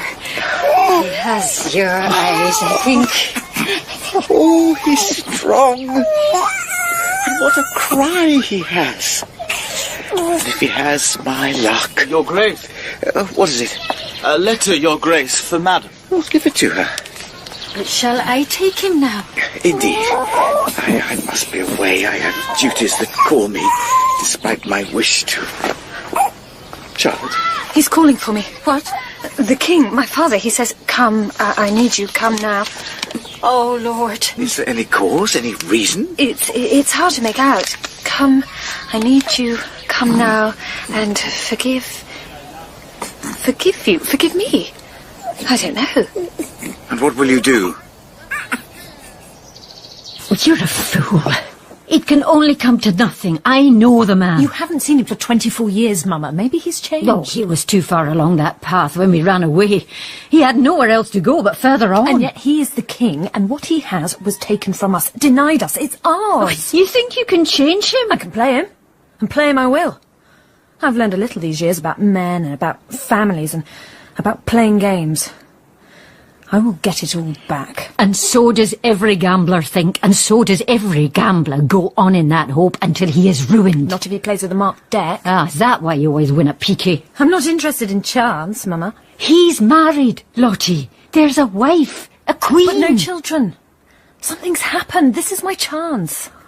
And are you truly prepared to take that chance? To leave everything? To lose what you have?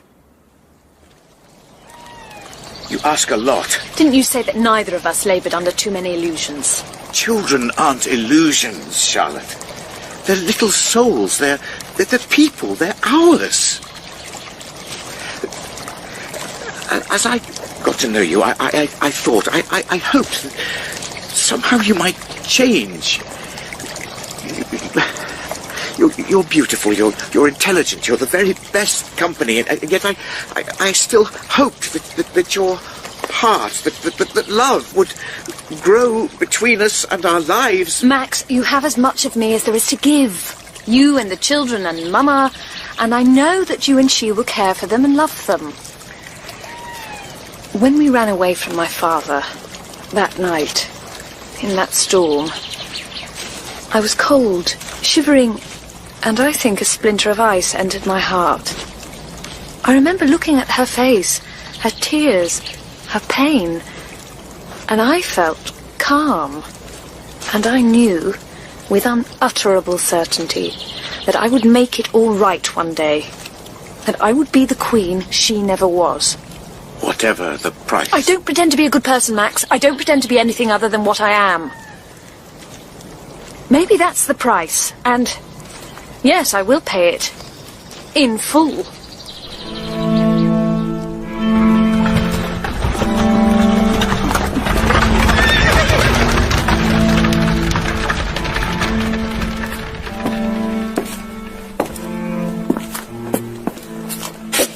You took your time getting here. You took your time inviting me. You wouldn't have come before without the bitch. No, wait. Wait! I'm the king! You took your time inviting me, Your Majesty. And now I've seen you, I'll go back to my mother, the bitch, if you have no objection.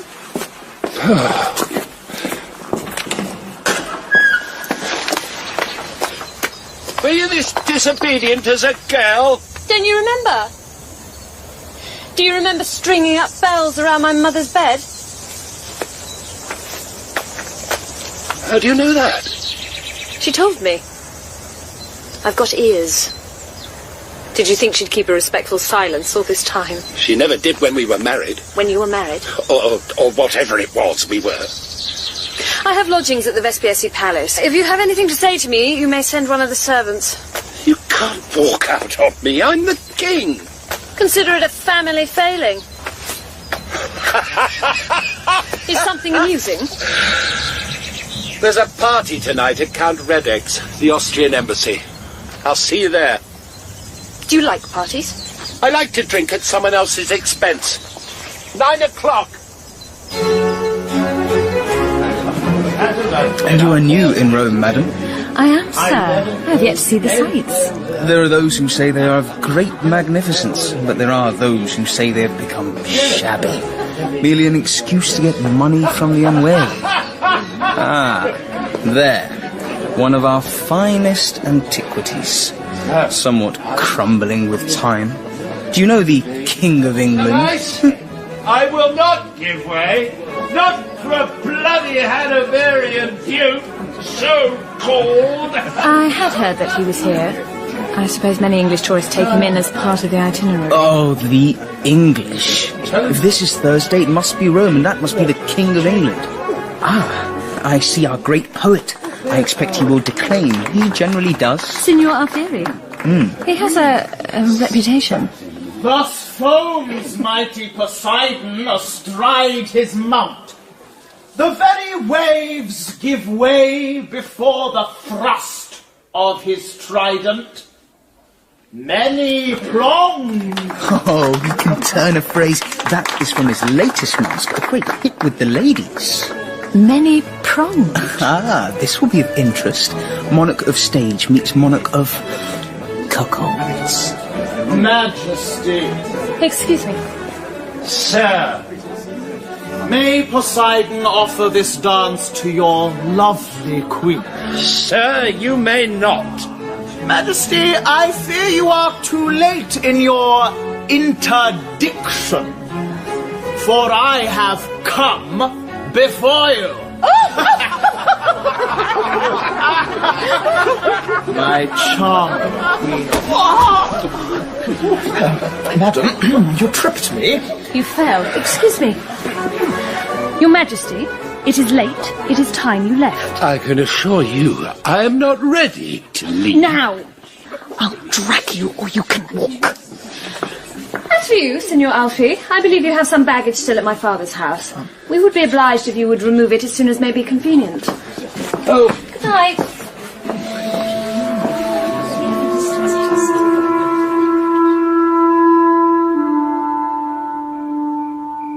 A separation publicly thrown out of the palace by a mysterious woman who carries off the king.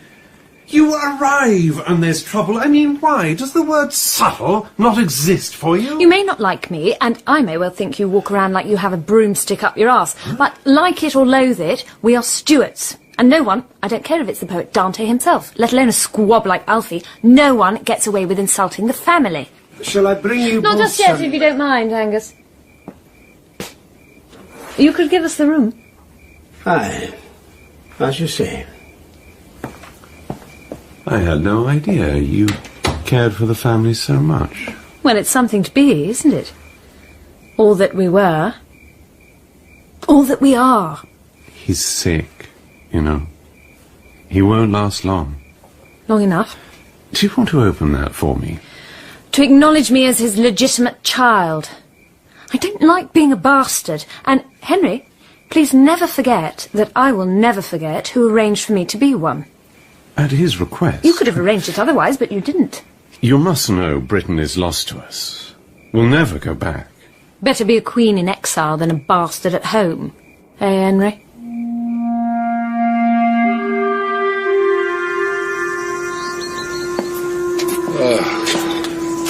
There's coffee. Oh, nothing. It's getting warmer with each day. We should take a ride into the country. What's that to me? Well, it depends who you are. Huh? Who I am? I am King Charles III of Great Britain and Ireland. Well then, shall we show the people? Oh, a few villagers. It's a start, isn't it? When you landed in Scotland, how many? 6 men standing on a hillside freezing their asses. 1 servant at your service, and the prince of nothing much at all. Ah, there you are. Bring me... Angus. I do not like being interrupted. I said bring me some wine. I lost the key to the cellar. It'll take me a while to get in. You might as well finish your coffee and go for your ride. Are you telling the king what to do? The coach will be ready once you are dressed, Your Majesty. I don't feel well. My head... Oh, yes, why not? A ride. You'll be along in a while. I'll see his people getting dressed. And I believe Her Majesty will be sending for her things later in the day. Her and her bloody poet. There's more sense comes out of my arse than ever did his mouth. Good riddance. We'll still be paying for her, though. Well, at least there's no worry about money anymore. Is that what you want? The money? The jewels? I want what's due to me. I want the future. Well, you've certainly got the balls for the job. More than that milksop Henny. Then we'd better get to it, hadn't we? Well, is it so bad? I need a drink. We'll find an inn. I'm a king, I don't go to inns. In a while. First we'll drive. You're not listening to me. I can hear you quite well, Your Majesty. When I am on my throne in London, madam, you will listen. Is that a bargain, then? When you are on your throne in London, I will listen? You mean it, don't you? You scared my mother, Majesty. You don't scare me. Are you punishing me for what I did? No, for what you didn't do. So now I've got to do it for you.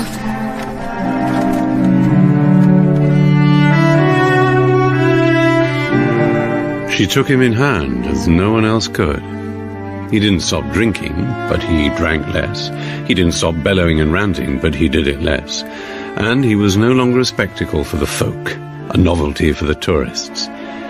And people began to listen.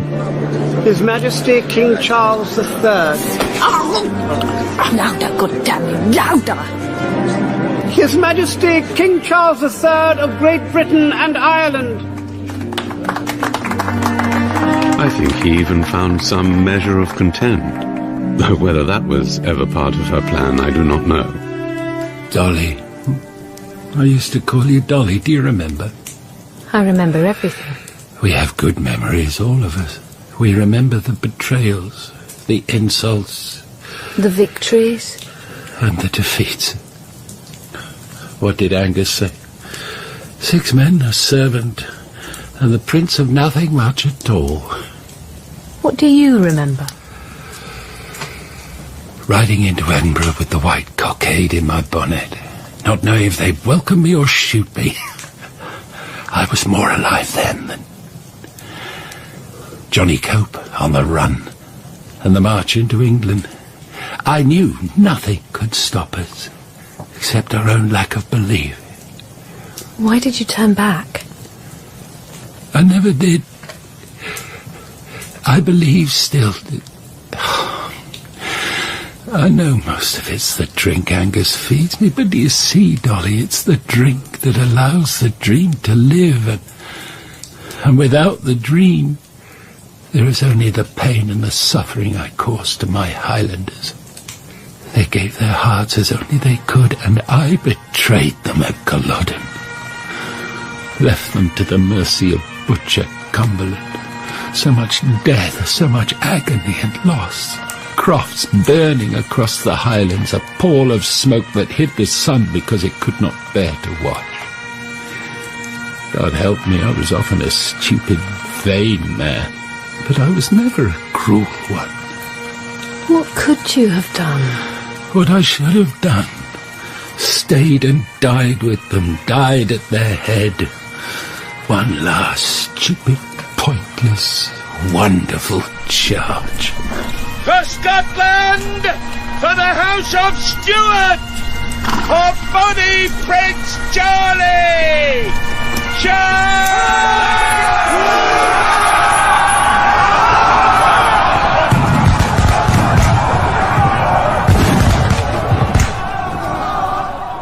Then maybe it is time at last. Time? To pay the piper and hear the music. Do you honestly believe that Henry will make any kind of heir? That he will fight for the Stuart name? You say you let your troops down once. Don't do it again, Father.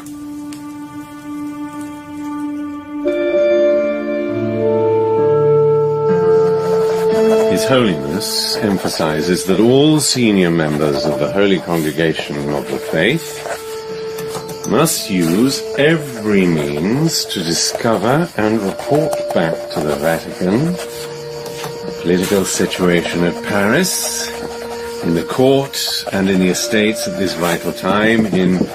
Come. Eminence, the Countess of Albany requests an audience. Albany? Oh, very well. Send her in. On the Crevelli, a final draft incorporating the alterations, please. I'll sign it off, and I want copies printed and sent in the diplomatic mail by tomorrow night. As you say, Eminence. Your Eminence. What have you done? Well, I have done nothing. The Countess of Albany? Yes. Is that nothing? That is my title by right. The younger son or brother of Stuart Sovereign is always the Count of Albany. Am I supposed to share it with an adventuress? Or with the legitimate heir of King Charles III? He hasn't. He has written a new will and sent to King Louis of France so that I will be his legitimate and recognised heir. Nothing to say. Would you like to throw this stone at me? He also appointed me to the Order of the Thistle. Are you going to throw it? Good Lord, I never thought you had it in you. Do not forget, madam, that I am a Stuart too. Oh, family, say. Can't live with them, can't live without them. You are impossible. But I think I will do more for the Stuart succession than you ever would, Henry. Go, just go.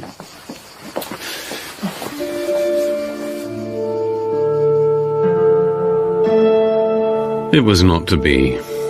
His health had been bad for years. The strain of finding a new hope was perhaps too much. I'm not sure it was an irony that Charlotte appreciated, though. Well, Hen.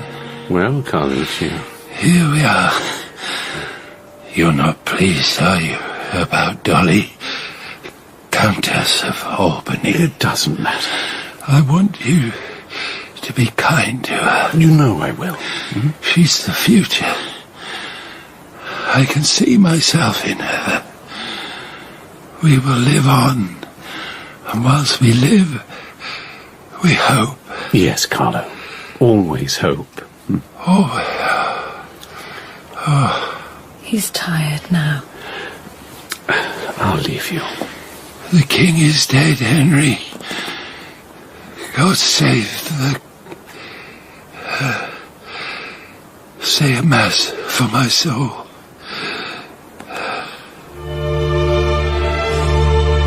I left them in the yellow light of a candle.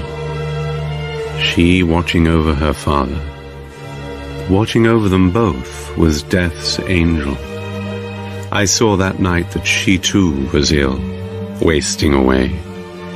Perhaps in the desire and pursuit of whatever it was she truly wanted, she had not had time to notice. But I noticed. The angel's wings would enfold them both. First one, then, in due time, the other. The British made it clear to the Pope that use of the Vatican for the burial was not an option, and the Pope, sensible that France was falling to the curse of revolution and that we would soon need all the friends we could get, agreed. He was buried quietly, crown and sceptre hidden within the coffin. He's here, at last. Send him in. And be polite. You can go through. Thank you, Angus. I'm not disturbing you.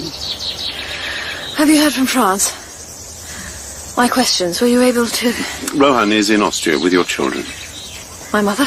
Well, we can't be certain, but I think she's in Paris. Not a good place to be for the wife of a dead king, perhaps. We'll do everything we can, Charlotte. I'm going myself. Can you provide letters, diplomatic papers? Don't be ridiculous. It's civil war. It's anarchy. It's bloody revolution. I've spent my life being ridiculous. And here I am, with my father's palace, a title, half of his money, and most of his jewels. You're not well. You should rest. Angus, we're going to Paris. Tell the servants to pack. You can't.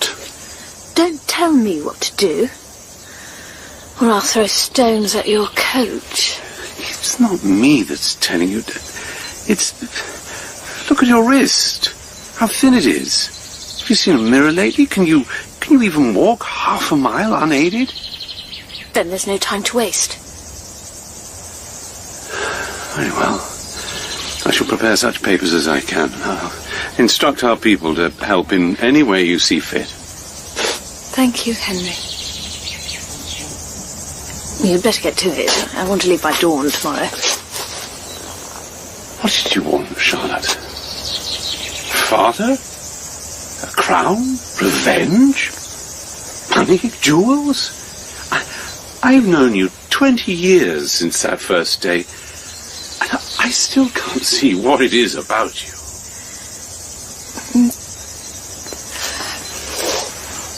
And I'll send the papers over tonight. I wish you luck.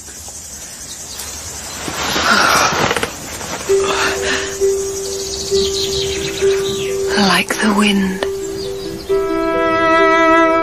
What will you do?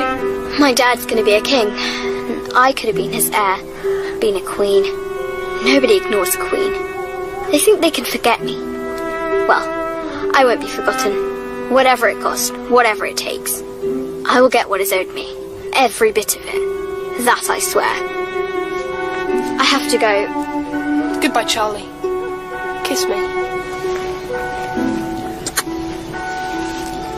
Goodbye, Louis. Watch me run. Like the wind. Look at you go. Better a queen in exile than a bastard at home. She died. She was just 36 years old. I wonder sometimes, if she lived, what she might have done. And it terrifies me. Her mother did get out of Paris. Her children are alive, somewhere in Europe. And I, Henry Benedict, Cardinal, who knows enough about himself to know that he will never have a child. I am the last Stuart King of England.